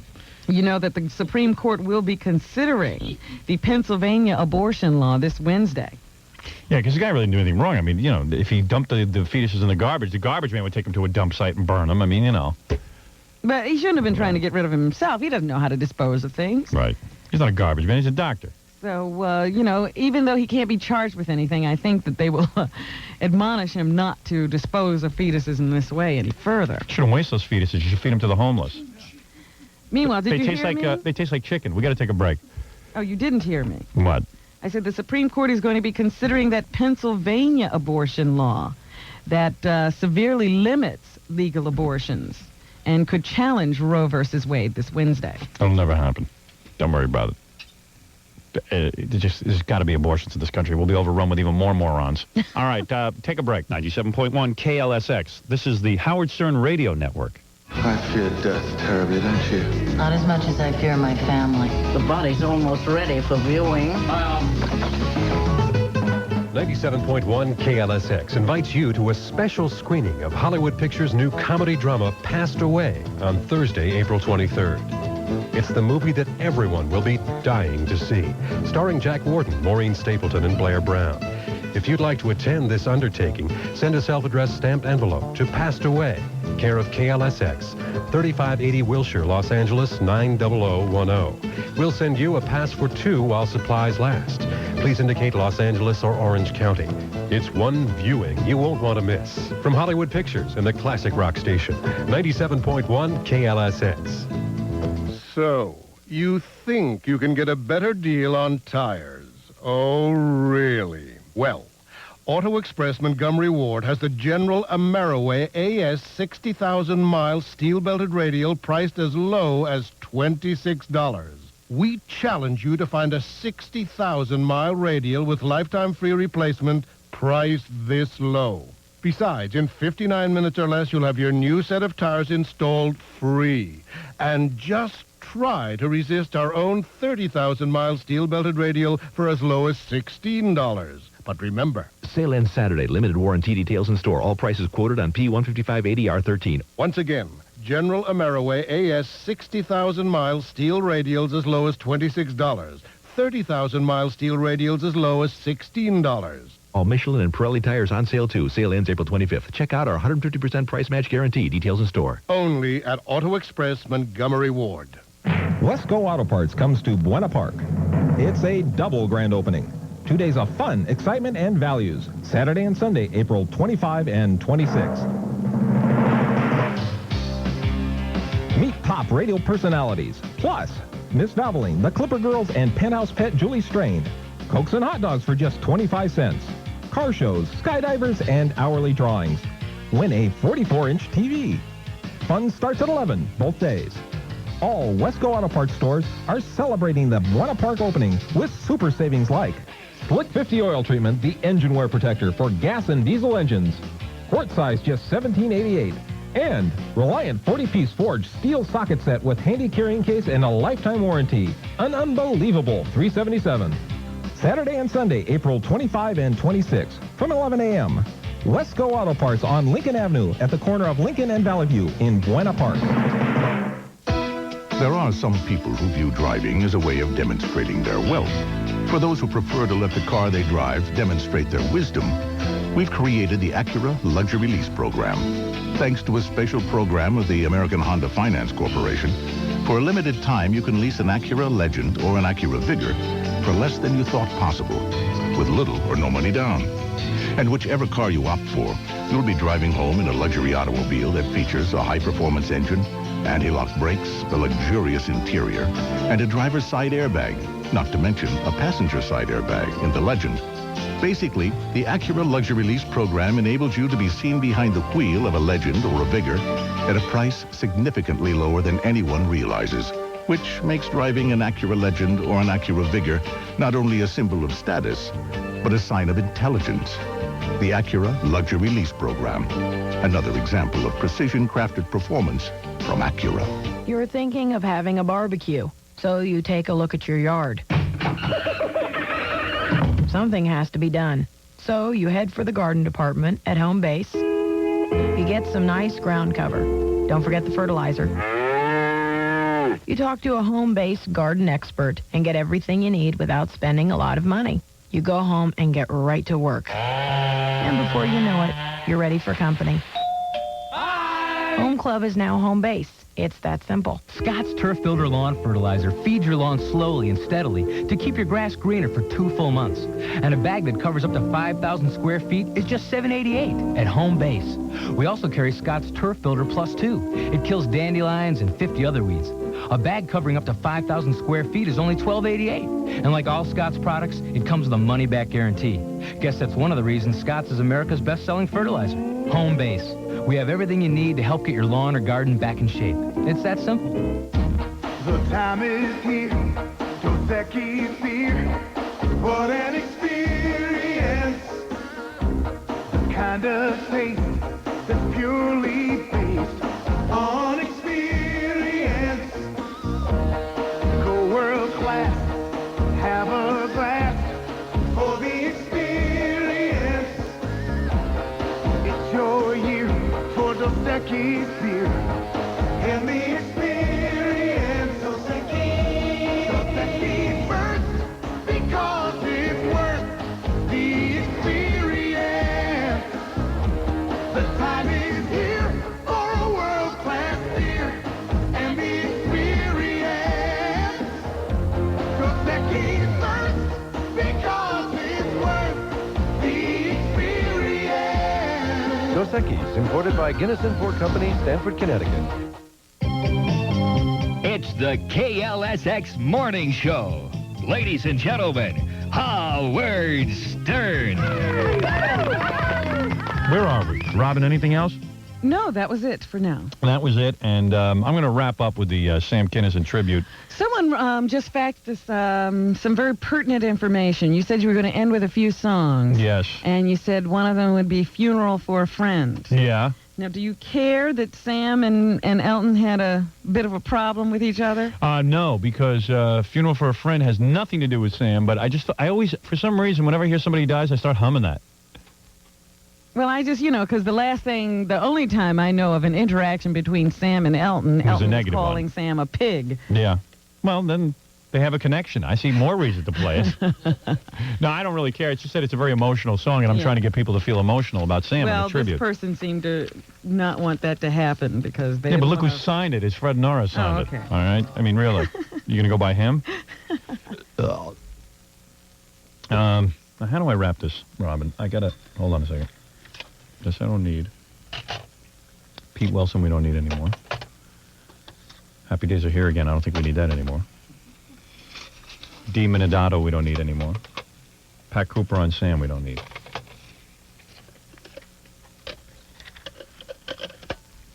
Just trying to think what would be the definitive piece for Sam fans to hear. I have so much stuff I never got to. I feel kind of bad. There's the man-dude argument. Yes, that's true. There's also Jessica talking about the time Sam went to the bathroom. But, maybe we shouldn't play that one because Sam hated that story. I mean, he really did. I know. But he loved the man-dude argument. I could play a little piece of that. I don't have to play the whole thing, then we don't have to, then we can hear a couple of things. Okay. I'll play a little bit of the man-dude rap. When Sam and I were yelling at each other. Well, what happened was Sam scammed us.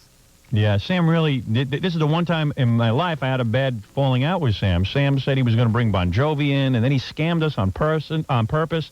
I didn't even understand what he was doing. I kept asking, what are you doing? And he goes, you think you're the king? Well, I fooled you, and I got one over on the king. And I was like, Sam, but why bother? It was a really bad joke. It didn't work. Yeah, and then, I don't know, he got all freaked out, and I got freaked out. And well, we banned him from the show, basically, is what happened. He did that, and then we said, well, that's it. We cut all ties with him. Yep. So,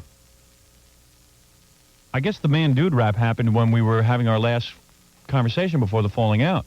I guess so. I can't remember whether it was after or before. I guess it was before. Yeah. Yeah, and then after this, we banned him from the show. Yeah, and he hated it. Because after we made up, he said to me, I hated being banned by the show. It was horrible. It was just the worst. And he says, everywhere I went, people were asking me why I was banned from the show, and I just felt really bad. So, let's see.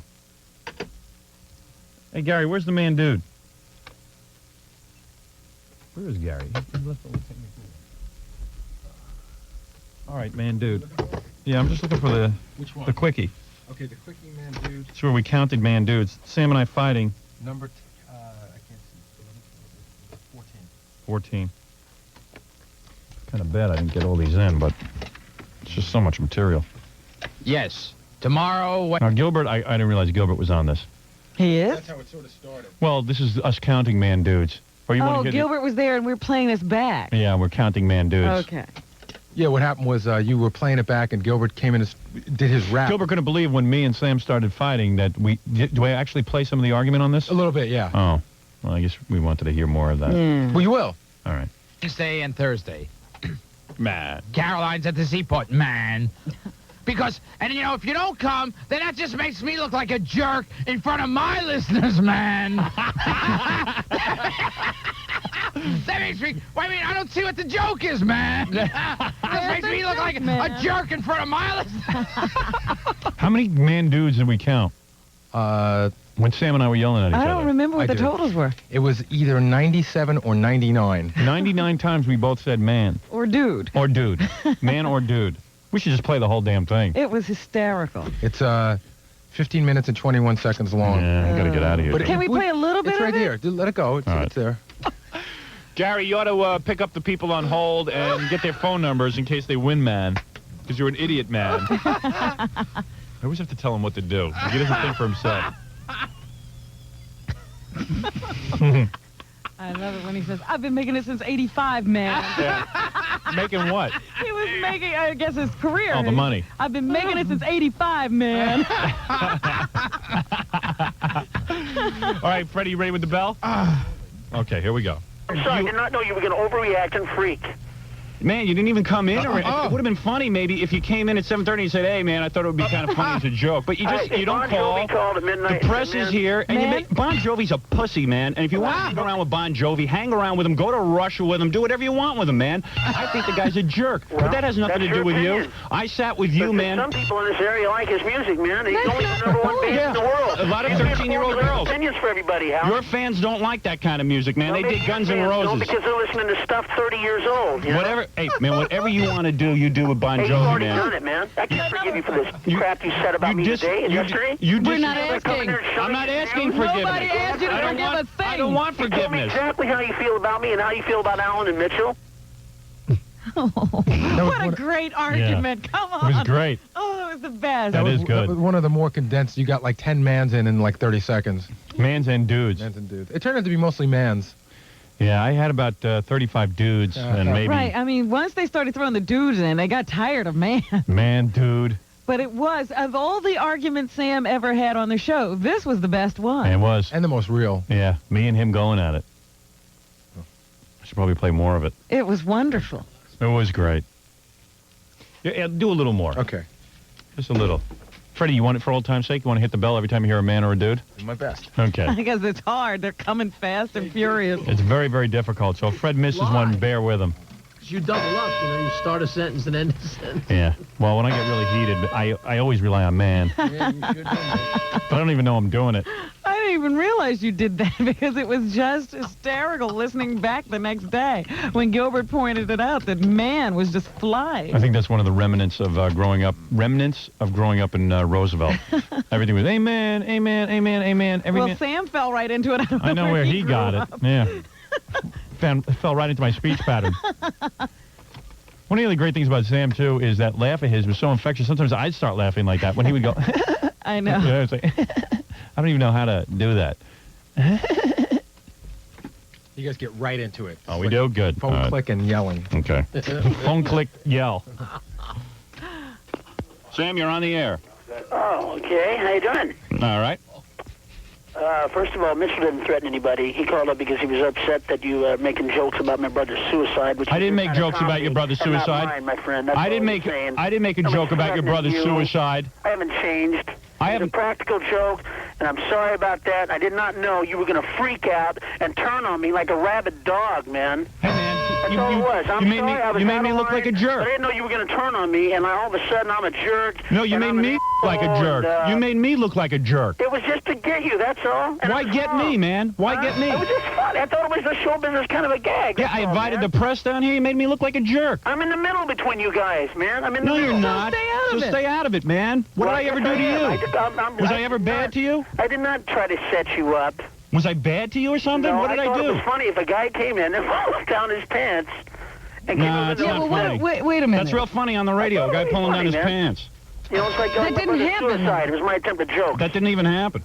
You know, I didn't say anything. A guy wrote in about. A guy wrote in about your brother's suicide. Number one. With his own radio show. You know, it's like all you do is like turn on me, man. Oh yeah, we turned on you a lot, Sam. I really turn on you a lot. If that's what it takes to be your friend to be on the show, then never have me on the show. It's up to you. Okay. I don't care. Hey, first of all, number one. Get your information right instead of these losers calling up, making up stuff that happened at the show. Whatever, man. I know what happened here. Don't forget the stuff you said about me yesterday, and I have feelings too.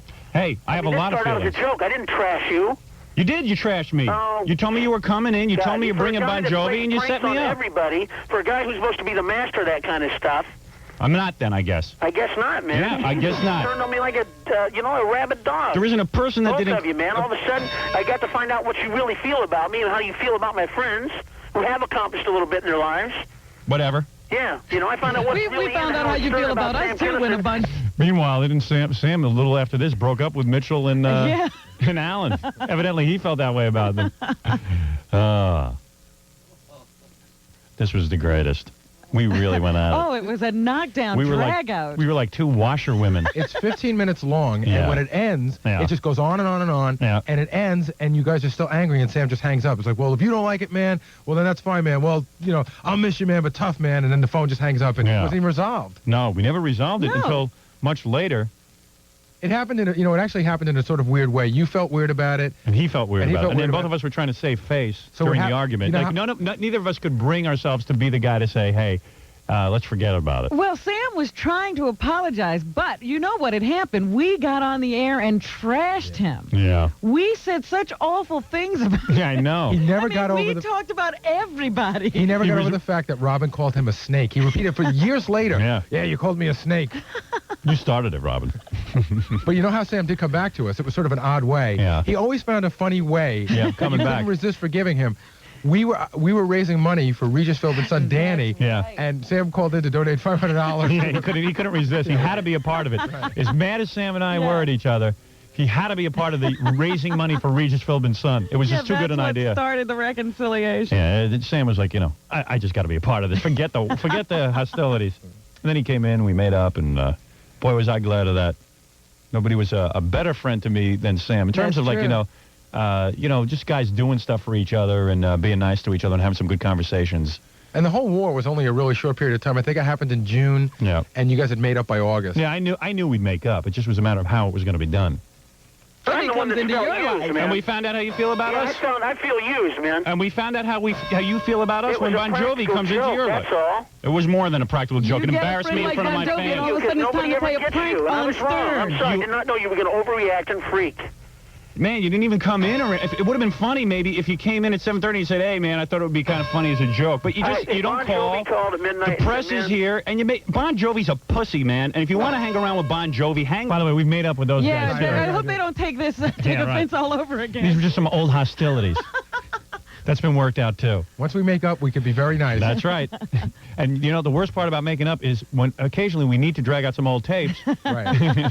We can't even keep track with who we're at war with. You can't edit because sometimes we make up, and then we're mad again. Right. We don't know where we are. Yeah, so if we edit, it doesn't even pay off. Around with him. Go to Russia with him. Do whatever you want with him, man. I think the guy's a jerk. Well, but that has nothing to do with you. I sat with you, man. Some people in this area like his music, man. He's only the #1 band in the world. A lot of 13-year-old girls. Opinions for everybody, Howard. Your fans don't like that kind of music, man. Well, they dig Guns N' Roses. Because they're listening to stuff 30 years old. You know? Whatever, hey, man, whatever you want to do, you do with Bon Jovi, you've already man. done it, man. I can't forgive you for this crap you said about me today and yesterday. We're not asking. I'm not asking forgiveness. Nobody asked you to forgive a thing. I don't want You told me forgiveness. exactly how you feel about me and how you feel about Alan and Mitchell. I don't And you want were all forgiveness, this, man. You I were am all this. burned by Everybody you. could jump on me for the joke. You but burned to me. trash me and my girlfriends and my friends. You burned fine, me. Man. You burned me, It's man. fine. Now, I'm glad I did if this is what you're about. I'm glad Okay. I found out instead of coming here and endorsing you with my following. This makes a lot of You're sense. the only funny guy in comedy. Give me a break, man. This you go makes... after...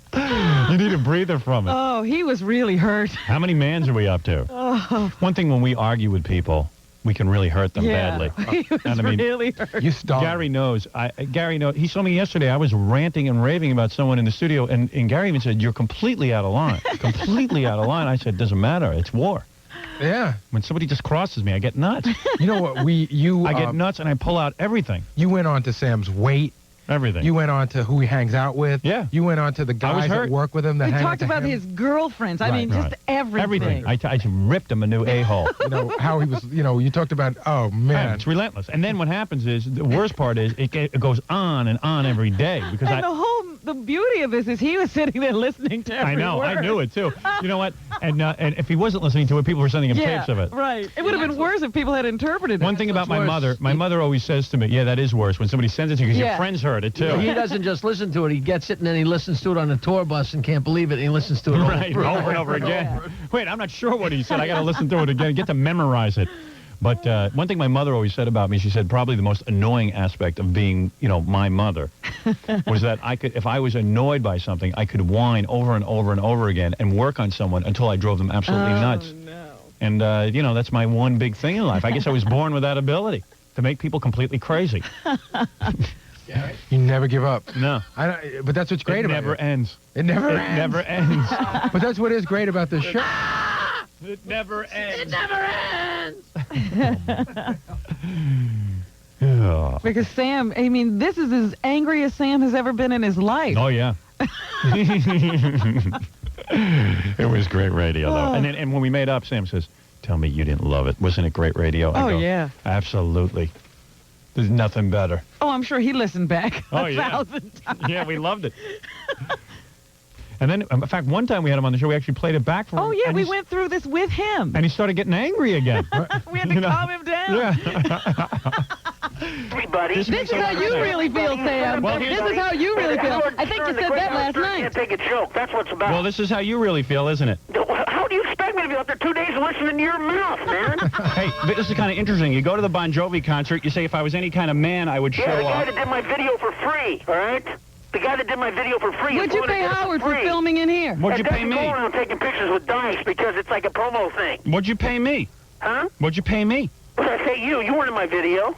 Nah, I just sold out. I just helped you sell a lot of concert You're tickets. not going to be in the video. You know that. All right, so good. I don't want to be. I didn't bring any entertainment to your show. Like, I sat on there like a lump on the log. Hey, Give me a man, break, let me just say something. I always worked my butt off in your show every time, and I always had a blast doing it. Hey. I always look forward to it. It's the funniest radio show in the country. I thought we had a friendship, man. I thought we did too, man. And I thought that mean, we you were never got close. friendship. See, and Sam even gave me the opening because you had the funniest radio show in the country. Yeah, I know. He was giving you openings. He was apologizing. I know, he was.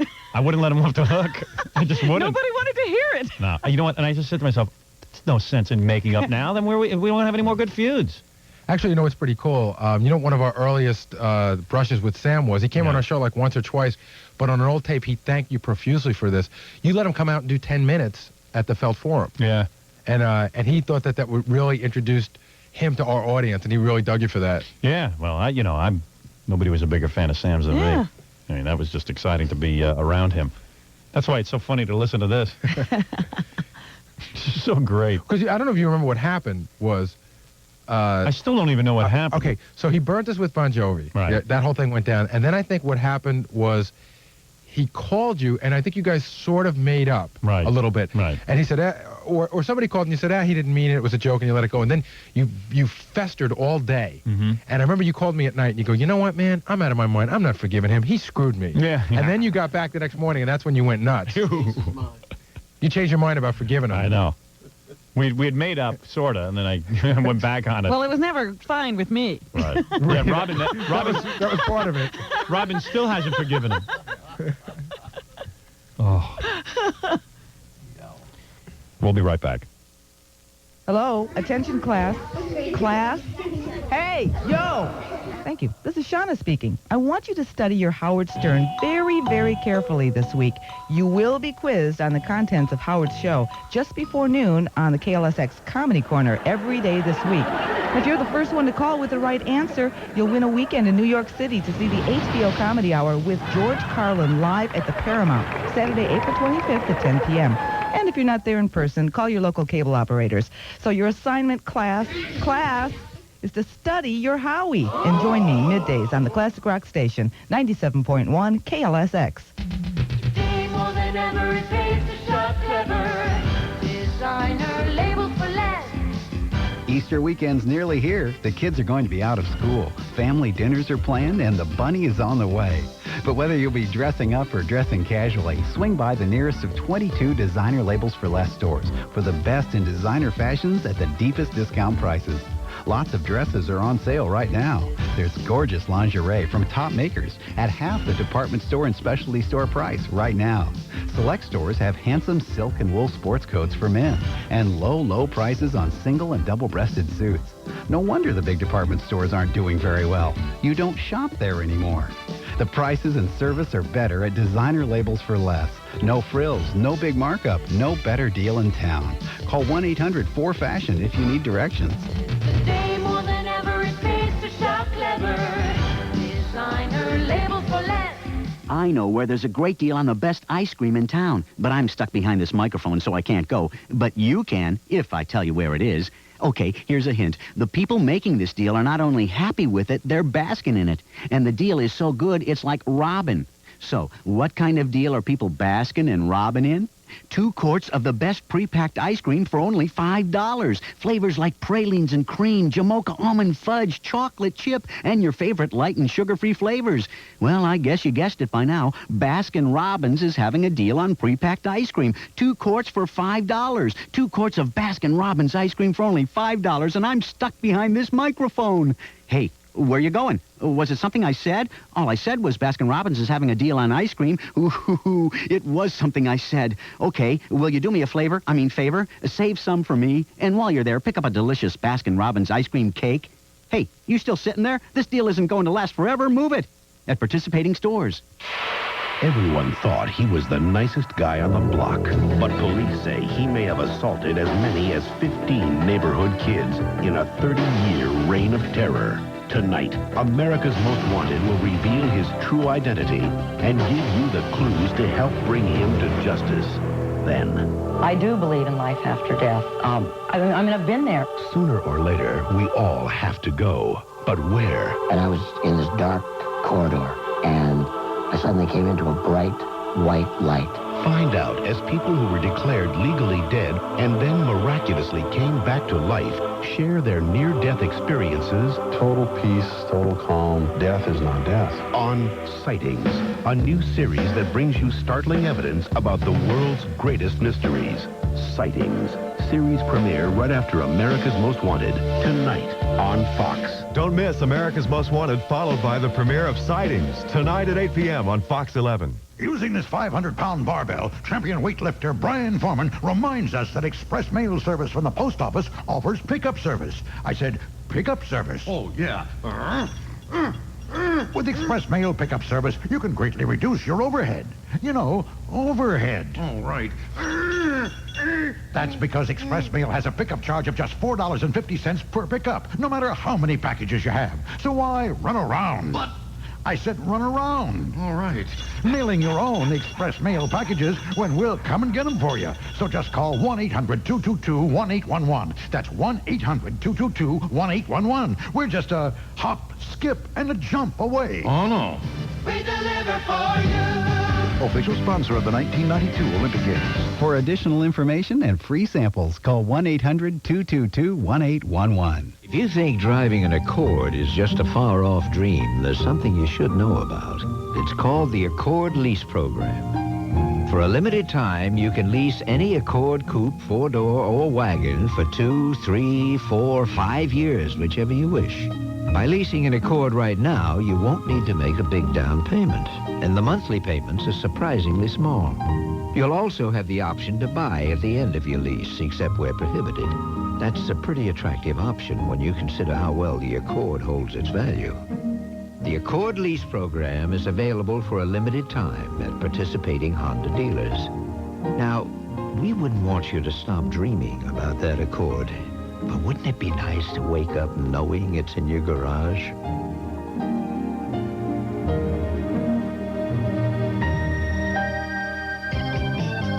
It's the KLSX Morning Show. Ladies and gentlemen, Howard Stern. I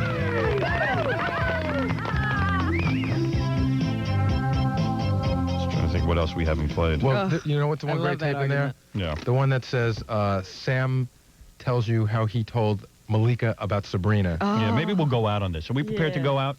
Yeah. All right. That has to be one of the best last performances. Is that this? Could that be it? No. No, it's a... Oh, wait a second. I'm sorry. Oh, no, here it is. You got it. Is this it?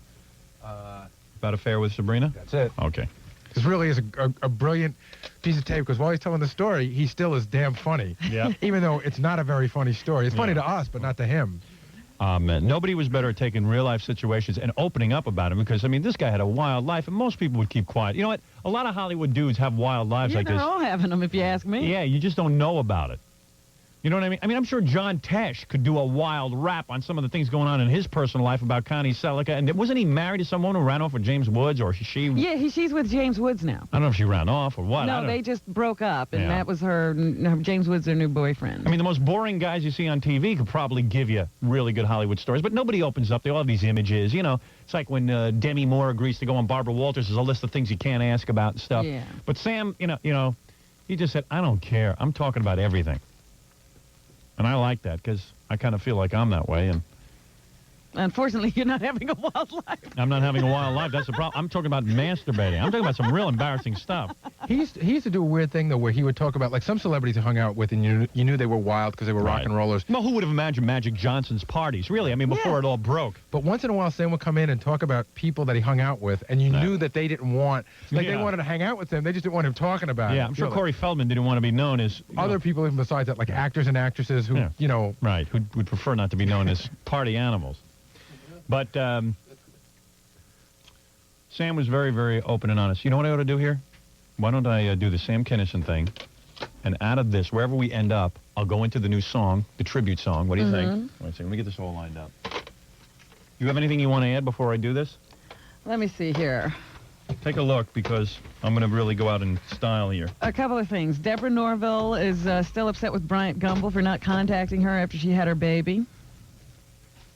She says that she sat next to the man for a year and a half, and he'd never contacted her to congratulate her for the birth of her child. Bryant Gumbel's a total dick. It was very cold on the set after she replaced Jane Pauley. Sometimes he wouldn't even respond to her good morning. Yeah, he's a total putz. I mean, Deborah Norville is no great talent, that's true and everything, but, you know, this guy, he's just despicable. And you know what's the sad thing? His brother, I don't know how you're raised by the same mother and you come out so totally different people. His brother's a real nice guy. His brother got a good sense. I guess maybe if his brother became that big, he'd be a dick, too. You never know. Can't imagine it, though. He seems like such a Seems decent... like a nice, down-to-earth guy. It's hard to believe they had the same mother. Geraldo threw someone off of his show. Geraldo? The other day. Yeah.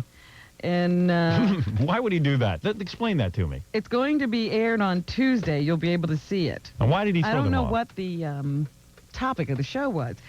But he invited this guy who was a member of the Male Liberation Organization. So obviously a male chauvinist pig. Right. Who doesn't like women. Right. That's why he's inviting the guy on the show. Right. Now, apparently he brought out two of his staff members who are female who complained that the guy treated them very rudely on the phone when they were trying to make travel arrangements for him to come to the show. And they said the women were treated like children by this man. Well, when they finished saying that, this guy's response was that you've got a couple of airhead bimbos here. Right. And at that point, Geraldo said a fuse lit in him. A fuse? Is that an internal fuse, or is it just stick out of the butt? I mean, what is that? What do you mean, a fuse? And he immediately asked the guy to leave the studio. You know, I got to tell you something. This guy, Geraldo, you got to love him because it's like he invites Nazis on, and then he yells at him. Like the Ku Klux Klan guy we had on the phone the other day. Right. I saw him on Geraldo's show, and it was the most amazing piece of tape. The guy wanted to talk about niggers and kikes and everything, and Geraldo's going, shut up. You can't say that on this show. You can't talk. And I'm saying to myself, why did he invite a guy on from the Ku Klux Klan, and he's not letting him... That's what he says. This is his platform. Why would you invite a guy who's a male chauvinist pig, and he's doing it for you? He's being a chauvinist pig. He's delivering the goods. Yeah. Why would you then throw him off for doing... I mean, your plan all along must have been to throw him off. A fuse lit in him. And he said, I didn't mean to lose my temper, but when he said those things about my staff members, I just couldn't abide it. Well. So you can actually see that this coming Tuesday. Bet you it happens in the last 10 minutes of the show. Well, let's see. Let's see if it was something that he planned or it was really a spontaneous act. Yeah, great. Also, a couple of new shows are going to be on the air this weekend. The A-List, that Richard Lewis series that's on Comedy Central. All right. It debuts on Sunday at 9:30. No offense to Richard, it just sounds like another bunch of comics all doing their stand-up routine. Sounds like Jackie's show. Richard is the host. Spotlight Cafe with Richard Lewis as the host, right. I mean, you know. And VH1 premieres Inside Music Profiles at 2:30 with guests Neil Young, Genesis, John Mellencamp, Bryan Adams, and Stevie Nicks. Good time to preview that, 2:30 in the afternoon. We'll all be home from school just to see it. It's Sunday, so you don't have to be Oh, home I from school. see. Okay. Yeah, that's a good idea. Stay home and watch that. Absolutely. Sure, I'll learn. Carve out a moment in your day. Sure, I'll learn new stuff about Neil Young.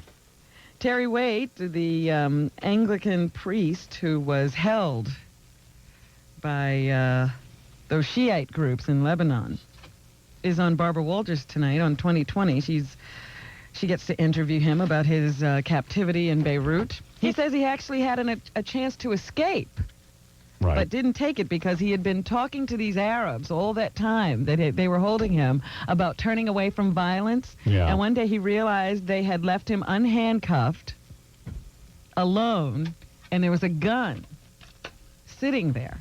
And he thought, I could have picked up the gun, but I would have had to use it.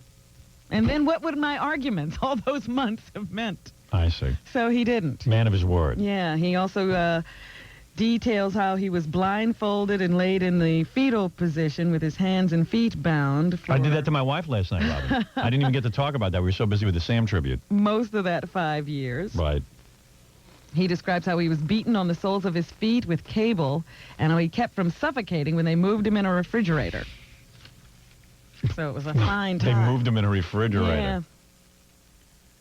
Wow. It's amazing. I don't know if I want to hear all that. I might have to watch something else. Chanting, lovers protected will never get infected.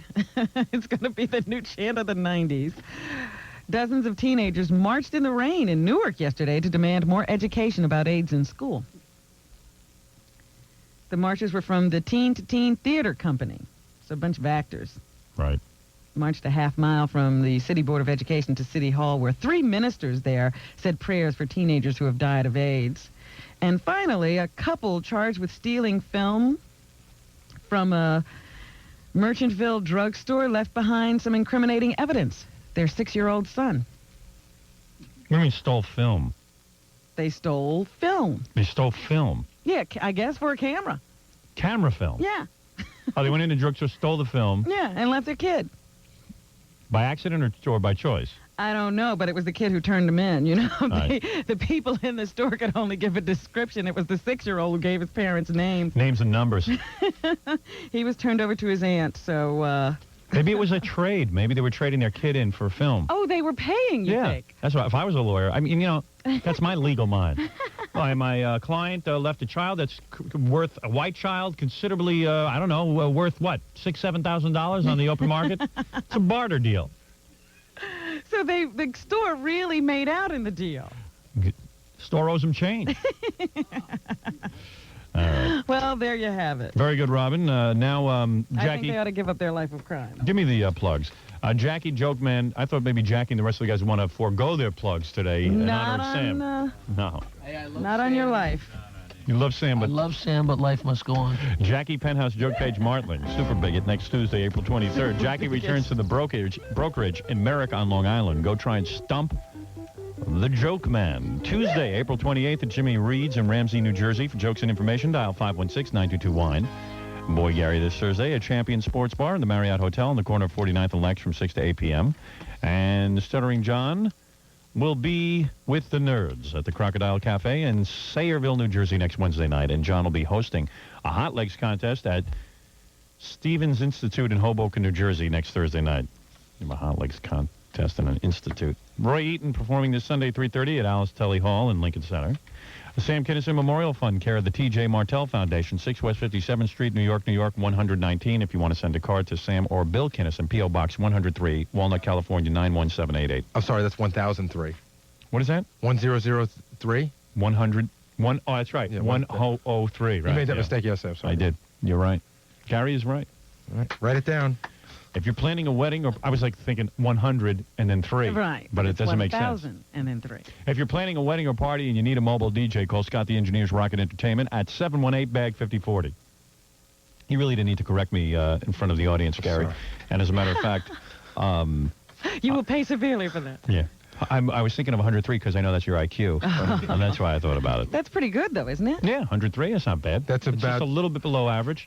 A little bit higher than Reese's Monkey. Yeah. You're just a I step think you're all above. wrong about that. We got to find out what those numbers are. I know. I actually have a list somewhere of what your IQ is and how it corresponds to where you stand in the animal kingdom. Okay, so we'll go out with this clip. Then I'll do Sounds of Kinison. You got Wild Thing? Sitting right here. All right. Well, it's sitting there. I can't play it. I got to get that queued up immediately, Gary. You want to do that for you? All right. That would be very nice. We could see, you could talk, and we could do that while the other stuff's playing. No, I got to have it set up. All right. Here we go. Everything ready? All right. Now. This is Goodbye, Sam. Yeah, well, here's a clip. We'll go out with this one. This is Sam on the phone with us. I think this is like the second to last or third to last. Is this the phone? No, this is live. Oh, it is Because live. Malika's sitting right here next to him. So this is the very last. Yeah. No. He actually phoned us one more time. This is probably his last live appearance with us. But you know what? He does have a great line in this, and it's true. It's like, guys out there listening, you should really listen to this because you may need to use this rap someday. Right. And Sam is describing here for us his relationship with Malika, who he married just a week before he died. Yeah. And how he managed to hide it from her. Who I believe was the perfect woman for him. She was. Absolutely. I mean, she just they just fit together. She understood him somehow. Yep. Yin and yang. And she put up with a lot of nonsense. And, but he had the ability to just tell her exactly what nonsense he was up to. And get her to forgive him. Now, is this how he describes how he used to go and meet her sister? Right. Oh, this is just the greatest. Sam says he confesses his sins to Malika on the air and describes in a lot of detail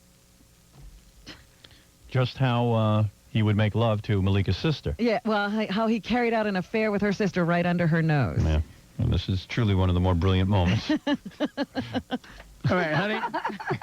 I'll be over there. Let me guzzle some of this. I think you're very nervous. I bit the bullet. Go ahead. And I said, honey, I have to tell you something. And I said, don't take it personally. It wasn't. Don't take it personally. Were you laughing? You're laughing. You're laughing at my speech here. I want to hear this. Yeah, you may need it someday. Right. I would record this. Go ahead. Any guy listening. Believe me, every guy out there on your radio station right now has got his ear right there. Now, when he said, if it weren't for Kinison, I want to hear it. Now, when he says don't take it personally, do you laugh at that point? Or No, she doesn't know what it is yet. Oh, okay. Go ahead. Yes. I said, don't take it personally. All right. It was not to hurt you. My wiener fell into the wrong place on the way to the video store. All right, go ahead. Yes. See, and he wants me to be honest. No. Be honest. All right. He wants me to open up. Let's recreate the situation. Let's put some Miles Davis on. Okay. Now, why were we putting Miles Davis on? Because you were recreating the scenario of where they were, at their home that night. I don't know why. Why Miles Davis? I don't remember why Miles Davis, but I think maybe Miles had just died. Yeah, who knows? I don't know what that was.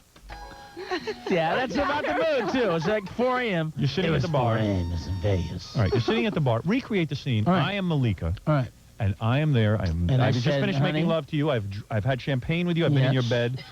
Fred, open a bottle of champagne, please. Hold on a second. 1 second. I want to recreate this, Robin. All right.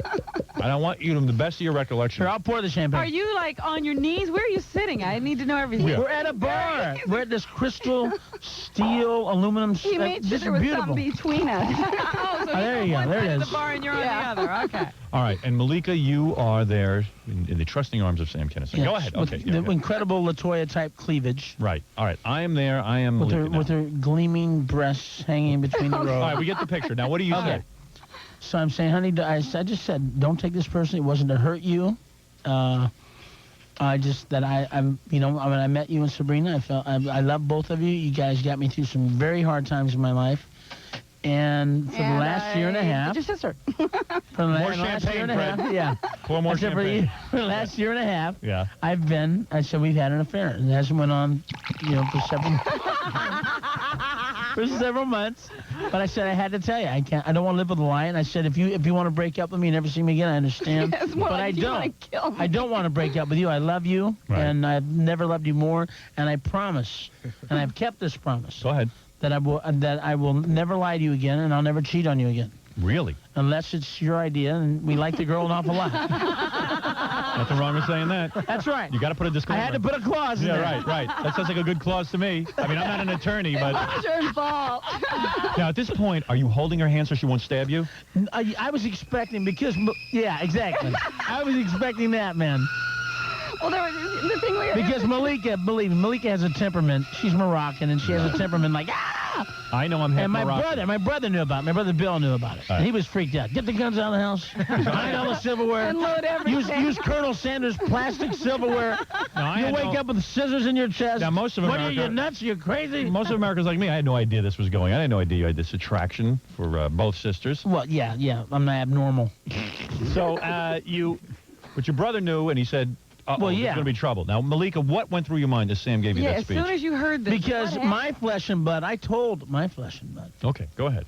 What? When he Her said flesh and blood.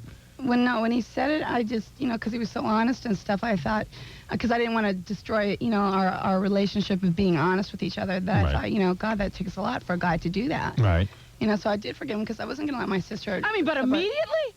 No, there was a lot of things that crossed through my mind at the time. How long? I mean, you just said, okay, I accept it? Nothing. Oh, no, it was, no, I think it was more like, I didn't know how to feel because I was so hurt. Mm-hmm. And then know? you called her.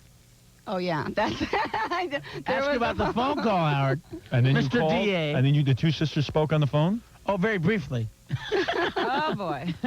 Now, in other words, you picked up the phone, you called your sister, and you confronted her with this information. Yeah. And you two, what did you yell at her, or did you talk calmly, or? No, it was the death tone. It was the death tone. Oh, my darling sister. But you would also think that Was that Malika would tone? also yell at you as well. Yep. See? I couldn't believe I couldn't believe he told us that story. And he told us great stories. With her sitting there. With her sitting there. They laughing along. Oh yeah, listen. Very honest. Very honest. Well, I never caught this. She said, I didn't want to destroy our relationship of being honest with each other. Well, they were always honest. Amazing. Eventually. It only took a year and a half to get around. That's right. Oh, my goodness. Wild. Always compelling. Always good radio. Yeah, there's always something else to learn when you listen to these tapes. Yeah. And meanwhile, the whole time, everybody's wondering, geez, I wonder if he gets near both of them. You know what I mean? Well, he had told me years before that. Yeah, he told me too. Yeah, he had told a lot of people. Yeah. Oh, really? Yeah, that this was going on. And it wasn't fun for him. No. He was in, I'm not saying I mean, he didn't like... he was in misery. Yeah. Because half the time he wanted to be with Sabrina and he couldn't. Yeah. And then he'd be fighting with Malika and it was a mess. I said to him, how are you going to work it? You get him in bed at the same time. I'm working on it, I'm working on it, he used to tell me. And I just said, well, God bless you. It's just not going to happen. Because the night he told me, he was just miserable. And he was like fighting. It was before, during, and after a show, he was fighting with Malika by phone. He was fighting with everyone. Yeah, and he'd be on the phone screaming at her just before it was time to go on the stage. Yeah. And then as soon as he got off the stage, they'd be on the phone screaming at each other some more. And then at the end of it, Sabrina called because she was in another room. She'd have to be listening to the two of them fight back and forth. It was all a the weird time. triangle. And then she called, and he got calm, and he started talking to her, and he got off the phone. He said, Robin, that's the one I really love. And I'm like, are you kidding me? It's true? He goes, you knew it all the time.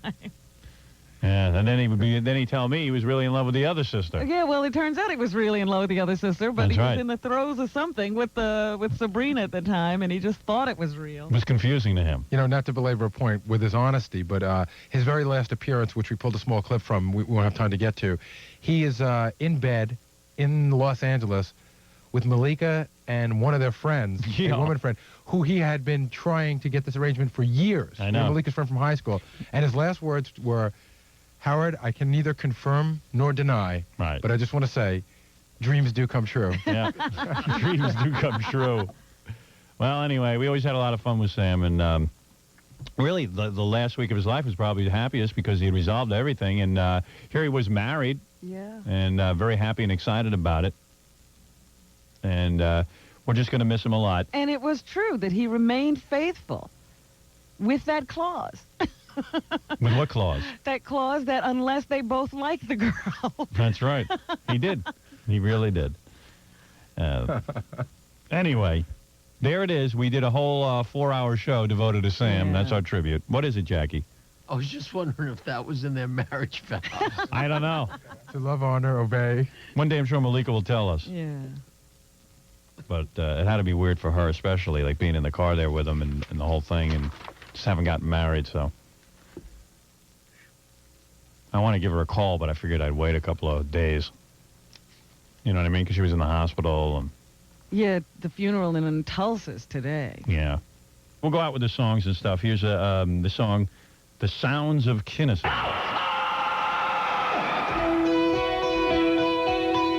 Goodbye, Kinison, my old friend.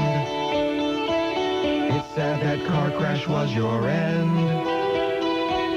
You were so funny and a real great guy. You used to make me laugh so hard I'd cry.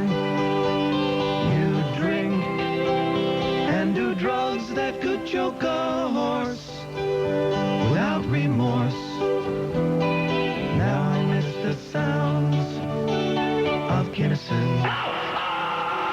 The comic outlaws are all lost because you always were the boss. In comedy you really were the king. You could break balls about most anything. Well, life was tough. But at least I was able to live it out, and I was able to face death and not be afraid. And well, now I'm ready to go to heaven and be with Jesus. And hey. Now we miss the sounds of Kinison. Oh, Jesus, you know.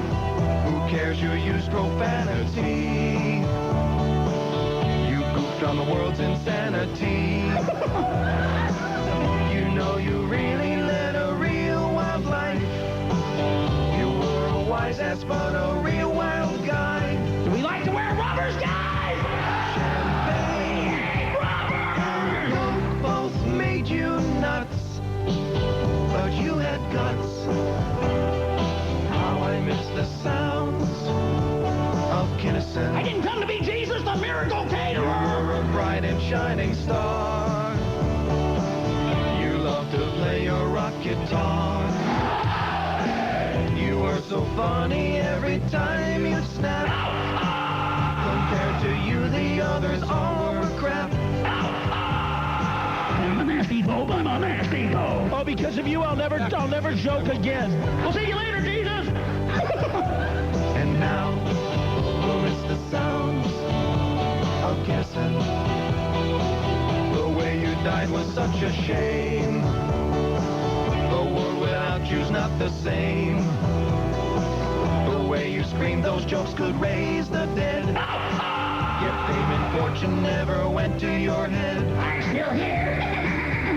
You're gone. We'll surely miss you and your beret. What can we say? It's goodbye to the sounds of Kinison.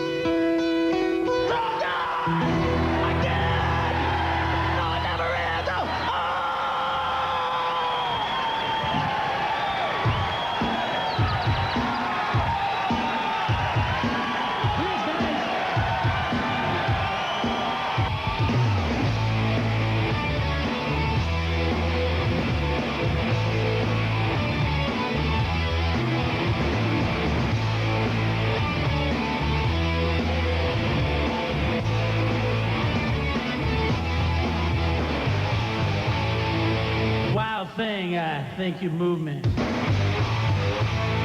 I wanna know for sure. Every time I kiss you, I taste what other men had for lunch. The only thing that gets you off is to see me in pain, but I think I love you.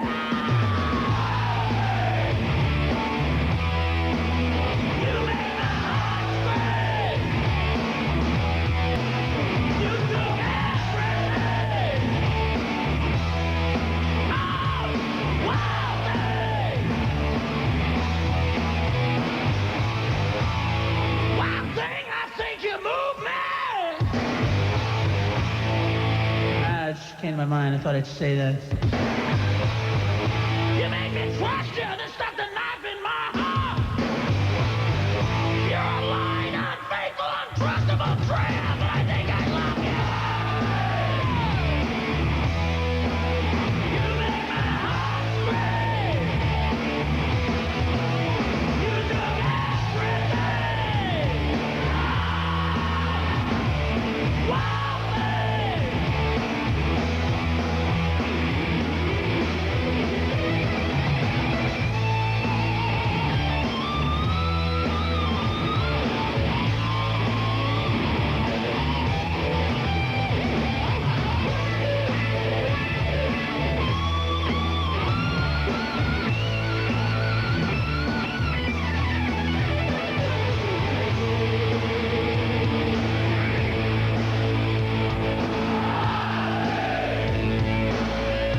Oh, we all got some kind of wild thing that went through our lives and made it hell.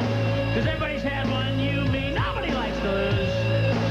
And you know she's out there laughing at you. I don't care if it was last week or third grade. Someone broke your heart. What was her name? I'll never forgive you. How do you live with yourself? You never loved me. You used me. What's her name? What's her name? What's her name? What's her name?